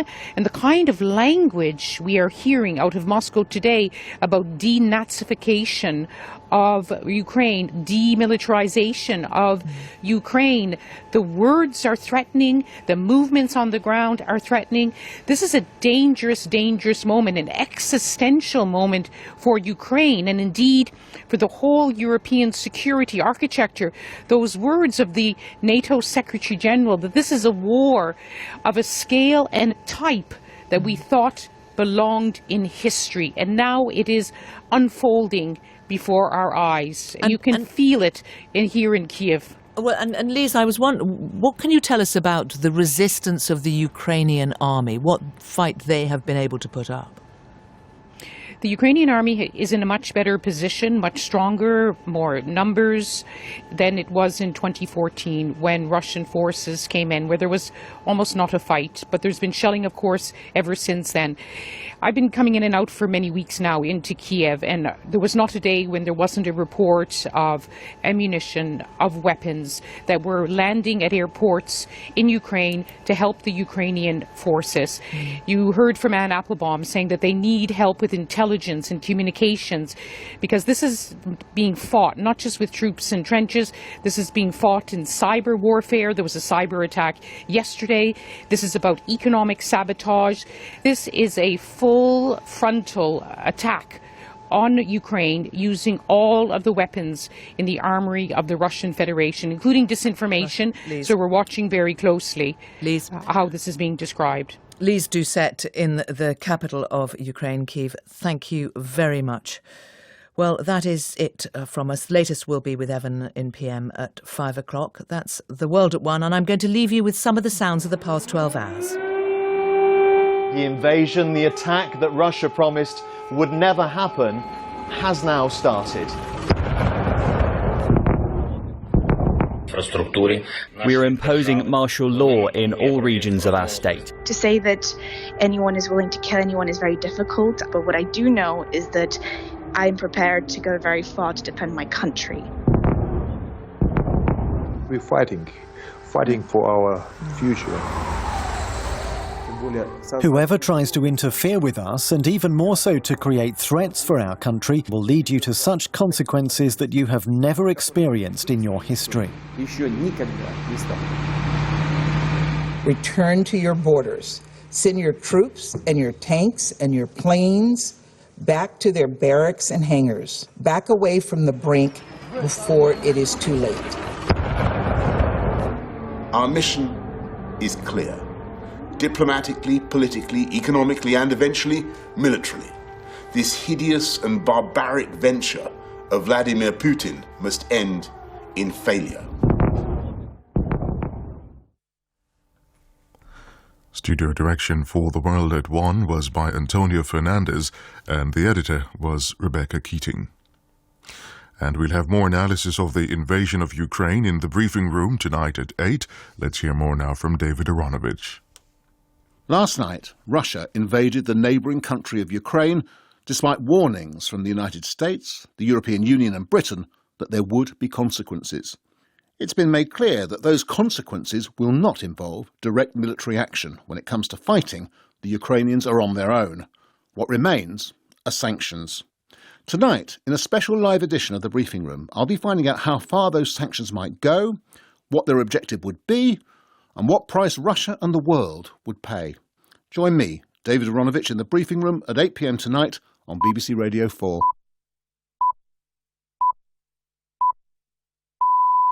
BBC News at 2 o'clock. Ukraine says more than 40 of its troops have been killed in the first hours of fighting after Russia invaded in what Vladimir Putin has called a special military operation. The Ukrainian President, Volodymyr Zelensky, says forces are resisting and he's promised weapons will be given to citizens who want to defend the nation. Alexei Gonchienko is a Ukrainian MP for Odessa, where there are reports at least 18 people have died in a missile attack. Some people are panicking, some are not, but the situation is extremely difficult and the Russian invasion is on the way. That's why we are waiting so much for a strong response from the world, because now Ukrainians are fighting for the whole civilized world. Boris Johnson has described the invasion as hideous and barbaric. Speaking ahead of a meeting of G7 leaders, which is getting underway around now, the Prime Minister said the UK and its allies would respond with a massive package of sanctions. The former Foreign Secretary, Jeremy Hunt, says Western countries should consider providing Ukraine with further military support. I think sending Western troops into direct conflict with Russian troops would be a very risky thing. It would be the first time that two nuclear-armed powers on the Security Council have actually come into conflict. But yes, any support we can give the Ukrainians to slow down the invasion and make sure that Ukraine becomes a millstone around Putin's neck, we should look at very carefully. In Ukraine, some families have left Kiev as a precaution, while there have been long queues at petrol stations and cash machines. The invasion has had an impact on the cost of crude oil, which is at its highest in more than 7 years, prompting warnings that record petrol prices could jump even further. The cost of a barrel has soared to $104. European football's governing body UEFA is expected to remove St Petersburg as host of May's Champions League final. An emergency meeting has been arranged for tomorrow morning. BBC News. The world reacts as Russia invades Ukraine. This is an attack not just on Ukraine. It's an attack on democracy and freedom. Полетіли в сторону аеропорта. Як і обіцяв, знову на зв'язку. Я буду щогодини. We now have war in Europe on a scale we thought belonged to history. We'll hear about the Russian advances, the resistance, and we'll hear from Ukrainian citizens. Some want to flee, some ready to fight. We've organized ourselves to patrol our communities, to protect our homes and our families from marauders. I've never shot anyone, but I do know how to shoot a gun. Well, the Prime Minister is about to address Parliament and President Biden is due to speak within the hour. We'll have the latest news and analysis throughout the programme.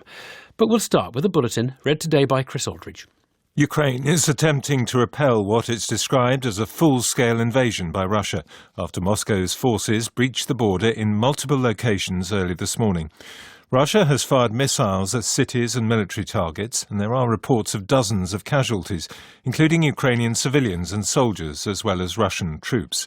The Ukrainian President Volodymyr Zelensky said Russia had embarked on a path of evil, but President Putin has insisted he was forced to launch military action to defend his country.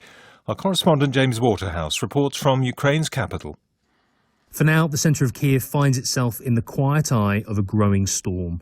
20 miles away is Antonov Airport, where Ukrainian forces say they fought back with an artillery strike against Russian paratroopers who landed there.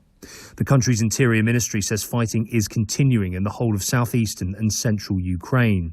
And now there's heavy fighting in Chernobyl to the north as Russian troops continue to advance.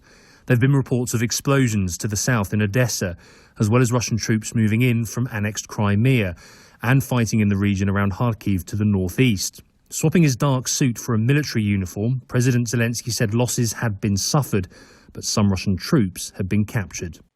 Boris Johnson is updating MPs on the crisis in the Commons. He's promised a massive package of sanctions in tandem with allies aimed at crippling the Russian economy. The Labour leader, Sir Keir Starmer, has warned that people in Britain must prepare for economic pain as Europe moves away from dependence on Russian gas. Speaking earlier from Downing Street in a recorded statement, the Prime Minister set out his plans. Our mission is clear. Diplomatically, politically, economically and eventually militarily. This hideous and barbaric venture of Vladimir Putin must end in failure. And I say to the Ukrainians in this moment of agony, we are with you. We're praying for you and your families, and we are on your side. Russia's invasion of Ukraine has been widely condemned by world leaders. President Biden said Vladimir Putin had chosen a premeditated war that would bring a catastrophic loss of life and human suffering. The President of the European Commission, Ursula von der Leyen, said the Russian leader had ordered atrocious acts of aggression against innocent people. NATO's Secretary-General Jens Stoltenberg said Europe was seeing a war of a scale and type that people had believed belonged to history. This is a grave moment for the security of Europe. Despite its litany of lies, denials and disinformation, the Kremlin's intentions are clear for the world to see. Russia's leaders bear full responsibility for their reckless actions and the lives lost. The Foreign Secretary has held what a source has described as a tempestuous meeting with Russia's ambassador to the UK after summoning him to explain Moscow's actions. Liz Truss told the ambassador the Kremlin had lied repeatedly and he should be ashamed of its behaviour, which had made Russia an international pariah. The price of crude oil jumped to its highest level in 7.5 years on the back of the invasion, prompting concerns that petrol prices, which are already at a record level, could rise even higher. The cost of one barrel increased to $105, while the price of wholesale gas in the UK shot up by 50%. Dr. Katya Yefimova is a senior research fellow at the Oxford Institute for Energy Studies. It's on the sentiment because there have been no supply cuts via any of the corridors, and it's not probably the most likely scenario that there will be, but even on the sentiment, market seems to be factoring in a complete loss, more or less, of all Russian supplies. European football's governing body UEFA is to strip Russia of this year's Champions League final, which was set to be played in St. Petersburg in May. The decision will be confirmed at an emergency meeting tomorrow. Thank you, Chris. Well, any doubt that might have remained is resolved. It was no bluff. Western intelligence was right to have warned. The Kremlin's line that Russia had no intention of invading Ukraine was nonsense, pure bluster, a lie.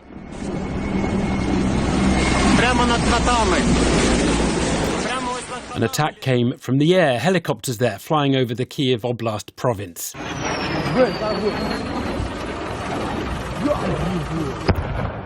A missile explosion at Ivano-Frankivsk airport in western Ukraine.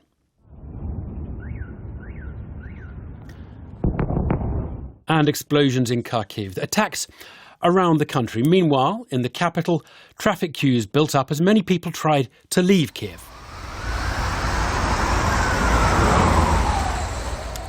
Well, difficult days for the Ukrainian President Zelensky, who had appeared not to want to believe Russia would do this, even when the intelligence suggested it would. He shed his suit this afternoon and appeared in military uniform. Що ми чуємо сьогодні? Це не просто вибухи ракет. He said, the sounds that we were hearing, well, they're not just the ones we've been playing you, but the sound of a new Iron Curtain lowering and closing Russia away from the civilized world. Today, the Kremlin said no one is talking about occupation. Well, who knows what Russia is truly hoping to achieve or where Europe's heading. There are many, many implications beyond Ukraine itself, as today's events, for security in the other former Soviet states and Eastern Europe, for example. The impending refugee crisis to hit Europe. Implications for the global rule of law, the global role of China and its designs on Taiwan. Implications for the world economy. The gas wholesale price rose 60% here today. And of course, add the importance of wheat exports from Ukraine and Russia. But today, it has to be Ukraine and its people in our thoughts. We've been in touch with people in the country, like Maria Bulgakova, mother of two and a business owner in Kiev, struggling to comprehend what has hit the country. We just received the bomb attack alert in 2022 in the heart of Ukraine. Since 5 o'clock in the morning, we're on a high alert state because Russian Federation attacked us. And I hate them. I'm sorry to say, but this is unbelievable in a new world of democratics. I have my family of 2 teenagers, my husband, and we have been thinking of either leave Ukraine or not, but we cannot leave Ukraine right now. This is our home. Why would we leave it? We keep strong here. We don't go anywhere. We are trying to keep calm, but the war has begun. Shit. Well, the realisation hitting Maria there. We also spoke to Katerina Malofeva, a journalist from Donetsk, near Ukraine's eastern border with Russia. We heard from her yesterday on the programme, and she's currently in Mariupol. This morning I was panicking a little bit because I woke up at 6:10 roughly from the knock into my door from the colleague of mine telling me that it's happening now. And shortly after that I heard the first explosion quite loud. I'm currently standing in the queue with people to withdraw money from the ATM machine. Some don't work with a sign reading no money anymore. At the same time I also saw a lot of cars queuing to get some petrol. Are people trying to leave, yes, Katerina? You have queues of cars trying to get out? Exactly. I've seen buses with civilians leaving. Well, that was a voice from Mariupol. Let's talk to our correspondent, James Waterhouse in Kiev, and then we'll talk to Sarah Rainsford, who is in eastern Ukraine. James, darkness has fallen, of course, over the capital there. Bring us up to date on what you've been hearing in the capital. Well, just in the last couple of minutes, Evan, we've heard the sound, in fact we still can, of presumably fighter jets as the airspace has been closed.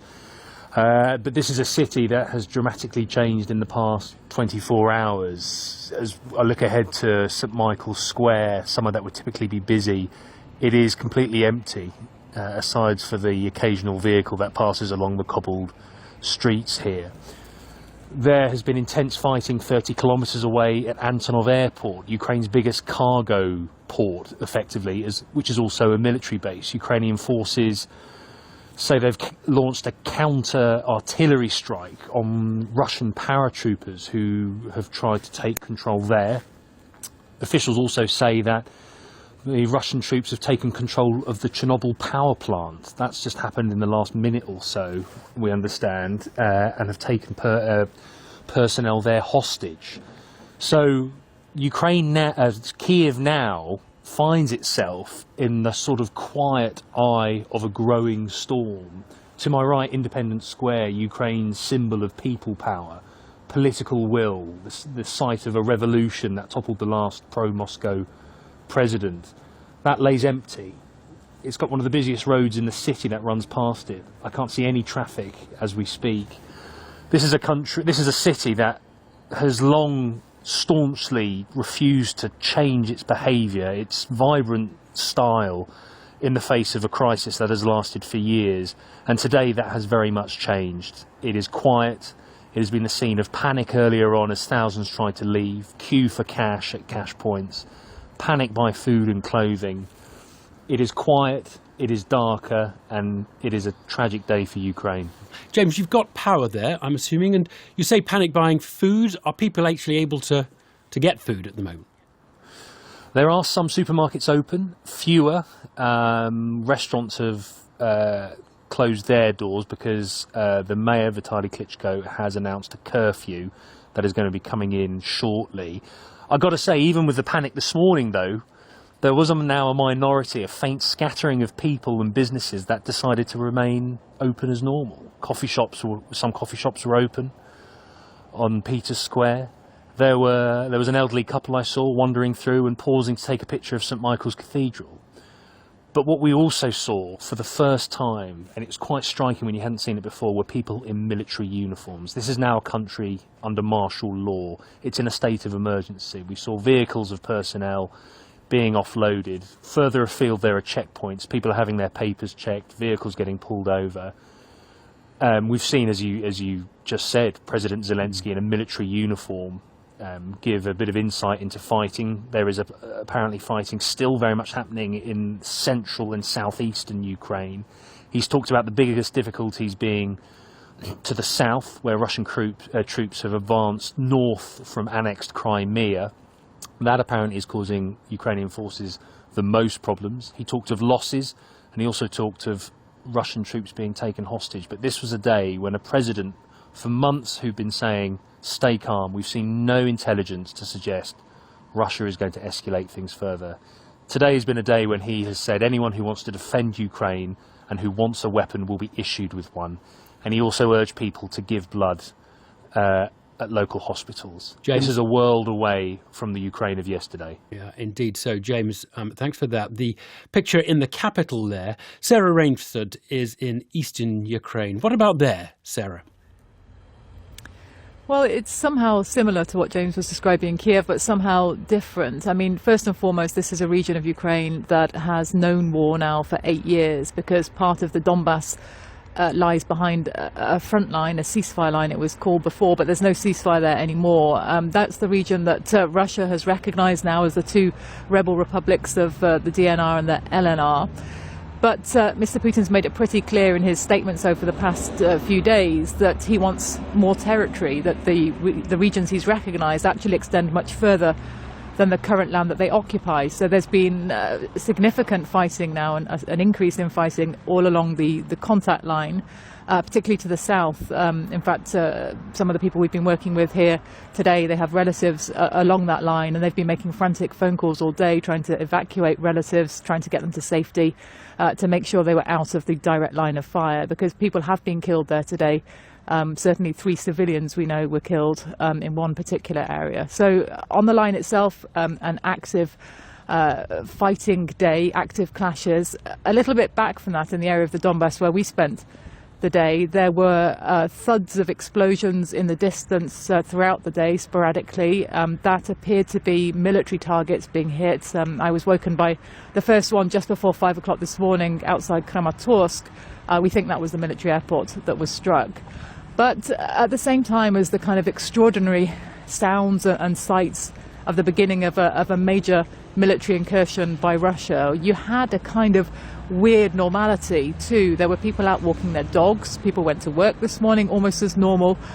Schools were out, but children were in the playgrounds. And people said, you know, the one thing that's different between Kiev and the east is that in the east, many people are used to conflict. Yes, this is going to be on a scale bigger than anything they've seen before, but they do know the sound of incoming and outcoming fire. They know what to do. They know how to hide in basements. They're used to it to a degree that's abnormal for any country, really, but that's become normal for those people. So in a way, there's this kind of strange acceptance about what's happening, but at the same time, Sarah? Lots of people I've been speaking to have said that they're afraid. They're frightened about what might happen and what Vladimir Putin's plans really are. I'm very understandably, Sarah in eastern Ukraine. Thanks for that, Sarah Rainsford, and James Waterhouse in Kiev. Let's try to summarise what's been happening militarily today. What exactly have the Russians deployed? Where and to what effect?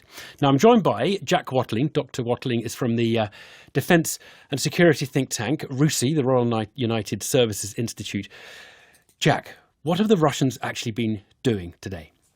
So firstly, they have been destroying command and control posts and military radar sites with long-range precision fires, about 100 missile strikes so far, and then extensive airstrikes.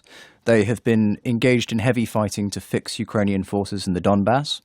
And that is essentially to prevent the Ukrainians from withdrawing those forces to protect their cities, while they advanced north from Crimea to seize the bridges over the Dnieper, and south from Belarus to attack the capital. And we've started to see that advance moving south at some pace. Right. What do we know about civilian casualties, damage to civilian buildings and the like at the moment? Because the Russians are saying, well, it's all military targets, really, aren't they, at the moment? We've certainly seen a few instances of missiles hit civilian buildings. We've seen long-range rocket strikes and artillery that have also killed civilians. Numbers are very difficult to pin down at this point, but it's incidental casualties here and there. As the fighting moves into the cities in Kharkiv and in Kiev itself, I think you will see a very, very sudden escalation in civilian casualties because the Russians will start to use non-precise indirect fires, so artillery and airstrikes. Oh. Has it been going to plan for the Russians today? What kind of resistance do we think they are meeting? The Ukrainians are fighting, and if the Russians thought that was going to be easy, then they have made a mistake. But the real problem for the Ukrainians is they can't maneuver because they've lost control of the air.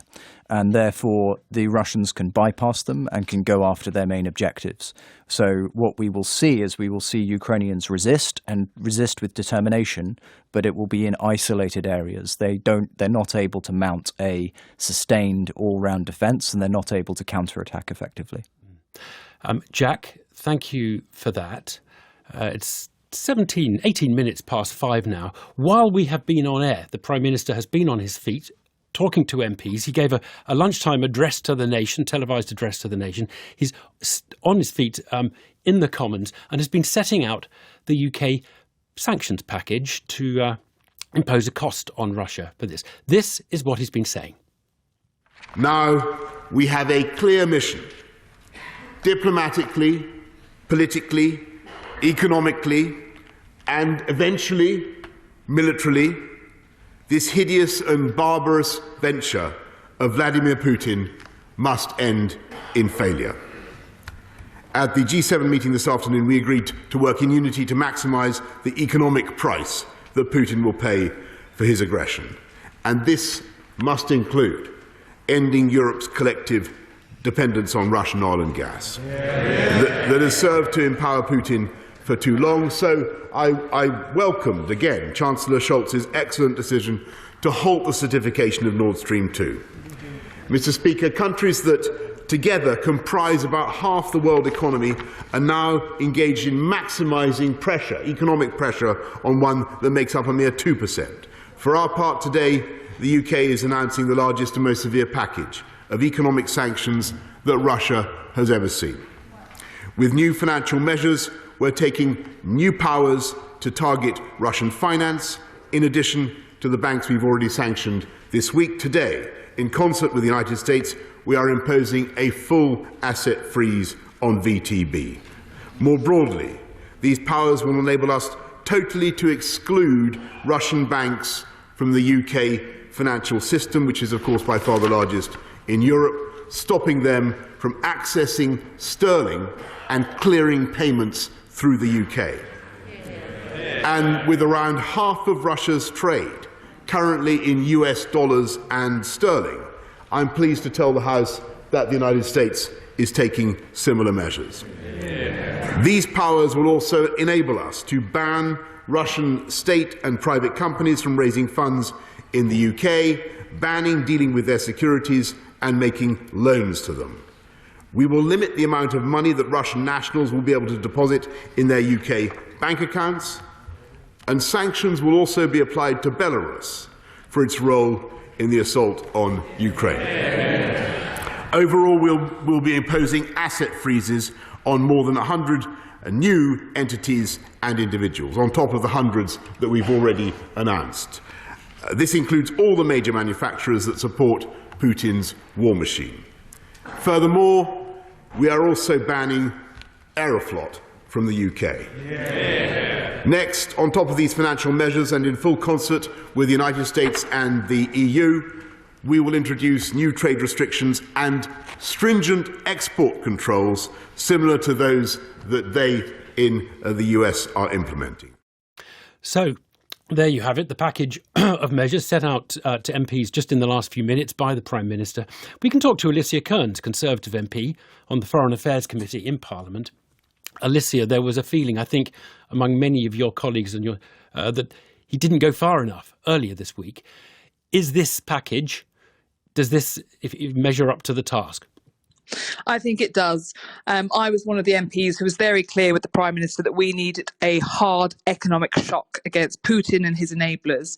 And what we've seen today, and I will need to go and look at the detail, but it looks like a package that will essentially hit him economically and which will mean that Russia can no longer transact internationally. Now, that means it will lose its liquidity, it will be forced to use up its foreign currency reserves, and ultimately that is what would lead to a Russian bank collapsing. So I think, with the sanctions, with the efforts with VTB, with the ban on all banks, which I've been calling for, this looks like a really comprehensive economic package, crucially backed up with support of allies. Right. Now, there was a lot of talk about excluding Russia from the SWIFT banking system, the payment system, which had made it very hard for its banks to operate.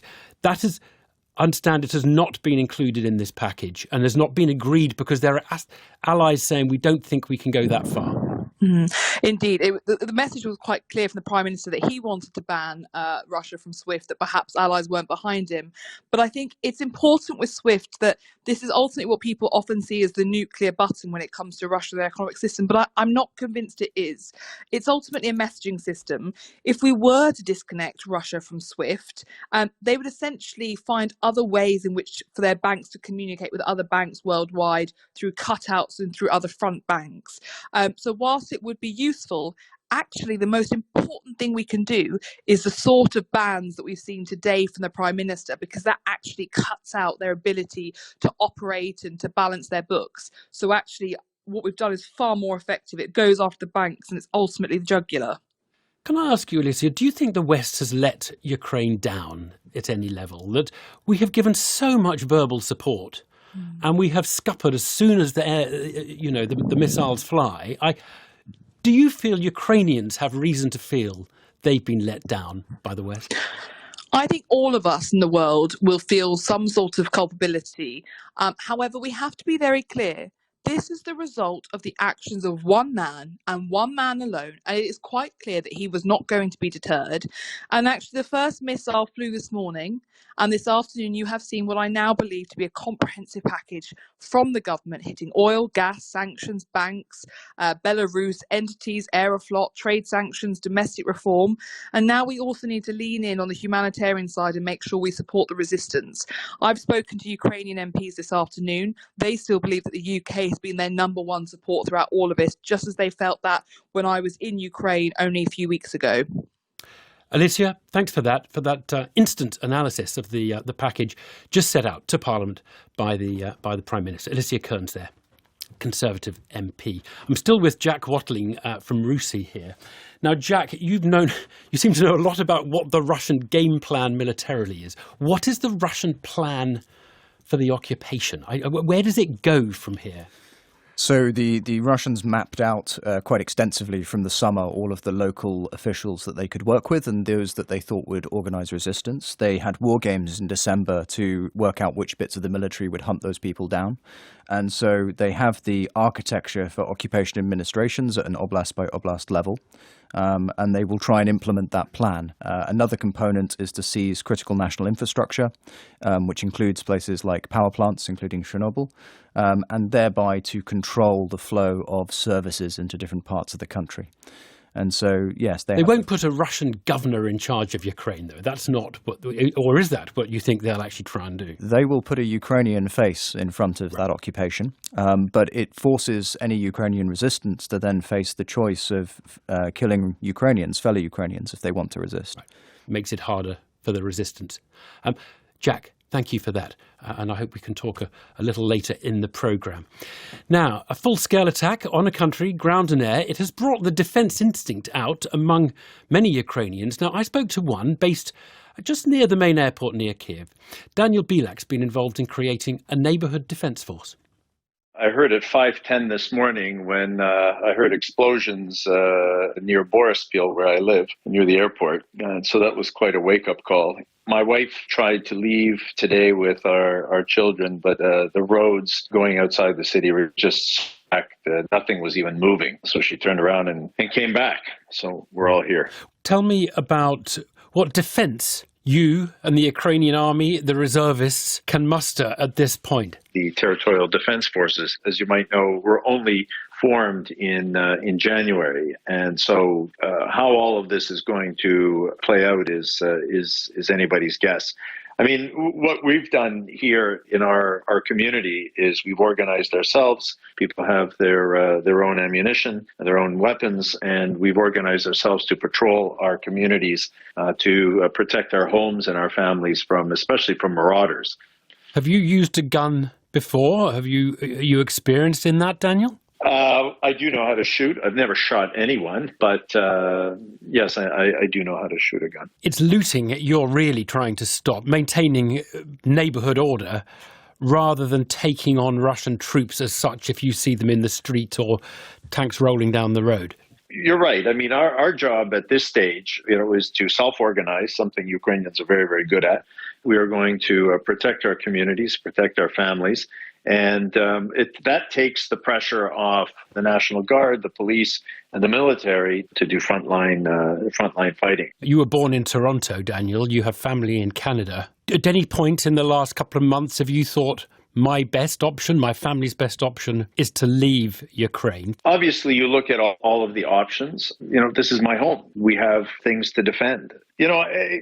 Just touching on that point, having grown up in Canada, I'm so terribly, terribly disappointed. Here we are in a 40 million people nation in the heart of Europe, a fledgling, vibrant democracy that has basically been told you're on your own. There's a feeling here that that the West is prepared to fight Putin down to the last Ukrainian. Ukrainians have worked so hard to fight for their freedom. And today we're watching the dismemberment of that vibrant, dynamic European democracy. How far will you go in defense of your country now, Daniel? I don't know how far a person goes until they're actually challenged in that situation. I could ask you the same question. How far would you go? You probably couldn't answer that question. There's a strong sense here that people this is their land, this is their country, they have nowhere else to go, and they're going to defend it. Daniel Bilak there, just outside Ukraine. Now, I can just give you some news just in. Alex Salmond, much criticised for having a talk show on the Russian state broadcasting channel RT, has been under pressure to stop appearing on the channel. He has suspended his talk show on that broadcaster. That's just news that has just broken. He said the show will end until peace is re-established. With me in the studio at 6:30 is David Aronovich, who joins us for a look ahead to the briefing room tonight. David, what are you up to? When Russia invaded Ukraine, it was despite warnings from the United States, the European Union and Britain that there would be consequences. It had been made clear that those consequences will not involve direct military action. So when it comes to fighting, the Ukrainians are on their own. What remains, as you've been hearing, are sanctions. Tonight, in a special live edition of the Briefing Room, I'll be finding out how far those sanctions might go, what their objective would be, and what price Russia and the world would pay. I'll be in the Briefing Room here tonight at 8 p.m. Join me. Thank you, David. Now, it's exactly 5:30. This is PM. We'll have a summary of the news from Chris Aldridge. In the past half hour, Boris Johnson has set out what he's described as the largest and most severe package of economic sanctions Russia has ever seen in response to Moscow's invasion of Ukraine. The Prime Minister told the Commons Russian banks would be totally excluded from the UK's financial system, the assets of more than 100 new bodies and individuals would be frozen, and the Russian airline Aeroflot would be banned from landing in the UK. There are reports of fighting across Ukraine after Russian forces attacked from the north, the east and the south.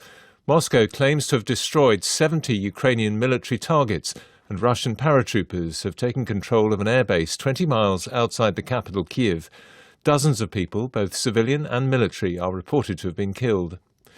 The price of oil has surged to over $100 a barrel for the first time in 7.5 years. The wholesale price of gas is up by a third. Share prices around the world have fallen sharply. In London, the 100 index suffered its biggest one-day fall since June 2020, wiping £77 billion of the value of the UK's biggest listed companies.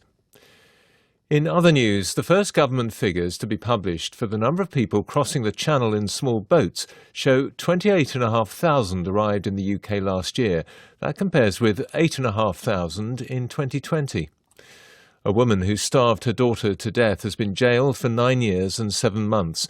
Debbie Leach, who was 24 and had Down syndrome, weighed under 4 stone when she died at her home in Blackpool in August 2019. Her mother, Elaine Clark, admitted gross negligence, manslaughter, 10 days before she was due to stand trial. A man has been arrested in the Glasgow area in connection with the death of a woman almost 17 years ago. Emma Caldwell, who was 27, was last seen in the city in April 2005. Her body was discovered in Woodland a month later. The Queen postponed 2 virtual audiences she was due to host today. Buckingham Palace says she's continuing light duties as she recovers from COVID. Thank you, Chris. Well, as you heard from Jack Watling with me earlier, the expectation is Russia is going to go for regime change, the overthrow of the elected authorities. A terrifying prospect for Ukrainians. Yesterday, we spoke to an MP in the Ukrainian parliament. He's a member of President Zelensky's Servant of the People Party, Sviatoslav Yurash, and he joins us again now. Well, it's been a terrible 24 hours, Sviatoslav. Tell me... It certainly has been. Yeah, tell me about the state of the struggle, the state of the fight as you read it at this point. We have full-scale invasion from every direction that is happening. That is basically, if you read history books, that is 39. That is the start of World War II, when Germany attacked Poland with the same idea to destroy the Polish state. We have a man with the same aspiration here who wants to destroy the biggest state in Europe, and he's doing everything to make it happen. But we don't agree. We are resisting and will resist. There is fighting happening both on eastern front lines, where the fighting has been happening for the last 8 years. But there is incursion in the north, in the east, in the south, and basically we are in a situation when we are pleading with the world to support our efforts to maintain that any pretense of international global order. Yeah. Are you satisfied with the global response so far? I got a lot of words. We've had some sanctions just announced here in the UK, but we heard someone say earlier, the West will support Ukraine to the last Ukrainian rather than the last Western troop. What's your feeling about Western support at the moment? Well, obviously we appreciate all the support we are getting. I've seen some disgusting responses in this last 24 hours as well. Discussion about SWIFT, for example, and SWIFT access that Russia has at the moment. And the opposition to that by Germany is truly, to me, a statement of absolute negligence to any facts on the ground. Because again, there is a platoon of international journalists from everywhere, from Germany itself as well, here in Kiev, and they are covering this and sending images back home and showing what war looks like. And it is what you might imagine, a full-scale invasion. We woke up today with Russian rockets hitting every single major town in Ukraine. I myself from deep west of the country, near the border with Poland. And in that region, about 8 military targets have been targeted. And again, it's the reality is this is basically full-scale invasion, no matter which way you look at this. And I very much appreciate the British response and the words said by the British Prime Minister, as well as the sanctions issued by Britain. But again, you are the country through which plenty of Russian oligarchs are laundering their money, and the point about banks that you were mentioning is well noted, because exactly the feeling of losing their access to Western institutions, Western comforts, is what makes them reconsider, hopefully. Sviatoslav, are you feeling personally in danger at the moment? Anybody associated with the administration or government of Ukraine, is there a sense that you might at some point have to just cross the border into Poland? Well, I'm staying in Kiev, no matter the ideas that plenty of people are getting at the moment. We got our weapons today, and basically I am talking with members of my team who also are military-minded to basically stay here to the last. You have a weapon because this is our capital. Did you implying that you personally have a weapon? Well, today, to explain this to you, basically, we understand that as far as resisting Russian army, this is not an easy struggle. We want to make it available for every Ukrainian who wants to partake in defense of our country, the access to those weapons. So we are actually trying to provide Ukrainians with weapons to resist the Russian invasion. And the members of parliament who wished went to basically apply for their weapons today. I got my AK-47. So basically walking with that right now through center of Kiev. Well, that's not part of the job description of an MP, Sviatoslav. You might say that, but you might ask those people who written the memoirs from the realities of the Blitz and the Second World War in London, and you might just hear the same ideas, because we hear jets flying overhead, and we just got the report from Twitter by some major experts that some planes were flying out of Pskov, the Russian city, to Kiev with some ideas. But again, this is all part of the huge information campaign, and we don't really know what's true and what's not. It is sometimes hard to tell exactly which video is what and which is real and which not. What do you think the end game is, though? Because we've heard maybe he wants to get, regime change. He says Putin calls it denazifying Ukraine. That can only mean, presumably, he's categorizing everybody as Nazis. It can only mean he wants to change the president. I mean, I wonder what your fear of that is. Well, this genius statement, understanding that Ukrainian president is a Jew, but the understanding first and foremost, and we passed the anti-Semitism law just in the last 3 months, co-author of which is talking to you right now. Basically, as far as Putin's approach, his end game is very clear. He wants to integrate Belarus, Ukraine, and Russia to start with into a single state. He has written a long essay, 40-page long, on his official website. He has given that an hour-long speech, which you and most of the world have seen, basically trying to denounce the idea of Ukrainian statehood. And basically the fact of the matter is he is trying to put that idea into reality, killing our people, invading us from all the different sides, and basically creating a struggle for our lives. Sviatoslav Jurash, it's good to talk to you again, and do stay safe. 21 minutes to 6. I'm still with Jack Watling here in the studio. Jack, should we worry for the life of Zelensky at this point, and maybe some of his close associates at the top of government in Ukraine? I think we should, but I would also extend that concern to anybody who was a social organizer during the Maidan Revolution, the Revolution of Dignity in 2014. And to many journalists and civil society leaders. So, and the other thing I should flag about that is that it's not just them; it's also their families. I think if the Russians can't get at them, they will go after their families. They did it before in 2015 and 2014, and that's how they work. Very sobering. Now, just one other thing, Jack. I mean, in the last few minutes, it's been reported that the Chernobyl power plant, captured by Russian forces. I don't understand. It's not a working power plant, is it? Or what would be the point of getting the Chernobyl power plant? But it does seem something has been going on there this afternoon. I mean, it's fairly standard practice that if you're taking over a country, you take over all the critical national infrastructure. And Chernobyl has both symbolic relevance, but also you can start playing dirty tricks in terms of, claiming that, I know the Ukrainians are conducting artillery strikes against it and this kind of thing. So, you want to seize areas that are symbolically valuable and areas that are valuable from a services point of view. And the Russians will try and do that. All right, Jack, thanks for all of that. 20 to 6. We were expecting President Joe Biden to be speaking, addressing really the world at this point. But that has been pushed back by an hour, we now understand. But we'll get some thoughts from the US. Congressman Bill Keating is chairman of the Europe Subcommittee in the House of Representatives. Congressman, thank you for joining us on PM. And this is a dark day for Europe. Yeah, thank you so much. I just was in UK, in London, 2 days ago. So thank you for having me. What do you make of what Putin's game is at this point? I believe that his goal is regime change. I think if you look at the logistics militarily of where he is functioning from, where he's headed to, that seems clear. And I must tell you, I was quite shocked by his speech last evening or this morning, depending which time zone you're in. And what I was shocked with, we've always, our intelligence, and I think our shared intelligence with UK, categorized him as a rational player.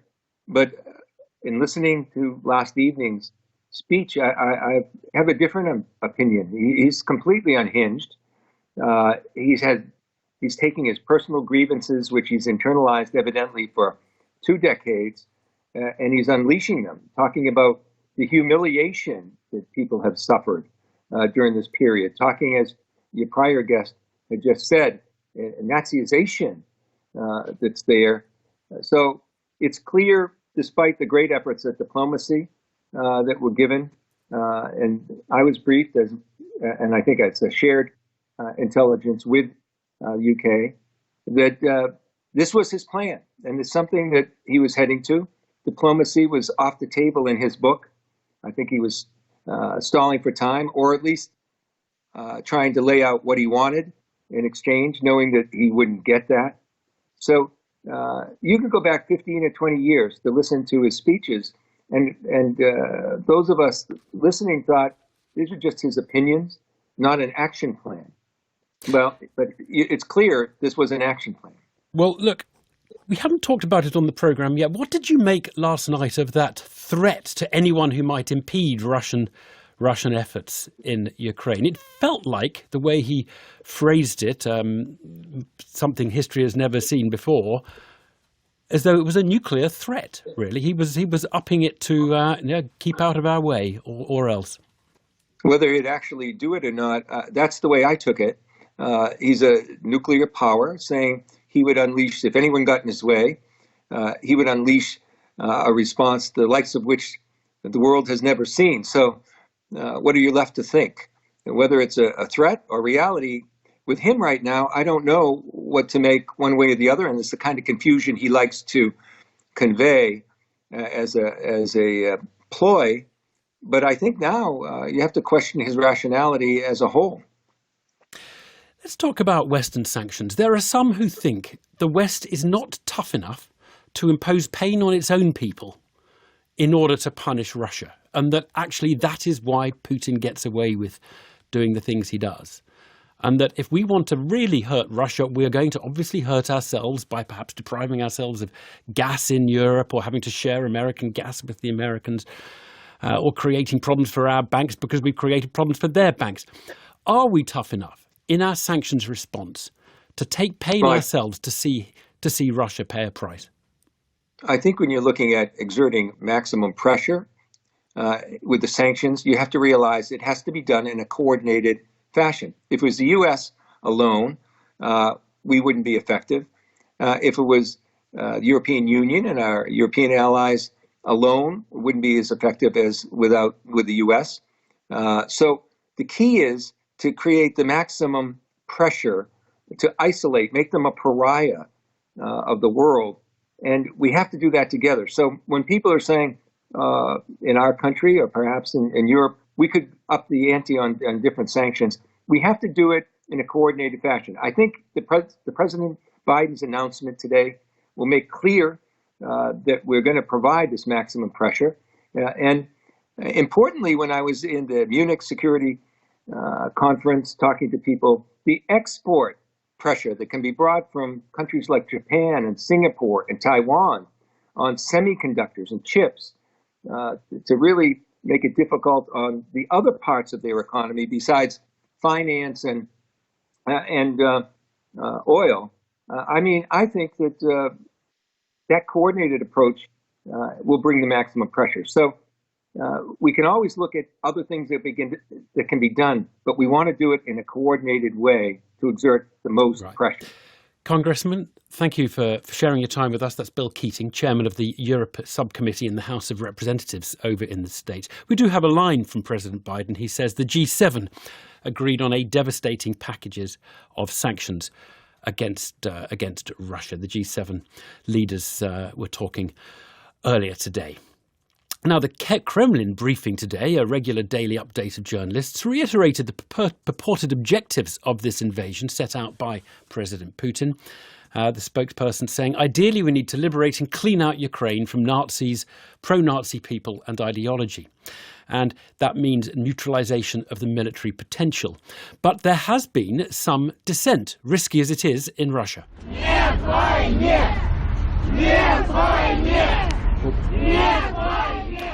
People in the city of Yekaterinburg chanting no to war. We understand there have been a few protests there, but we can talk to Anton Troyanovsky, the Moscow bureau chief for the New York Times. Anton, thanks for joining us. Take us through public reaction in Russia to the events of the last 24 hours. Good evening. People woke up stunned here in Moscow this morning. Putin made the announcement about the invasion before 6 a.m. local time, so it was really shock and disbelief.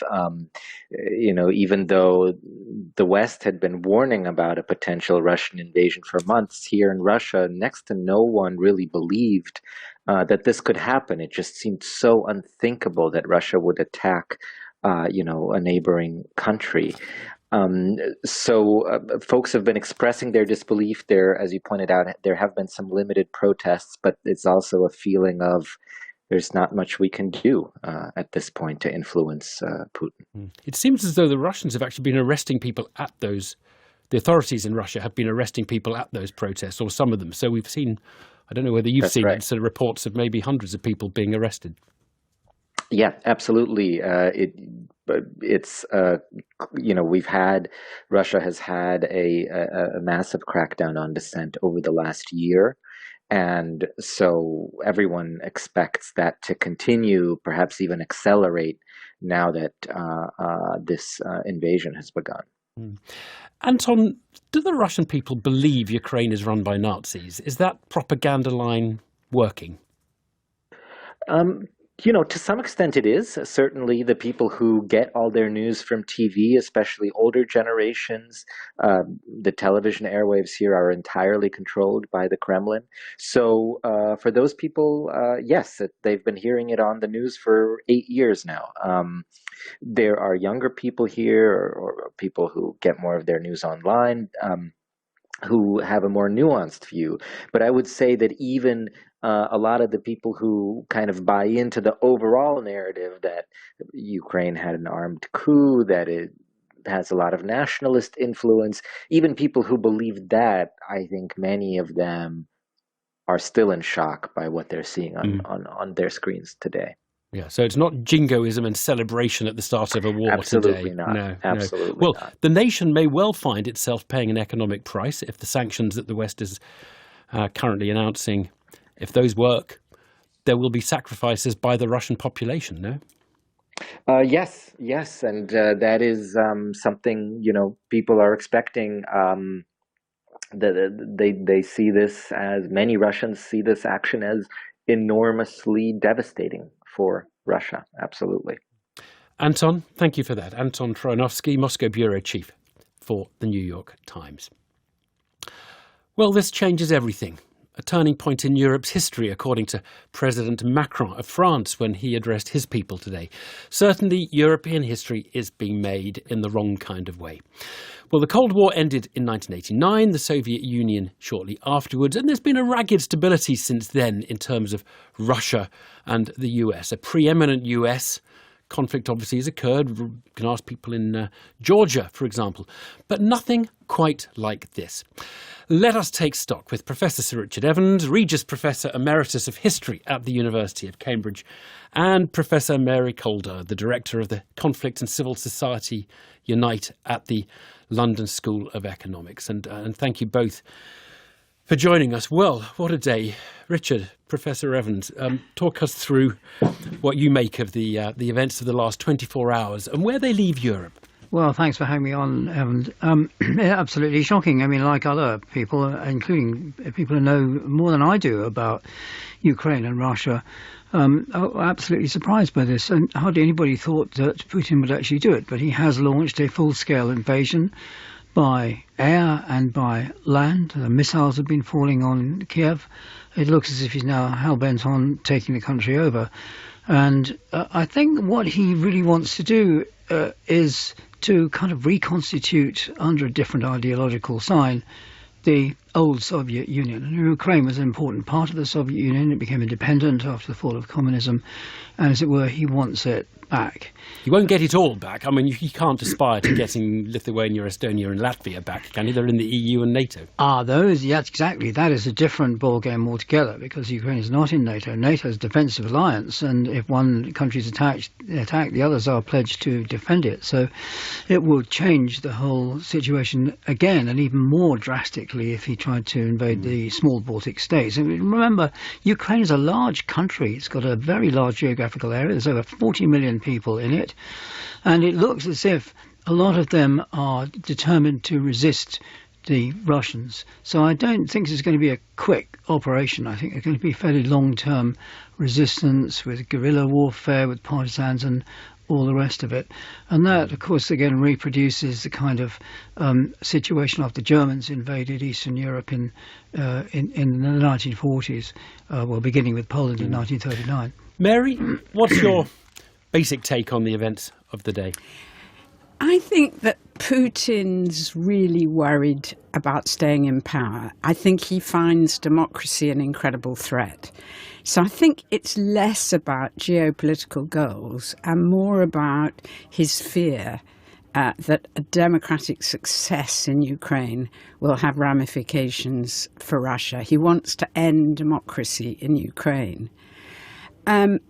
It's terribly worrying. I mean, I, like many others, and like Richard as well, I didn't think he would be stupid enough to go for a full-scale invasion. Invasions don't work very well anymore, especially when there's a lot of resistance. And we've seen what happened to the West when we invaded Iraq and when we invaded Afghanistan. My real worry is that this will produce the kind of long, never-ending conflict that we're seeing in other places, that we're seeing in Iraq and Afghanistan, that we're seeing in Syria, that we're seeing in Congo. And that kind of, I call it a sort of social condition, it's an ism in which violence plays a crucial role, is an alternative to democracy that Putin may prefer. Well, look, both of you have said you didn't really quite believe he would do it, and he has. Is this the end of a period of what one might call Western naivety, that we've misread the guy and basically he is just worse than we had been reckoning, and we perhaps should have looked at the signs? I don't know. What do you think, Richard? Well, I think he's changed. He's been in power for a couple of decades now, and early on he looked like a cold, calculating, ruthless, but essentially in most ways rational dictator. Now, after the speech he gave, a completely deranged speech earlier this week, it looks as if, like so many dictators, after being in power for a long time, he's come to believe in his own myth, in his own invincibility, and he's started to think that he can do what he likes. So I think the situation has changed, and I'm afraid there's a very long history of the West misjudging dictators. It goes back to Chamberlain and Hitler. It goes back to even further than that. So there's a lot of examples. Well, you hope for the best, don't you? And you give the benefit of the doubt. But I don't know. Do you think the West is awakening up here? And Mary, a sort of subsidiary to that as well. Do we need to spend more on defence? I mean, in 1989, we were spending about 4% of our national income on defence. We're now spending about 2% of our national income on defence. Are we now in an era where naivety is over and defence spending goes up markedly? I think that's a misreading. I think we've talked a lot about Putin as a person, but you have to understand Putin's part of a system. And the system is this phenomenon that we call authoritarian populism, right-wing populism. It's a sort of combination of crony capitalists, people making money from the state, racism or ethnic nationalism, and also, I'd say, a kind of toxic masculinity. And it's the same phenomenon as Trump. And that's what we should be worried about, is the phenomenon. Because what we've seen in Russia is the way it can evolve into aggressive behavior. And we see it in Hungary, we see it in in Poland. I think we saw it in elements of the Brexit phenomenon. So we really need to resist this phenomenon, and resisting this phenomenon means... I mean, it's very different, isn't it? What you've sort of extended Putinism beyond to quite a wide... Well, I don't think it is so different. Look at Bolsonaro in Brazil or Modi in India. It's a very similar phenomenon. Putin is an extreme form of this. Okay. It's an extreme form, and it depends very much on oil revenues. We tend to think about the problem of oil in terms of shortages, geopolitics, but also oil-dependent states like Saddam Hussein was in Iraq tend to be this kind of populist, racist type of state. So, thinking about the alternative, we have to think about how to resist in economic, ecological, social terms as well. Yeah. If I could, Richard, do you think the conflict here could spill out? Is there a danger of something more going on outside of Russia-Ukraine at this point, a continental conflict? I doubt that's going to happen. As I said, I think Putin really wants to restore the old boundaries as far as he can of the Soviet Union. There's no doubt that his assault on democracy, and I agree with Mary here, what we're talking about is an authoritarian dictatorship trying to get rid of a democracy. And that may give heart to others, but he's in a different situation. He's in a really major military power. I mean, Hungary, which is ruled by the authoritarian regime of Viktor Orban, has repudiated the Treaty of Trianon at the end of the First World War, which apportioned parts of the former Hungary to other countries surrounding it.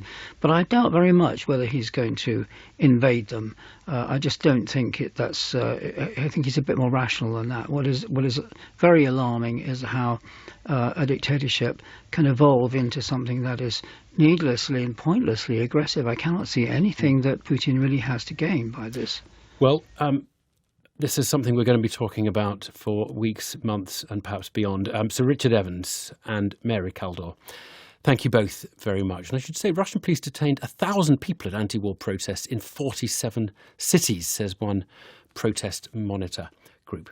Right, couple of minutes to 6. We've got some time for the weather, and it's Thomas today, Thomas Schaffenacker. Oh, I tell you what, Evan, we've got some good news on the weather front for tomorrow, because it's going to be a mostly bright and sunny day with light winds. Certainly we deserve that after today's pretty chilly and wintry day across some parts of the country.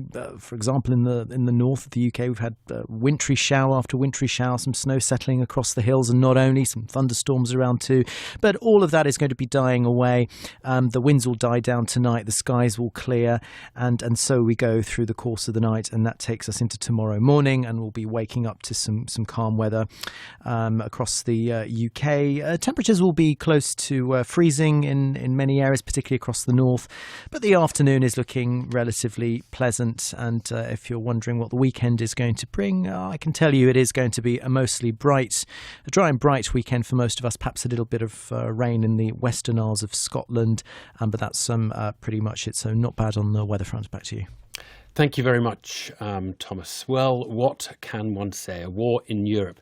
You can, of course, follow developments on the BBC website, on the BBC News channel, and, of course, on Radio 4 The World Tonight here. We'll have the latest this evening too. Our studio director was Frank McQueenie and our editor, Tom Baker. Have a good evening.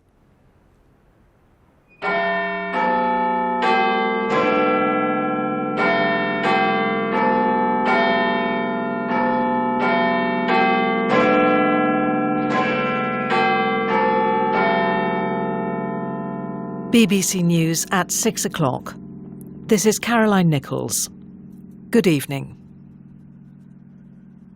President Putin has launched a big military offensive against Ukraine. Russian troops and armour have crossed borders from the north, the east and the south. There have been missile strikes and explosions in a dozen cities, including the capital Kyiv. Many people have died, among them civilians. Ukraine's President Zelensky has appeared on television dressed in a military uniform and spoken of the sound of the new Iron Curtain that's falling and closing Russia from the civilized world. The invasion marks the failure of intensive diplomatic efforts over the past few weeks. President Putin has warned other countries against interfering, saying they would face unprecedented consequences. Announcing a slew of new sanctions, Boris Johnson has called the Russian leader a blood-stained aggressor. Tonight we'll bring you reports from inside Ukraine and Russia, reaction from around the world, an analysis of the military situation, the economic impact, and the potential for the conflict to spread. Despite weeks of frantic diplomacy, threats and condemnation, in the early hours of this morning, the Russian President Vladimir Putin launched an all-out assault on Ukraine. Dozens of missiles have been fired, and there's been fighting in many parts of the country as troops arrived by land and sea. Russian forces have taken an airfield just 20 miles from the capital Kiev, and thousands of people have been trying to flee from major cities. The attack has been denounced by Western countries who've imposed more sanctions. Ukraine's President, Volodymyr Zelensky, said that a new Iron Curtain was falling, separating Russia from the rest of the world.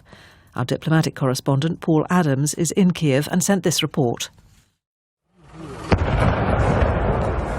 It began before dawn, an assault on Ukraine, an assault on Europe.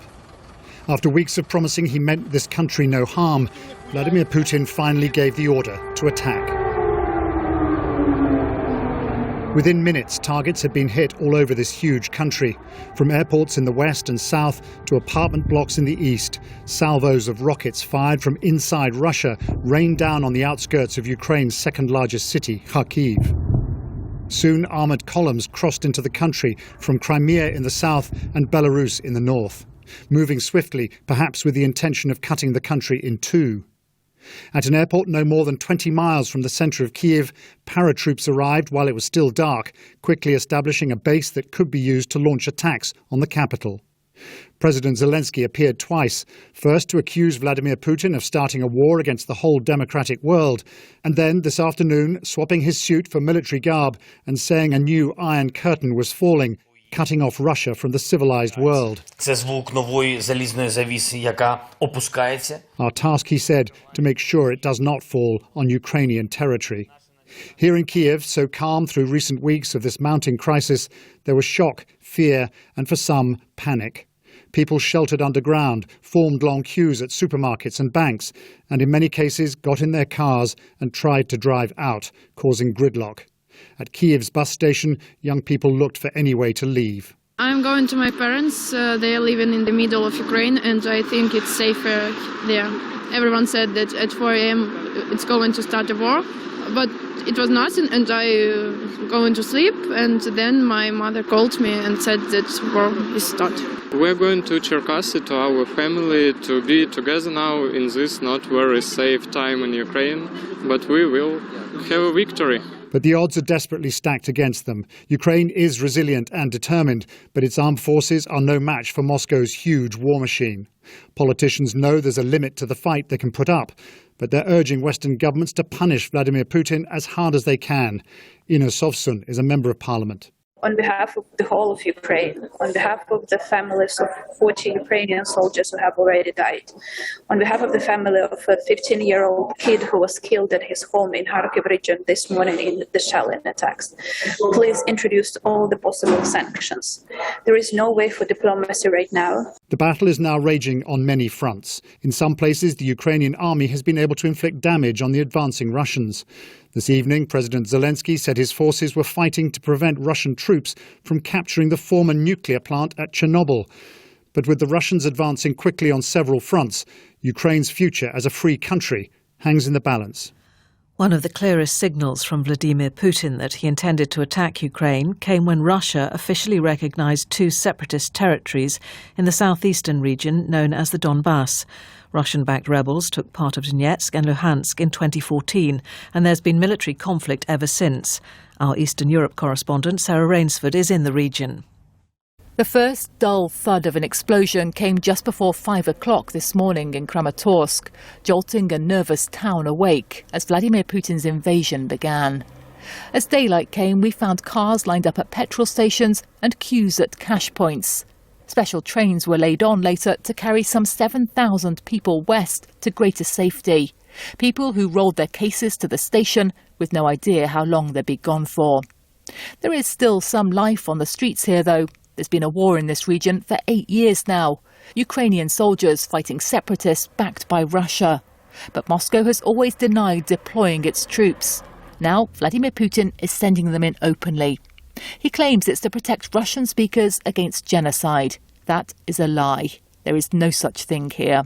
What there is a land grab. And today there was heavy fighting at various points along the front line. But in one town, I met Nastya and her children at a playground. The family fled here in 2014 when the conflict began, and her daughter was terrified to go outside. Now they dread being uprooted again. Nastya told me she's in shock. They kept saying this was coming, but I couldn't believe it. I thought the politicians could talk and sort it out. But Vladimir Putin refused even to answer the phone to Ukraine's president. His soldiers were already making their final preparations to invade. A war with no cause at all and no possible winner that's now upturning and ending lives across this country. The Kremlin insists its offensive will last as long as it's necessary. President Putin has described its aims as the demilitarization and denazification of Ukraine. He's said to be preparing for a further address to the Russian people.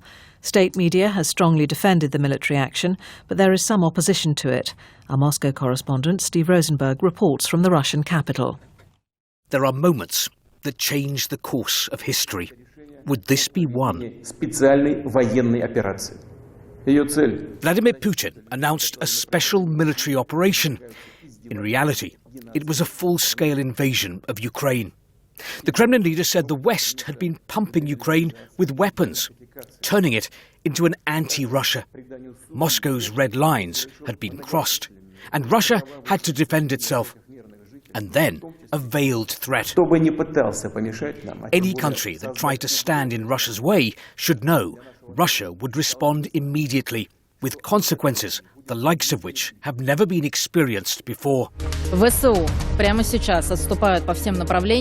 With relish, state TV claimed that Ukrainian soldiers were surrendering en masse.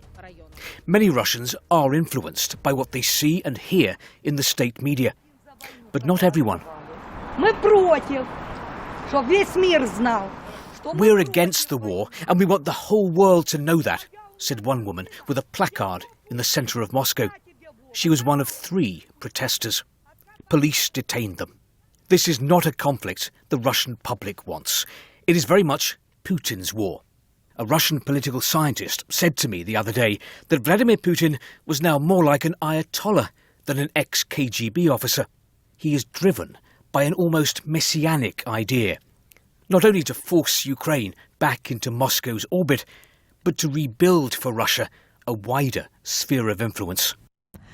Boris Johnson has accused President Putin of unleashing a tidal wave of violence, saying that this hideous and barbaric venture must end in failure. In a televised address, the Prime Minister said Europe's worst fears had come true and described the Russian invasion as an attack on democracy and freedom around the world. A vast invasion is underway, by land, by sea, and by air. Ukraine is a country that for decades has enjoyed freedom and democracy and the right to choose its own destiny. We and the world cannot allow that freedom just to be snuffed out. We cannot and will not just look away. Later, speaking in the House of Commons, Mr Johnson said the UK and its allies had tried every avenue for diplomacy, but that the world now saw Mr Putin for what he was, a blood-stained aggressor who believed in imperial conquest. He is hurling the might of his military machine against a free and peaceful neighbour in breach of his own explicit pledge and every principle of civilised behaviour between states, spurning the best efforts of this country and our allies to avoid bloodshed. For this, Putin will stand condemned in the eyes of the world and of history. He will never be able to cleanse the blood of Ukraine from his hands. In the past hour, the Prime Minister has set out what he's called the largest and most severe package of sanctions Russia has ever seen. Mr Johnson said they would constrain the country's capabilities for years to come and ensure that oligarchs in London had nowhere to hide. Our global trade correspondent Chris Morris reports. There has been plenty of criticism that Western sanctions in the days leading up to this invasion have not gone far enough, fast enough. These new measures will hit the Russian economy harder. In the UK, they include sanctions against major Russian banks. One of the largest state banks, VTB, will have all its assets frozen. Another major bank, Sberbank, was not mentioned. But in the House of Commons, the Prime Minister said international pressure would intensify rapidly. We will continue on a remorseless mission to squeeze Russia from the global economy piece by piece, day by day and week by week. And we will, of course, use Britain's position in every international forum to condemn the onslaught against Ukraine. Other measures include a ban within days on the export to Russia of technology, such as microchips and oil refinery equipment. Russian companies will no longer be able to raise money on UK capital markets. And further steps have been taken to freeze the assets of a much larger number of ultra-rich members of the Russian elite, the oligarchs that surround Vladimir Putin. The Prime Minister said more than 100 individuals or entities would be affected. All these measures are being coordinated among the G7 countries and their allies. In Washington, President Biden has just said that leaders of the G7 agreed to move forward on what he called a devastating package of sanctions and other economic measures to hold Russia to account. But the Ukrainian government wanted more, in particular moves to disconnect Russia from the international payment system known as SWIFT, which thousands of banks use to exchange information. The US and the UK are in favour of such a move, but some EU countries fear it could damage their own banks. A suspension of SWIFT is still under consideration, but the hesitation is a reminder that in a globalised world, all sanctions tend to have an impact on the countries imposing them as well. The Labour leader, Keir Starmer. We will see economic pain as we free Europe from dependence on Russian gas and clean our institutions from money stolen from the Russian people. And the hardest possible sanctions must be taken against the Putin regime. It must be isolated, its finances frozen, its ability to function crippled. But the trouble with sanctions is that they don't work quickly. They do increase pressure and they can do damage. But the international community is not trying to damage the Russian economy just for the sake of doing so. It wants economic pressure to force a change in President Putin's political and military calculations. But the invasion of Ukraine continues. EU leaders will hold emergency talks on further sanctions against Russia this evening. Ahead of that meeting, the European Commission President, Ursula von der Leyen, said the stability of Europe was at stake. She was speaking after discussions in Brussels with the NATO Secretary-General Jens Stoltenberg, who described President Putin's action as cold-blooded and long-planned. Our Europe editor, Katja Adler, reports from Brussels. Europe's leaders made clear today just how worried they are. President Putin chose to bring war back to Europe, declared the European Commission President Ursula von der Leyen this morning. While this was France's President Macron in a televised address. Les événements de cette nuit sont un tournant dans l'histoire de l'Europe. Tonight's events are a turning point in the history of Europe and our country. They will have profound and lasting consequences on our lives. The EU is convinced Vladimir Putin has far more than Ukraine in his sights. He wants, they believe, to change the balance of power in Europe, away from the West and towards Russia. It's one of a number of issues in this crisis that affect some in Europe more than others. Former Iron Curtain countries such as Lithuania, Estonia and Latvia, which border Russia, are jittery. EU and NATO members now, they have been offered support, but they fear Russia will try to destabilise them with cyber attacks and more disinformation campaigns aimed at their ethnic Russian minorities. A new migration crisis is also on the EU's mind as Ukrainians try to flee the violence. Poland, Hungary and Romania, which border Ukraine, feel very much on the front line. So Brussels hopes holding a summit of EU leaders tonight will send a strong message of unity. Externally, with warnings for Russia and promises of solidarity for Ukraine, and internally, an attempt to reassure all member states they're in this crisis together. An EU official predicted the meeting would be very emotional, one of the most difficult summits, he said, the EU has ever held. President Biden is expected to announce details of the American response to Russia's actions tonight. Earlier today, he held virtual talks with the leaders of other countries in the G7 group of major economies. Our Washington correspondent, Barbara Plett-Usher, sent this report. President Biden is expected to describe the Russian invasion as a premeditated war, an unprovoked and unjustified attack, and to offer support and assistance to Kyiv, a message he personally conveyed to Ukraine's president last night.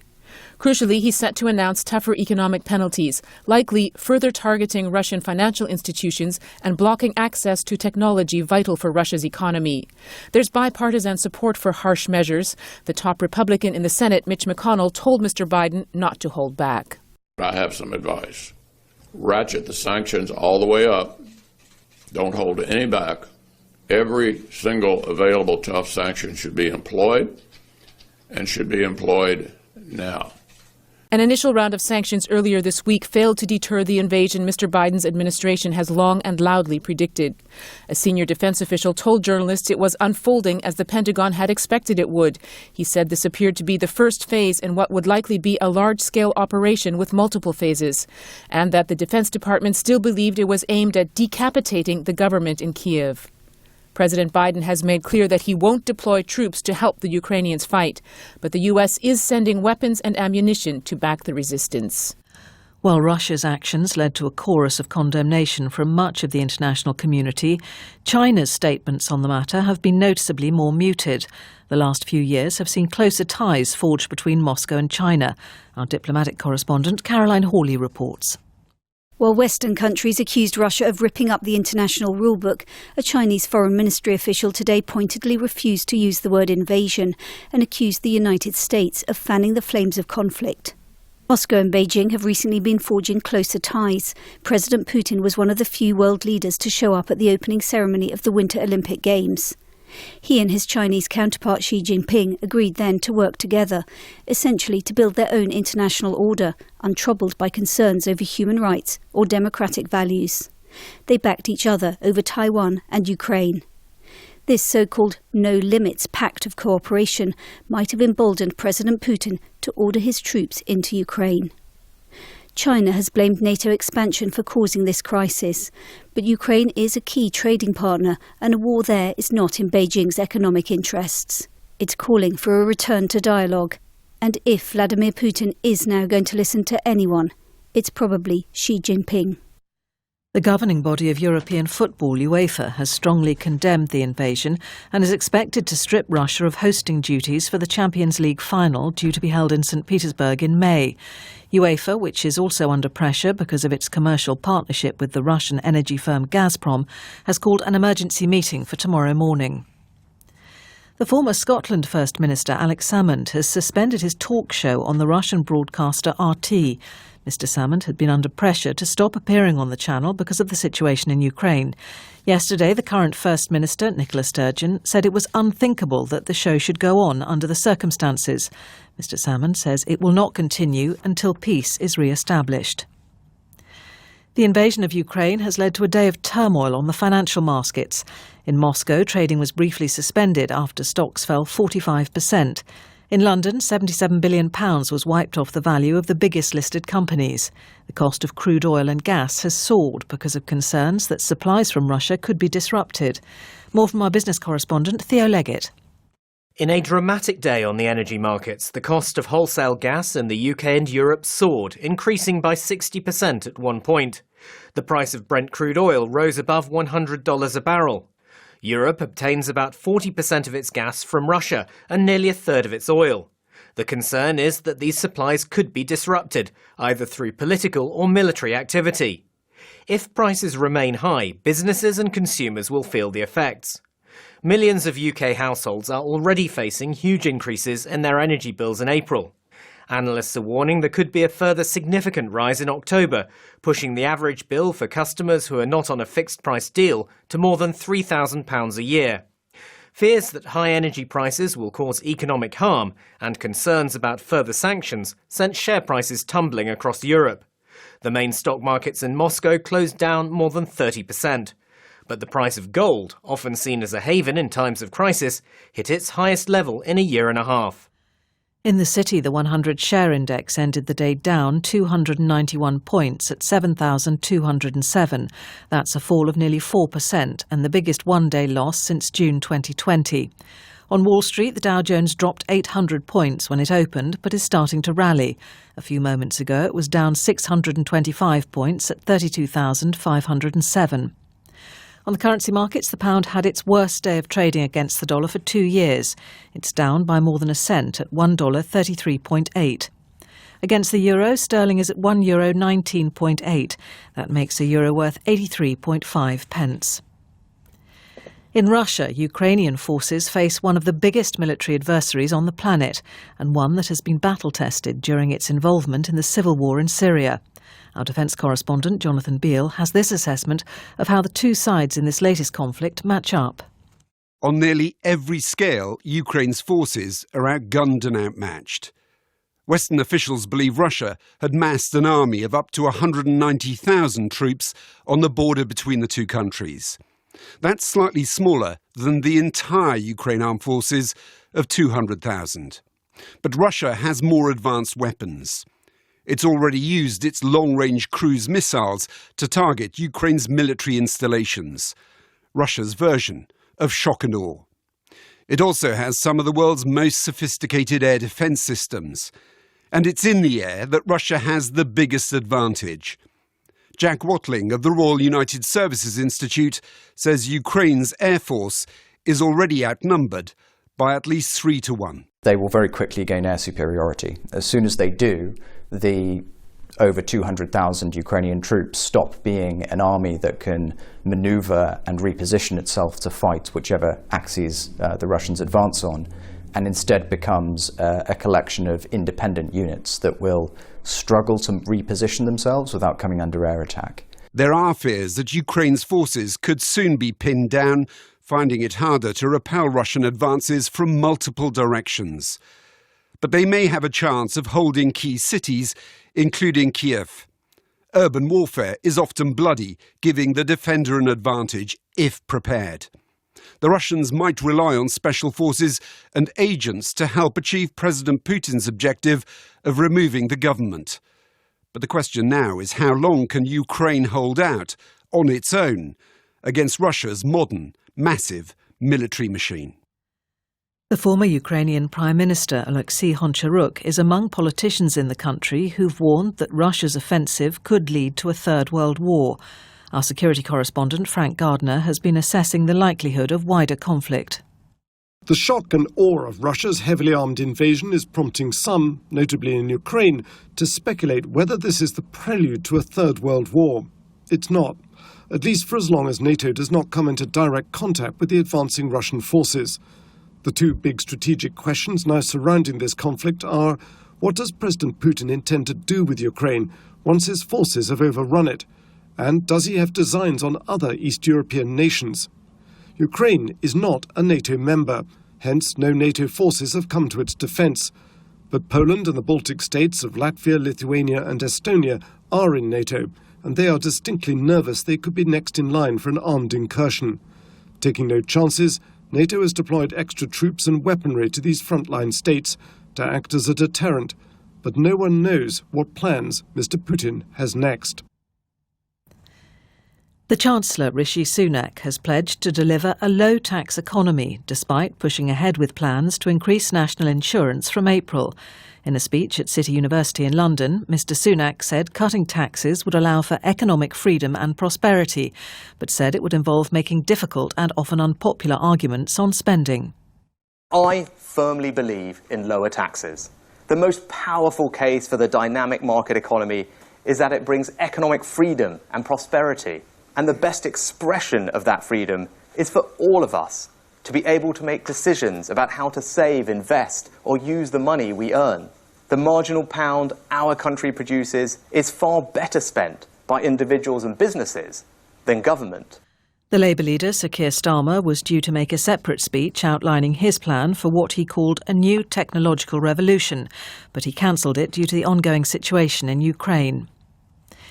The Attorney General is taking legal action to try to prevent the BBC from broadcasting a programme which contains allegations that an MI5 agent is a dangerous extremist and misogynist. Suella Braverman says the story would risk the life of the individual. The BBC says it's in the public interest. The High Court in London will decide whether to issue an injunction at a hearing next week. From there, Helena Wilkinson reports. The proposed BBC broadcast claims that the individual referred to as X physically and psychologically abused two former female partners and told one of the women that he worked for MI5 to terrorise and control her. The Attorney General says the programme, if aired, would create a real and immediate risk to the life, safety and private life of X.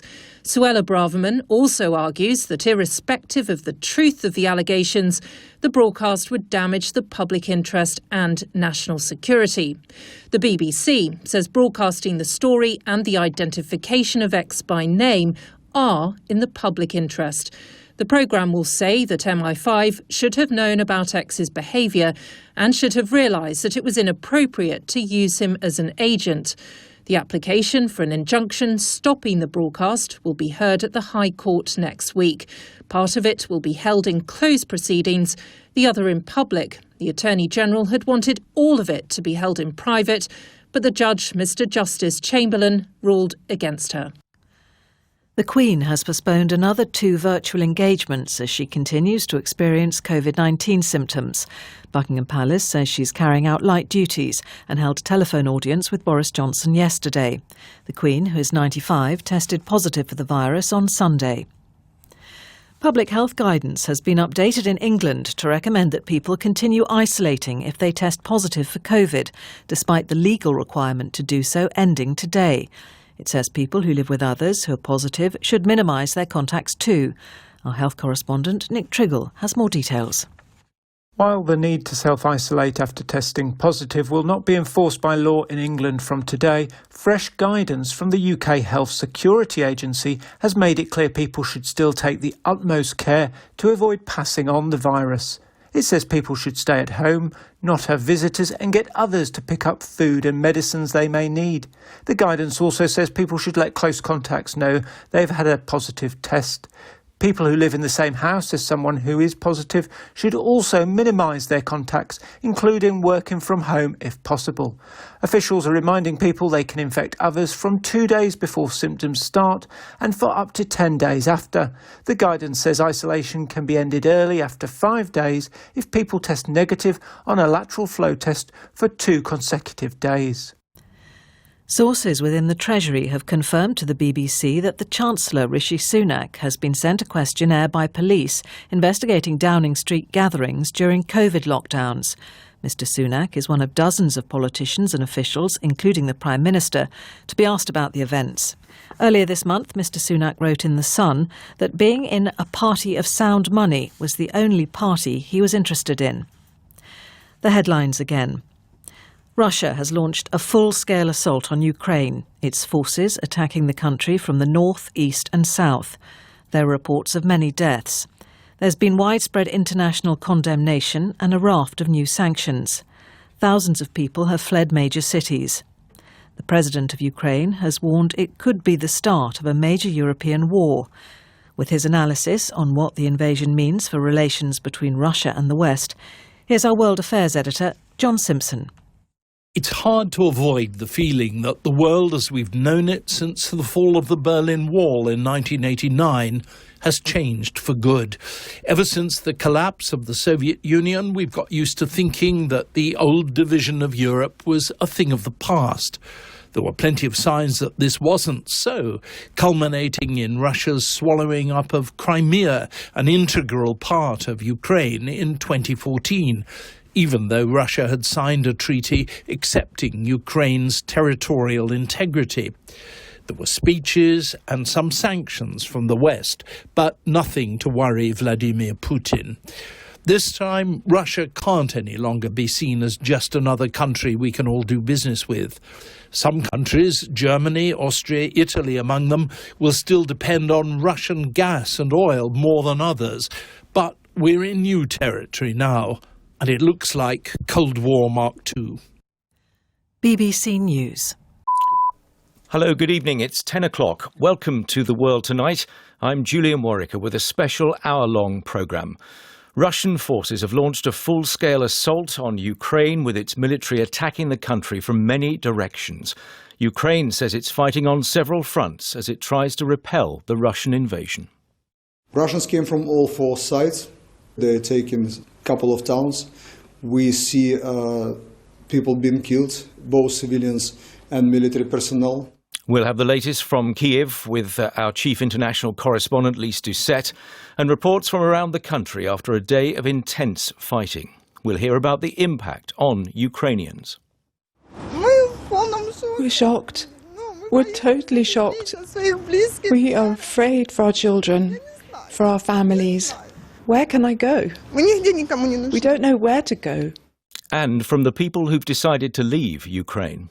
I woke my family up at 4:30 and I said, listen, if we want to go out, this is the time. So we packed our bags within 15 minutes and I've been on the road ever since, 16 hours. I've got 9 hours to get through the border.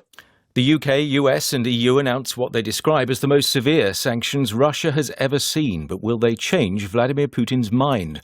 And what role could China play in this conflict? And in a war still not 24 hours old, there are already claims, counterclaims and unverified accounts. Two experts discuss how to navigate the way the story is told. And veteran war reporter Jeremy Bowen reflects on war again in Europe. Let's not forget that in Europe there have been very bloody times since the Second World War, particularly in the Balkans in the 1990s. That's all after the BBC News, read tonight by Chris Aldridge. Ukraine is fighting for its survival as an independent nation after Vladimir Putin ordered a full-scale invasion by Russian troops. Military forces are attacking from three sides and missiles have hit dozens of targets in Ukraine. There are reports of fierce resistance. Health officials say 57 Ukrainians have been killed and 169 wounded. Ukraine's leader has said a new Iron Curtain is falling and closing Russia off from the civilized world. Our correspondent James Waterhouse is monitoring events from the Ukrainian capital, Kiev. For now, the centre of Kiev finds itself in the quiet eye of a growing storm. 20 miles away is Antonov Airport, where Ukrainian forces say they fought back with an artillery strike against Russian paratroopers who landed there. The country's interior ministry says fighting is continuing in the whole of southeastern and central Ukraine. And now there's heavy fighting in Chernobyl to the north as Russian troops continue to advance. There have been reports of explosions to the south in Odessa, as well as Russian troops moving in from annexed Crimea and fighting in the region around Kharkiv to the northeast. Swapping his dark suit for a military uniform, President Zelensky said losses had been suffered, but some Russian troops had been captured. A human rights group in Russia says that more than 1,500 anti-war protesters have been arrested at rallies in cities across the country. Videos posted online showed hundreds of people marching and chanting "No to War" in places including Moscow and St. Petersburg. Boris Johnson has accused President Putin of being a blood-stained aggressor, insisting that his hideous and barbaric venture must end in failure. The Prime Minister was speaking in the Commons as he unveiled what he called the most severe package of sanctions Russia had ever seen. He said the Russian leader had unleashed a tidal wave of violence and the UK could not look away. He is hurling the might of his military machine against a free and peaceful neighbour in breach of his own explicit pledge and every principle of civilised behaviour between states, spurning the best efforts of this country and our allies to avoid bloodshed. For this, Putin will stand condemned in the eyes of the world and of history. He will never be able to cleanse the blood of Ukraine from his hands. President Biden has given details of further sanctions against Russia, which he said would impose severe costs. In a televised address, he said Vladimir Putin had launched an assault on the very principles that upheld global peace in an attempt to re-establish the Soviet Union. More details from our Washington correspondent, Barbara Plett-Usher. President Biden announced a series of financial penalties that would cut off Russia's largest banks and companies from Western financial markets. He said the U.S. would freeze trillions of dollars in Russian assets and restrict technology exports to the country. But he stopped short of sanctioning Mr. Putin directly and did not target Russia's energy sector. He said the sanctions were designed to try and limit the impact on global oil and natural gas markets. Mr. Biden said the effect of these harsh measures would play out over the medium to long term. And if the West showed resolve, he said, they would so weaken Russia, Mr. Putin would be forced to either respond to the pressure or become a second-rate power. European Union leaders meeting in Brussels have agreed a significantly tougher package of sanctions targeting Russia's financial, energy and transport sectors. But there's been some disagreement about how severe the measures should be. From Brussels, here's our Europe editor, Katja Adler. At their summit, EU leaders have agreed to expand the sanctions package they announced yesterday to target more sectors of Russia's economy and expand the list of individuals facing travel bans and an asset freeze. But there have been disagreements over how far these punitive measures should now go. Italy and Germany argue it would be better to keep the toughest sanctions, like limiting gas and oil imports or ejecting Russia from the SWIFT international payment system, for if and when the crisis in Ukraine deepens. Their critics here say they're just trying to protect their own economies. EU leaders are discussing compensation measures for member states worst hit from the fallout of Russian sanctions.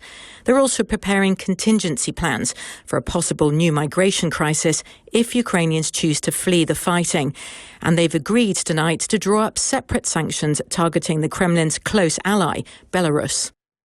The invasion of Ukraine has led to a day of turmoil on the financial markets. In Moscow, trading was briefly suspended after stocks fell by 45%. In London, £77 billion was wiped off the value of the biggest listed companies. The cost of crude oil and gas has soared because of concerns that supplies from Russia could be disrupted. More from our business correspondent, Theo Leggett. In a dramatic day on the energy markets, the cost of wholesale gas in the UK and Europe soared, increasing by 60% at one point. The price of Brent crude oil rose above $100 a barrel. Europe obtains about 40% of its gas from Russia and nearly a third of its oil. The concern is that these supplies could be disrupted, either through political or military activity. If prices remain high, businesses and consumers will feel the effects. Millions of UK households are already facing huge increases in their energy bills in April. Analysts are warning there could be a further significant rise in October, pushing the average bill for customers who are not on a fixed-price deal to more than £3,000 a year. In other news, a man has been arrested in connection with the murder of a woman whose body was found in Woodland in South Lanarkshire nearly 17 years ago. Ian Packer, who's 49, is being questioned by detectives in connection with Emma Caldwell's death in 2005. The Chancellor, Rishi Sunak, is understood to have received a questionnaire from the Metropolitan Police as part of its investigation into parties at government buildings during lockdown. Mr Sunak has previously confirmed he was at one of the gatherings being looked into by the force, but he insisted he'd been there for a work meeting. Novak Djokovic has been knocked out of the Dubai Tennis Championships in the quarter-finals by the Czech player Jiří Veselý, who's outside the world's top 100. It means Djokovic has lost his number one status to the Russian Daniil Medvedev. Chris, thank you very much. You're listening to a specially extended edition of The World Tonight. With me, Julian Warwick, will be on air until 11 o'clock. It's the end of an extraordinary day in which war returned to the continent of Europe. Russia has invaded Ukraine, attacking the country from the north, east and south. It's a full-scale military assault. Thousands of people have been trying to flee to seek safety in neighbouring countries. The purpose of the Russian troop build-up, described in detail over recent weeks, is now clear, despite repeated denials from Moscow that an invasion was ever planned. Well, throughout the programme, we'll bring you the story of the last 24 hours, reaction from around the world, and we'll examine some of the decisions taken in London, Brussels and Washington, aimed at encouraging President Putin to think twice about his actions. Well, first, though, reflections on the day from our chief international correspondent, Lise Doucette, who's in the Ukrainian capital, Kiev. How do you assess, Lise, what you've witnessed over the last 24 hours? How to assess what seemed for so long to be the unthinkable. I'm sitting in Kiev, and for weeks now, when we heard Western intelligence agents, world leaders saying President Putin has a plan to invade Ukraine and to also occupy Kiev. With Ukrainian friends, with Ukrainian politicians, we all said no. No, he wouldn't do that. And now there's just been a statement from the Ministry of Defense saying that the Ukrainian military is preparing for the defense of Kiev. And for a moment today, the Russians said they had control of an airfield just an hour-and-a-half drive from Kiev, even though now the Ukrainians say that they have taken it back. And tonight is a night, if you think 24 hours ago, the Ukrainians who had been hoping against hope that this would not come to be, that somehow diplomacy would prevail. They saw then a state of emergency at midnight, the call-up of reserves. But then, just before 5 in the morning, the explosions happened. And tonight, 24 hours on, thousands across this country are spending the night in bomb shelters. They're spending the night in metro station, a reality that some have compared during the Blitz in London during the Second World War. And everyone is going to bed, if they go to bed at all, wondering and fearing what will the next day bring. What's so striking is the speed and the scale of what's happened. It's absolutely breathtaking what has happened, that it has, the lives of tens of millions of Ukrainians are being shattered. Thousands are leaving their country, as you mentioned. Thousands are fearing they will lose their country. And this is a moment when international norms are being shattered, a moment where you have a member of the UN Security Council, the world's top table, specifically formed to prevent wars like this, invading a country when they were actually presiding over the UN Security Council. It is Russia's month to lead this highest table. These are really beyond belief, and that it is beyond the imagination and beyond anything we've seen for so many years. A country fighting for its survival, do you think, tonight? It's existential. On Monday, President Putin gave a history lesson to Ukrainians, saying their country didn't have the right to exist. It was a fictitious country created by the Bolsheviks, specifically by Russia's Lenin. It was a country led by a puppet regime. And perhaps when you're told that your country doesn't have a right to exist, Ukrainians feel even more Ukrainian. And at the same time that world leaders are standing up today, it has to be said, with unprecedented resolve, unprecedented coordination when it comes to sanctions, describing this as a war in Europe.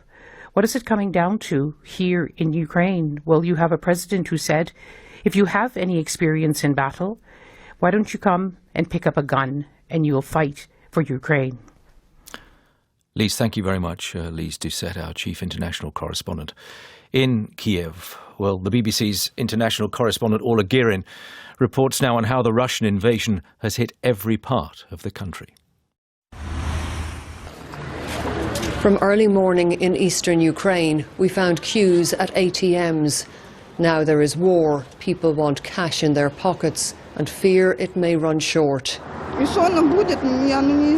Like many here, Natalia is trying to comprehend what has befallen Ukraine, trying to work out how to protect her 2-year-old Karina. We're shocked. We're totally shocked. We are afraid for our children, for our families. Are you thinking about trying to move? I don't know, I just don't know. Where can I go? We don't know where to go. Who will have us? Nobody, nowhere is waiting for us. Many want to be ready for whatever may come. Like Andrei, who felt the explosions overnight. I heard it clearly. The earth was really shaking. So we got up and now we're waiting for fuel. We will buy some so we can be mobile, in case all communications are cut. We have to prepare. What else can we do? And where to run to as Russia does this. A missile strike on an airport in western Ukraine. And here, the aftermath of another strike on a block of flats in Kharkiv, Ukraine's second city. Innocent civilians not safe in their own homes.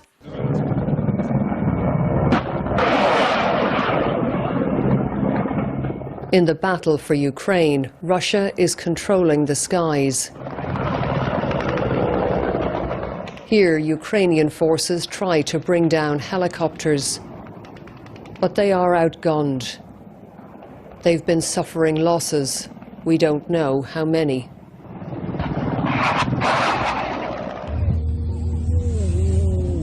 This nation is now under sustained attack. A day has changed everything, and not just for Ukraine. Orla Girin reporting, while our correspondent Sarah Rainsford has spent the day in eastern Ukraine. Although people here are telling me they're scared, they're worried, they don't know what's going to happen next, there's also this kind of odd normality about life as well, because I've seen people out walking their dogs, I've seen people pushing prams, I've seen people out with their children in the playgrounds. Schools were cancelled, but children were still on the streets and playing and kind of getting on with life. And I spoke to one woman who said, well, we're just trying not to tell them about what's happening, trying to keep calm. We have to protect them with our calm, she said. And this was one woman in particular who had already been displaced. She had had to move, flee the fighting 8 years ago that broke out here in the east of Ukraine. She'd fled an hour or so drive away, and now she's facing the prospect of being uprooted again, and something she's finding it really difficult to come to terms with. So human lives being uprooted, upturned and ended in a conflict which frankly has absolutely no cause whatsoever. You talk about people trying to get to safety. What constitutes safety at this stage, do you think? Well, that's the difficult thing, because there's so much going on across the country that people, you know, when you speak to them, you say, what is your plan? Why are you still here? Why are you not moving? They do say, where do we go? I mean, I think there is a degree of safety in moving west to certain areas. So, for example, some 7,000 people were actually evacuated from the Donbass region, so that industrial heartland of eastern Ukraine. They were heading towards, many of them towards Kiev, frankly, and we know that, you know, Kiev has been bombarded today. So it is difficult to know where exactly people are supposed to run to and what they're running from, because on the one hand you've got the prospect of Russian troops, on the other hand you've got aerial bombardment. It is a kind of chaotic and a very rapidly developing situation. But at the moment I'm in actually a place called Pavlograd, so I've actually left the Donetsk region and we've taken a road to the southwest, and we passed, for example, here soldiers and workmen building a huge checkpoint at the entry to this town. So we've seen sandbags going down, concrete blocks going up, and this country becoming fortified. They're obviously preparing for this to get much bigger and even more serious in the days ahead. Sarah Rainsford will let me take you through how the day unfolded. It was just before 6 o'clock this morning, Moscow time, when President Putin, in a pre-recorded address on national television, confirmed what all his military preparations had pointed towards and Western intelligence experts had predicted. What he was calling a special military operation in Ukraine was underway, and he had a warning for those thinking of resisting it. Whoever tries to interfere with us, and even more so to create threats for our country, our people should know that Russia's response will be immediate and will lead you to such consequences that you have never experienced in your history. In response, the Ukrainian President Volodymyr Zelensky was defiant and said the Russian invasion bore disturbing echoes of the invasion by Nazi German forces during the Second World War. Today, Russia launched an invasion of Ukraine. Putin has started a war with Ukraine, with the whole democratic world. He wants to destroy my country. He wants to destroy our state, everything that we built, everything that we live for. It soon became clear that what Mr. Putin called a special military operation was far more than that. Initially, missiles were fired at military targets, some of them close to major cities. Then came reports of Russian military vehicles crossing the border from the north, the east, from Crimea in the south, and from Belarus. With explosions and sirens heard around the capital, Kiev, residents sought shelter in metro stations.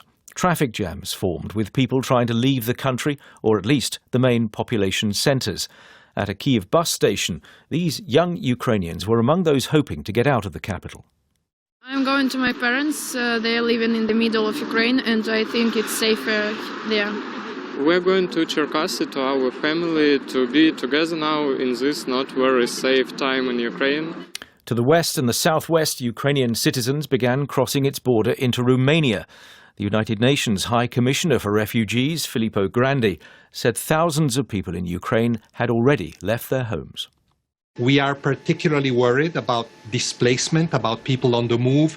We estimate that more than 100,000 must have already moved out of their homes in Ukraine seeking safety in other parts of the country. We know that actually that a few thousands have crossed over into Moldova in particular, some in Romania and other countries. We have preparedness plans everywhere together with respective governments, but clearly the situation is pretty daunting as we speak. So to the diplomatic reaction. In countries that had been most critical of the Russian troop build-up, there was strong condemnation of the invasion. At a news conference in Brussels, the NATO Secretary-General Jens Stoltenberg made this statement. Despite all calls on Russia to change course and tireless efforts to seek a diplomatic solution, peace on our continent has been shattered. We now have war in Europe on a scale and of a type we thought belonged to history. As the fighting escalated and spread, the Ukrainian ambassador to the UK, Vadim Pristaiko, told reporters about the latest Russian military manoeuvres. Russians came from all four sides. They're taking a couple of towns. We see people being killed, both civilians and military personnel. Unfortunately, some of the places very difficult to defend. They now block the whole sea. We can have access to the Black Sea and Sea of Azov, limiting our capabilities of bringing the reinforcement or even the supplies.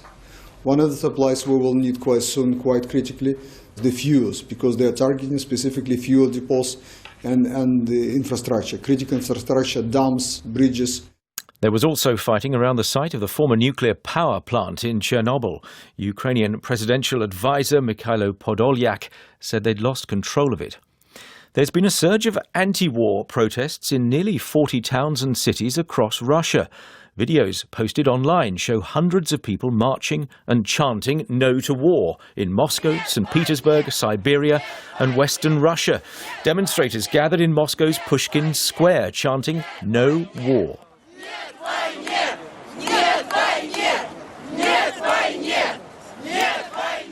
Meanwhile, Western leaders have announced further sanctions. We'll bring you analysis of those later. This evening there was this statement from President Biden. He said the Russian invasion of Ukraine betrayed the sinister vision of Vladimir Putin, who was trying to re-establish the Soviet Union. Putin is the aggressor. Putin chose this war, and now he and his country will bear the consequences. Today, I'm authorizing additional strong sanctions and new limitations on what can be exported to Russia.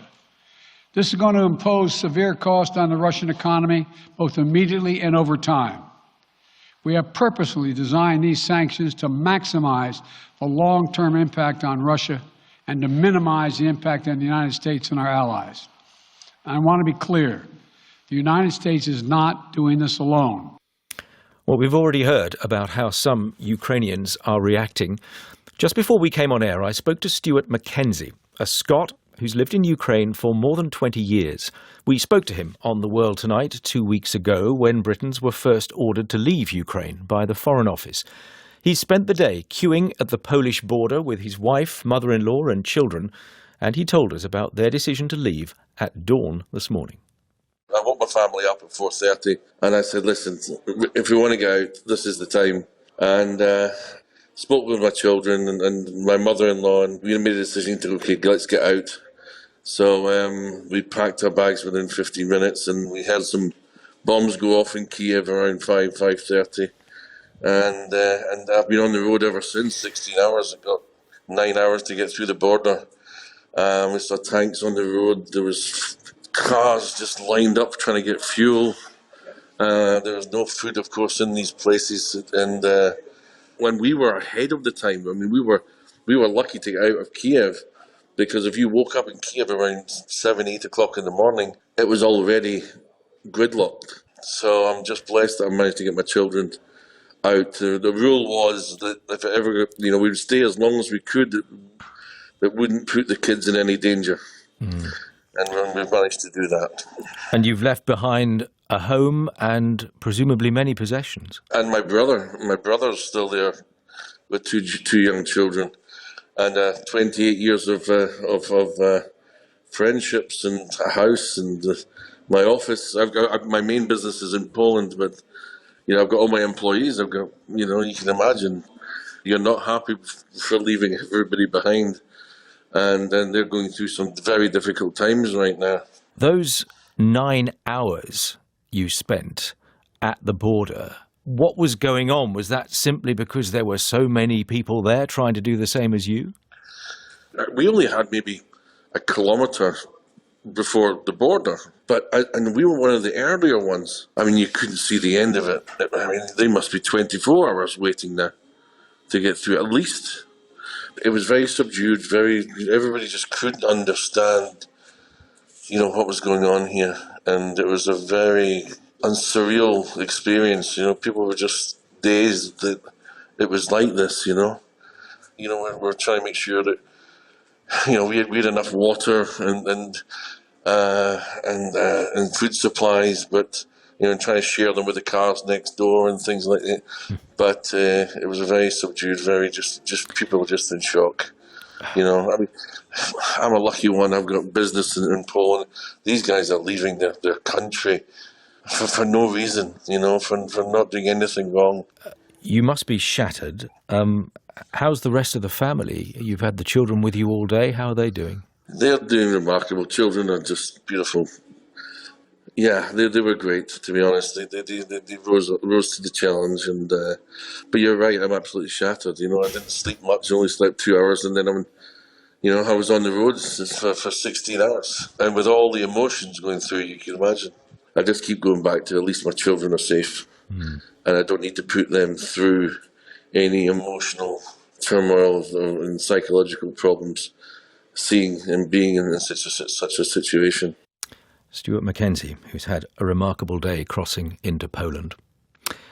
So what do we know about the strength of the Russian forces being deployed and the Ukrainian ability to fight back? Well, General John Allen is president of the Brookings Institution think tank. He's a retired US Marine Corps four-star general and former commander of the NATO International Security Assistance Force. John Allen, good evening. Welcome to the programme. Thank you. It's good to be with you. Militarily, do the Russian forces inevitably overwhelm the Ukrainian ones? No, I don't think inevitably. The nature of the attack was that it was at a time and place of the Russian choosing. The Ukrainians sought to be ready as best they could be, but the Russians have been at this now for months in terms of shaping the information space and the cyberspace. So they've been seeking to soften up certain of the capabilities of the Ukrainians for command and control and air defense and other aspects of their network capabilities. But when they came behind an initial barrage of missiles and rockets and artillery that sought to sweep aside those obstacles to the maneuver forces that the Russians would employ. Now, the Ukrainians are fighting back, and initial reports in combat are always confused, quite chaotic. So it's going to take us a while to understand exactly what's happening in the battle space. But the Ukrainians are fighting back, and there was some concern about whether they would or not. And I think that there has been a slowing of some of the Russian axes of advance and some of their initial targets, which they had hoped, which would be to seize airfields and certain other key infrastructure, they've been less than successful or unsuccessful in doing it, or in fact have taken a particular objective and Ukrainians have taken it back. And when it comes to the Ukrainian military is fighting. Yeah, when it comes to the Ukrainians fighting back, what sort of potential firepower do they have?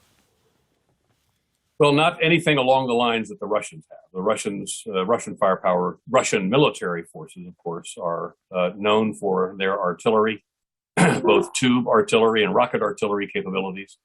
They're firing ballistic missiles, battlefield ballistic missiles. And they have extensive helicopter capabilities as well, to include gunships and transport. The Ukrainian forces have less of all of that. Their equipment is a bit older. The Western allies, NATO, US, and other countries have been providing, UK in particular, have been providing anti-tank and anti-aircraft capabilities to the Ukrainians of late, accelerating training for them so that they have the capacity to use these systems. And these are modern systems, and the Ukrainians are quite capable of using those modern systems. But in the end, the Russians have enormous military capability, firepower, and maneuver capabilities. And the Ukrainians are going to have to do their very best at this point to hold them at bay. I mentioned your former role within NATO. There is a NATO meeting scheduled for tomorrow. President Biden made reference to it in his statement that we heard a short excerpt of a moment ago. What should that meeting decide, do you say?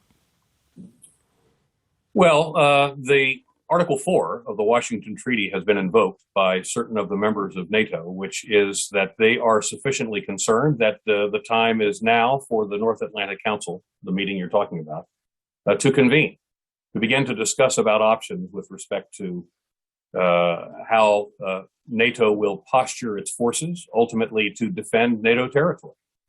The Secretary General was clear earlier today that the Supreme Allied Commander of Europe, General Walter, has been cleared to begin to initiate NATO defense plans and to initiate NATO defense plans.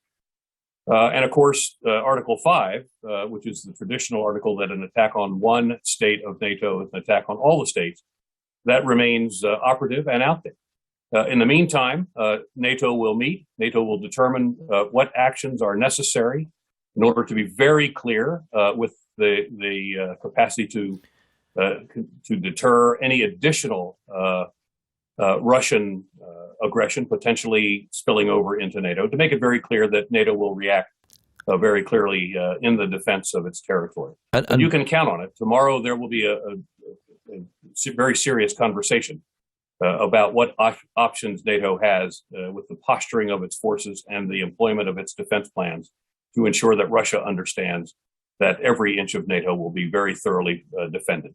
And briefly, if you would, does NATO look united to you at the moment? It certainly does.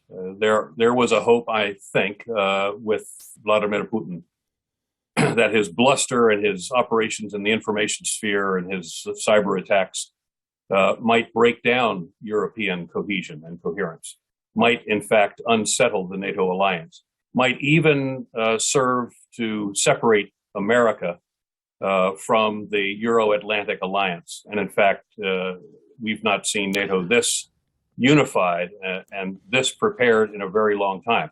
And that doesn't mean that NATO hasn't been.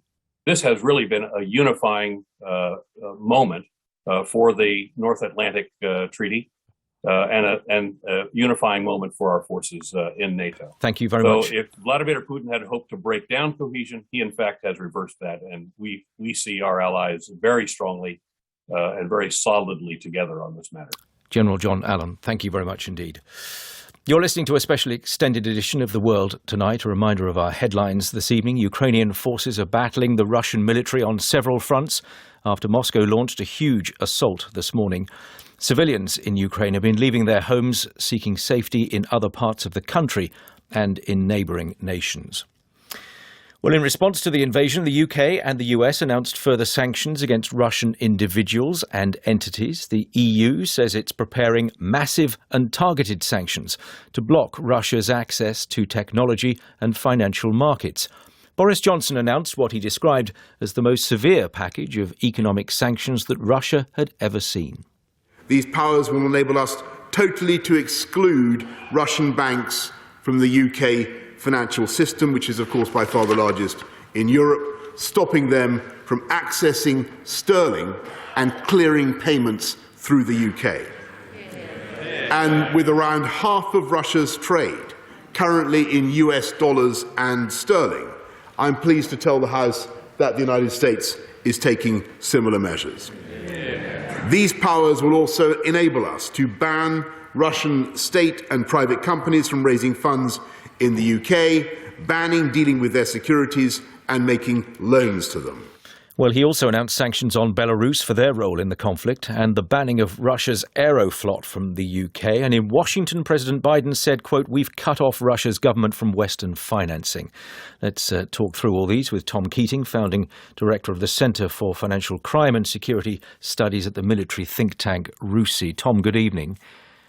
Hi. What stands out for you among the announcements today? Well, what stands out is the contrast to the sanctions that were announced earlier in the week. I think that, the UK is back in business when it comes to sanctions. I thought these were strong, and these indeed do potentially cut Russia out of the UK financial system and therefore more broadly the international financial system. Because those first ones you described as turning up to a gunfight with a pea shooter. How would you describe this particular selection? No, this selection is strong. I have no criticism of this, no mention of my pea shooter again. But there's an important point here, which is that the West was trying to use sanctions to deter Vladimir Putin. That has failed. And we see what's happening in Ukraine today. That has failed.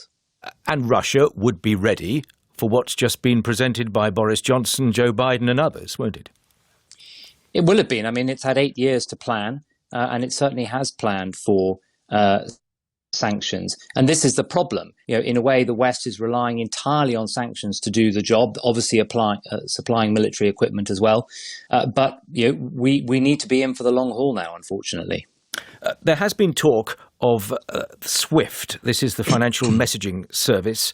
A SWIFT ban would be an administrative inconvenience, perhaps more than that. Where do you stand on the merits of that, which is still, we're told, being considered by various different parties? Yeah, I mean, a lot can be achieved without cutting Russia out of SWIFT. If you sanction banks, then, well, they can't use SWIFT anyway.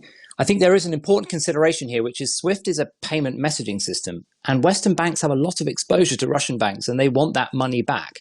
And SWIFT will be the vehicle by which loans are repaid over the next 30 days as they are wound down. So I think SWIFT, if it comes, will come later. And a Russian reaction, briefly, if sanctions are imposed on this scale, what will they likely do in reply? There's not a lot they can do on financial institution sanctions, but of course we haven't really got into energy sanctions yet, and that is where Russia has tremendous power over the West, as well as certain elements of trade, fertilizer, minerals, and so on. So Russia has plenty of firepower when it comes to fighting back on the sanctions front. Tom Keating of RUSI, thank you very much. Well, China has neither condemned nor supported the Russian action in Ukraine. So what kind of a tightrope are the Chinese having to walk here? Bonnie Glaser is director of the Asia program at the German Marshall Fund in Washington. Just talk us through, Bonnie, Beijing's reaction to all this so far. Well, I think that China has tried to walk this tightrope of not aligning itself too closely with Moscow, that is, not endorsing the invasion. Indeed, it won't even use the word invasion, but also standing up and upholding its traditional adherence to non-interference in internal affairs and protecting territorial integrity and sovereignty, and at the same time limiting the impact on its relationship with the United States and the European Union. But that said, I think that increasingly over the last 2 days, we have seen China lean far further than many expected, including myself, toward Moscow. This, of course, began with the joint statement between Putin and Xi Jinping at just the beginning of the Olympics. But now we see that the Chinese are blaming the United States for what is happening in Ukraine. And I just think they're cozying themselves up to Russia. Chinese Foreign Ministry spokesperson today said China did not wish to see what happened in Ukraine today. That was about as far as they were prepared to go. Oh, I think that's right. China would have preferred if Russia didn't use force. And in fact, I think that there were many in Beijing who were taken by surprise. They didn't think it would go quite this far. A diplomatic solution in which Ukraine was basically told it would never join NATO would have been the best outcome for Beijing. But now there is instability. China's ties with Ukraine, which are significant in its diplomatic, its commercial relations, are also going to be challenged by this instability. If they are uncomfortable with the instability that we're now seeing, how much influence does President Xi have over President Putin if he chose at some point to say to him, you need to back away here, you need to work towards a diplomatic solution, consider a ceasefire, all the things that others have tried to persuade him with and apparently haven't succeeded? Well, I believe that that's not on the agenda. I don't think that Xi Jinping would reach out to Putin and suggest to him what he should do. In fact, when China and Russia disagree, and they disagree on many things, I think that they compartmentalize their differences and they focus on what they agree on. And of course, what they do agree on is the international order, banding together as authoritarian states and shaping an international system that is more favorable to their interests. So I think that's highly unlikely. And I think what we should really focus on, perhaps over the next couple of days, we will see whether China is going to veto the UN Security Council resolution. You'll recall in 2014, when Russia annexed Crimea, that China abstained. So this is a big challenge, I think, for Xi Jinping. Is he going to abstain again or veto? And what will China do, if anything, to mitigate the impact of these Western sanctions on Russia? Bonnie, thank you. Bonnie Glaser, Director of the Asia Programme at the German Marshall Fund in Washington. Now, more than 100 pro-Ukraine supporters gathered outside Downing Street today to protest against Russia's invasion. So how do the thousands of Ukrainians living in the UK feel about the events of the last few days? Our special correspondent Lucy Manning has been to meet those watching anxiously from afar. They are more than 1,500 miles away, but the invasion feels so close. Denis Ugrin is a child psychiatrist. Tetiana Vitviska is a volunteer. Both have parents in Ukraine. I was talking to them this morning. I wanted to convince my mum to leave Lviv and go to Poland.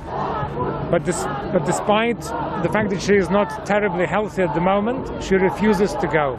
What more do you want the British government to do? I think people need to understand that this is not 1938. This is 1939. And the entirety of the global peace is at peril. Tetiana manages to contact her partner Volod's parents. They have just managed to get a bus out of Ukraine to get across the border to Poland. We said we are going to London, Irina tells her. They said there was room on the bus for only one of us, she says, but I begged them to allow us both to go. Tetiana is overwhelmed with anxiety about her own parents. Last week, her dad stood with protesters in London. Her parents only returned home yesterday. I can't contact with them. It is terrible because I'm worried and I am sad. Minutes later, she received distressing news. Her friend had been killed on the first day of fighting.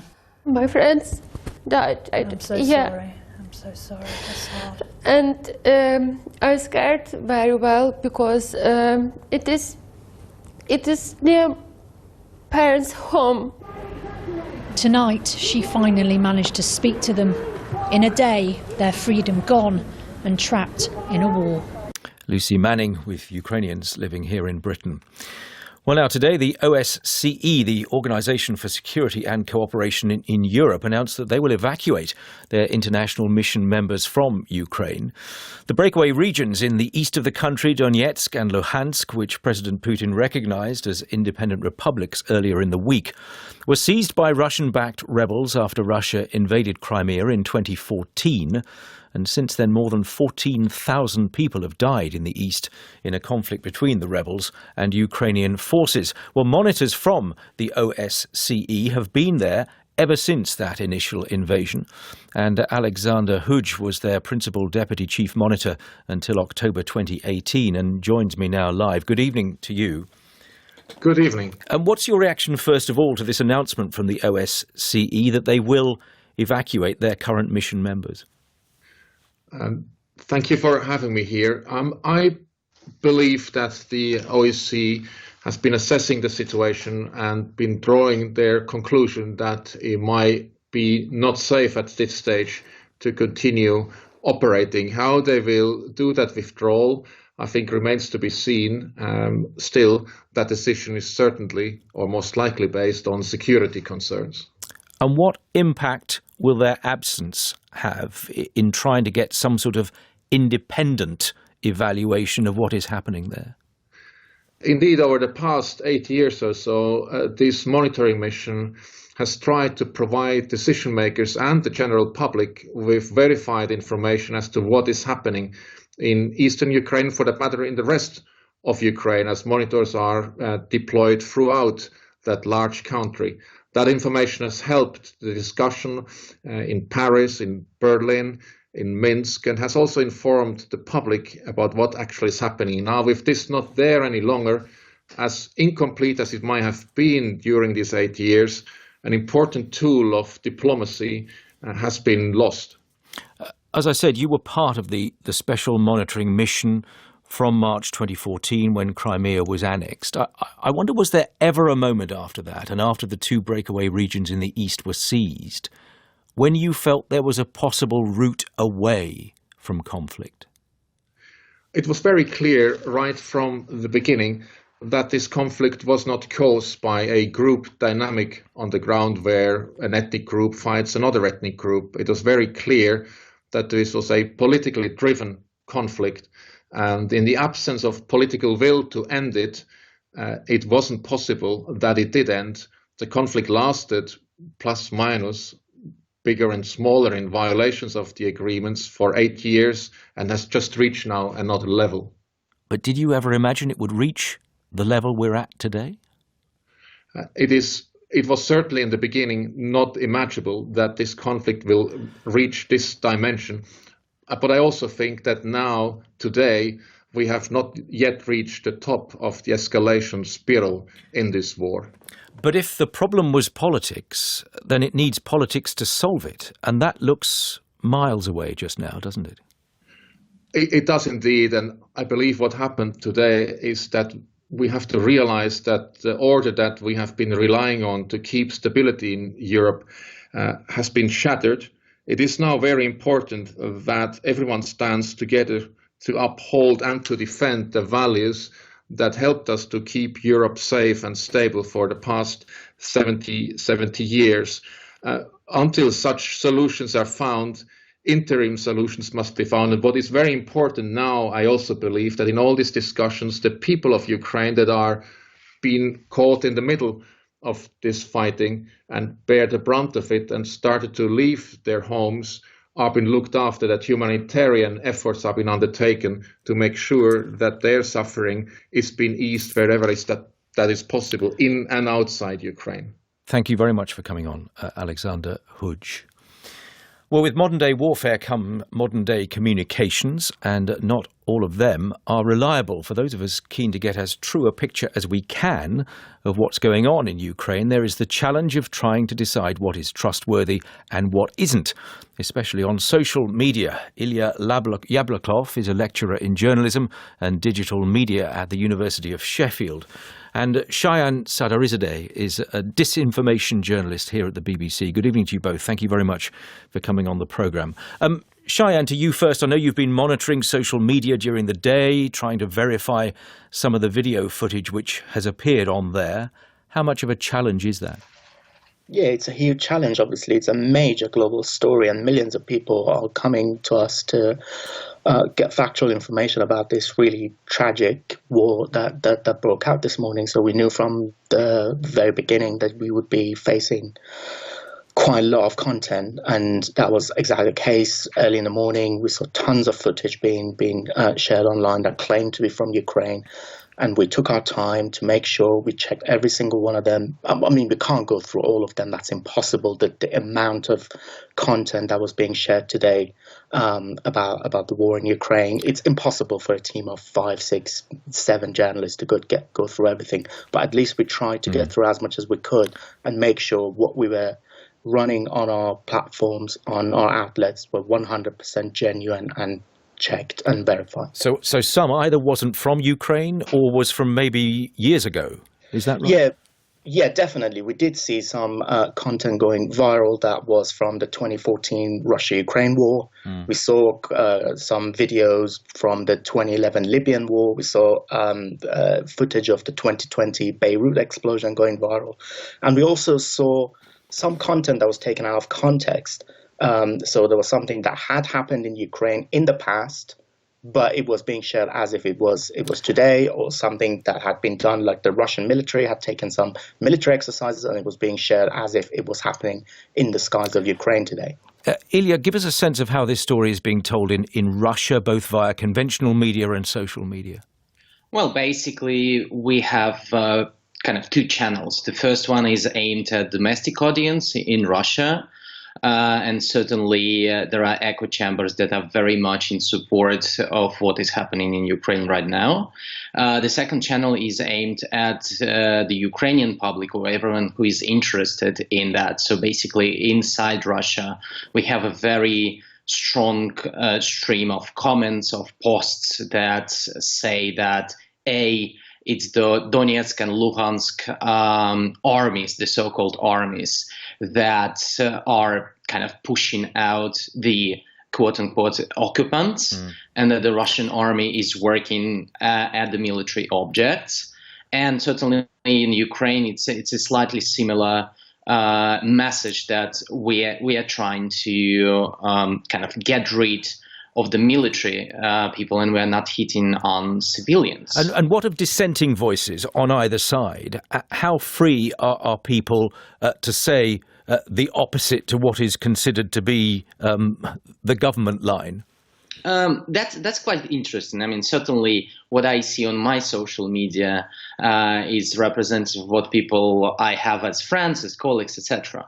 But the wider population, it's mostly silent. I wouldn't say that there's a majority like it was in 2014 that was kind of feeling the triumph of the moment. It's mostly silent. Some happy people are there, definitely, but people try not to share. People kind of discuss it, or most of the people I see, but again, it's a very subjective look. They are pretty depressed and ashamed of what is happening.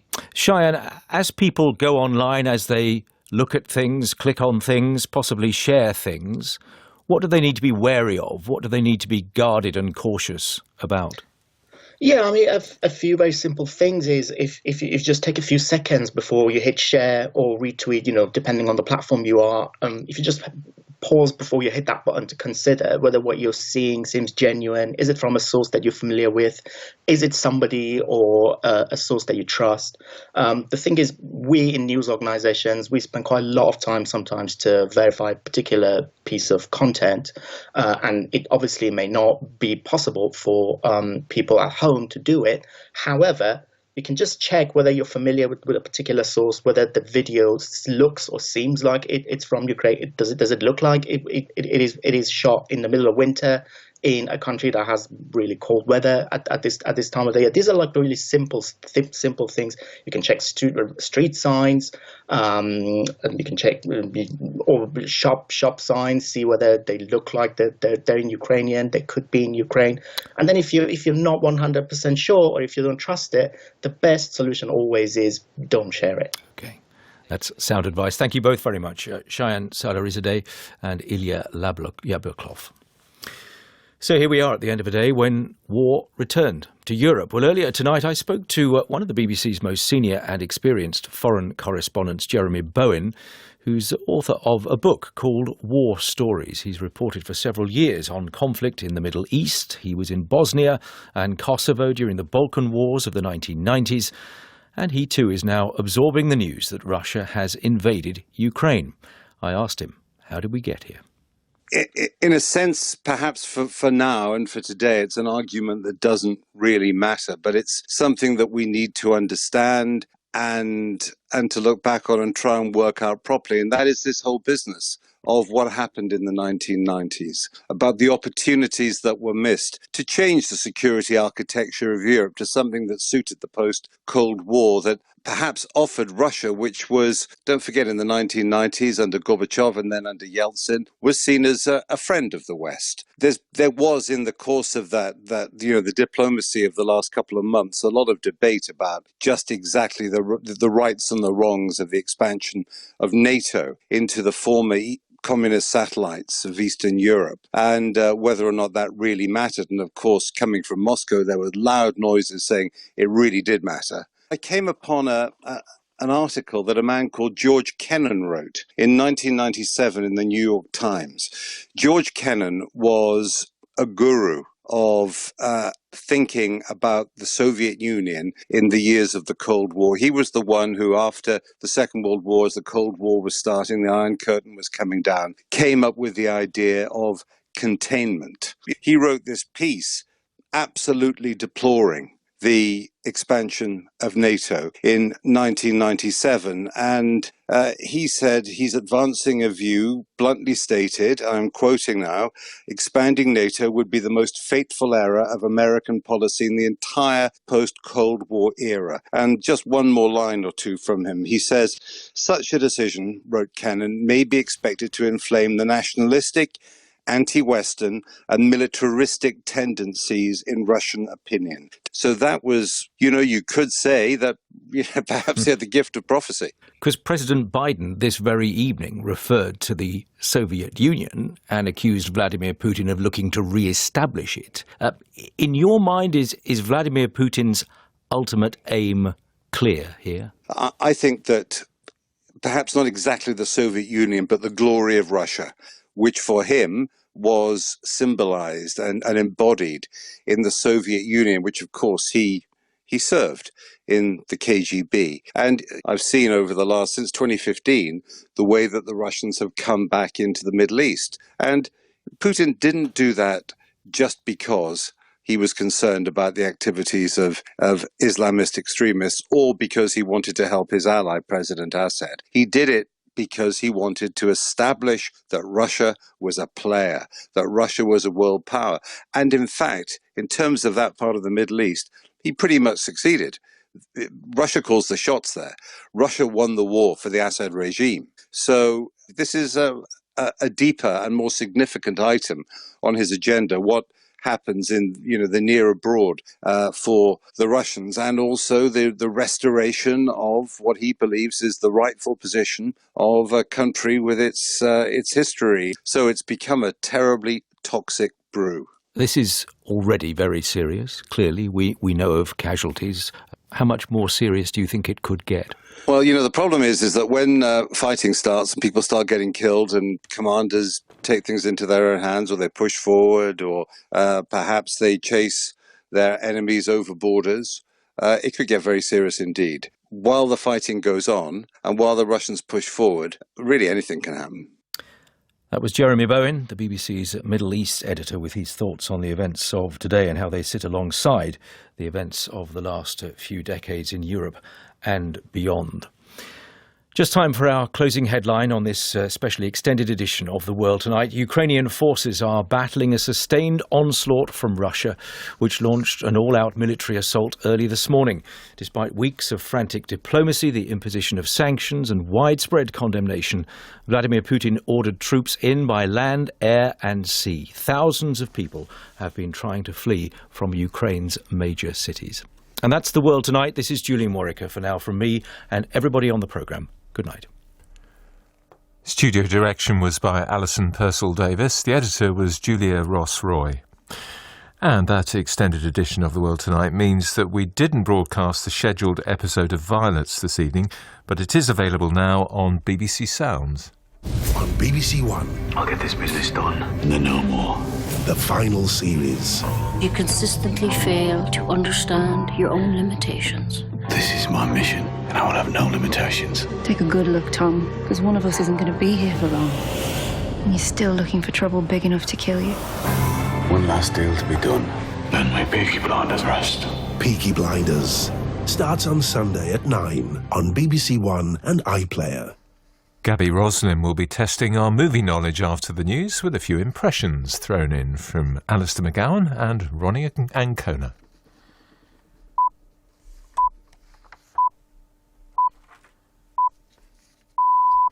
BBC News at 11 o'clock. Ukrainian forces are engaged in fierce fighting with Russian troops in several areas close to the capital city, Kiev. The Russian President Vladimir Putin ordered his forces into Ukraine this morning. Attacks were launched from the north, east and south, and missiles have hit dozens of targets. The invasion has led to a chorus of international condemnation, with the US, UK and EU all promising severe reprisals. President Biden said Russia would pay a heavy price for Mr. Putin's actions. Putin's aggression against Ukraine will end up costing Russia dearly, economically and strategically. We will make sure of that. Putin will be a pariah on the international stage. Any nation that countenances Russia's naked aggression against Ukraine will be stained by association. European Union leaders have said their package of tougher sanctions would target Russia's financial, energy and transport sectors. This evening, Boris Johnson chaired a second Cobra emergency committee of the day before meeting the cabinet.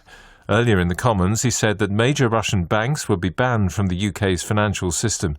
He described the new economic sanctions as the worst Russia had ever seen. The president of Ukraine, Volodymyr Zelensky, said a new Iron Curtain was falling across Europe. The UN has estimated that as many as 100,000 Ukrainians have left their homes to escape the fighting. There have been anti-war rallies in dozens of cities across Russia. Russian police have reportedly arrested more than 1,500 protesters. In other news, public health guidance has been updated in England to recommend that people continue isolating if they test positive for COVID, despite the legal requirement to do so ending today. It says people who live with others who are positive should minimise their contacts too. 3 ancient sculptures that were smashed by Islamic State fighters in Iraq have been unveiled after they were restored. The artefacts were destroyed in a rampage of violence by the militants in the city of Hatra, but reassembled from fragments scattered around the World Heritage Site. BBC News.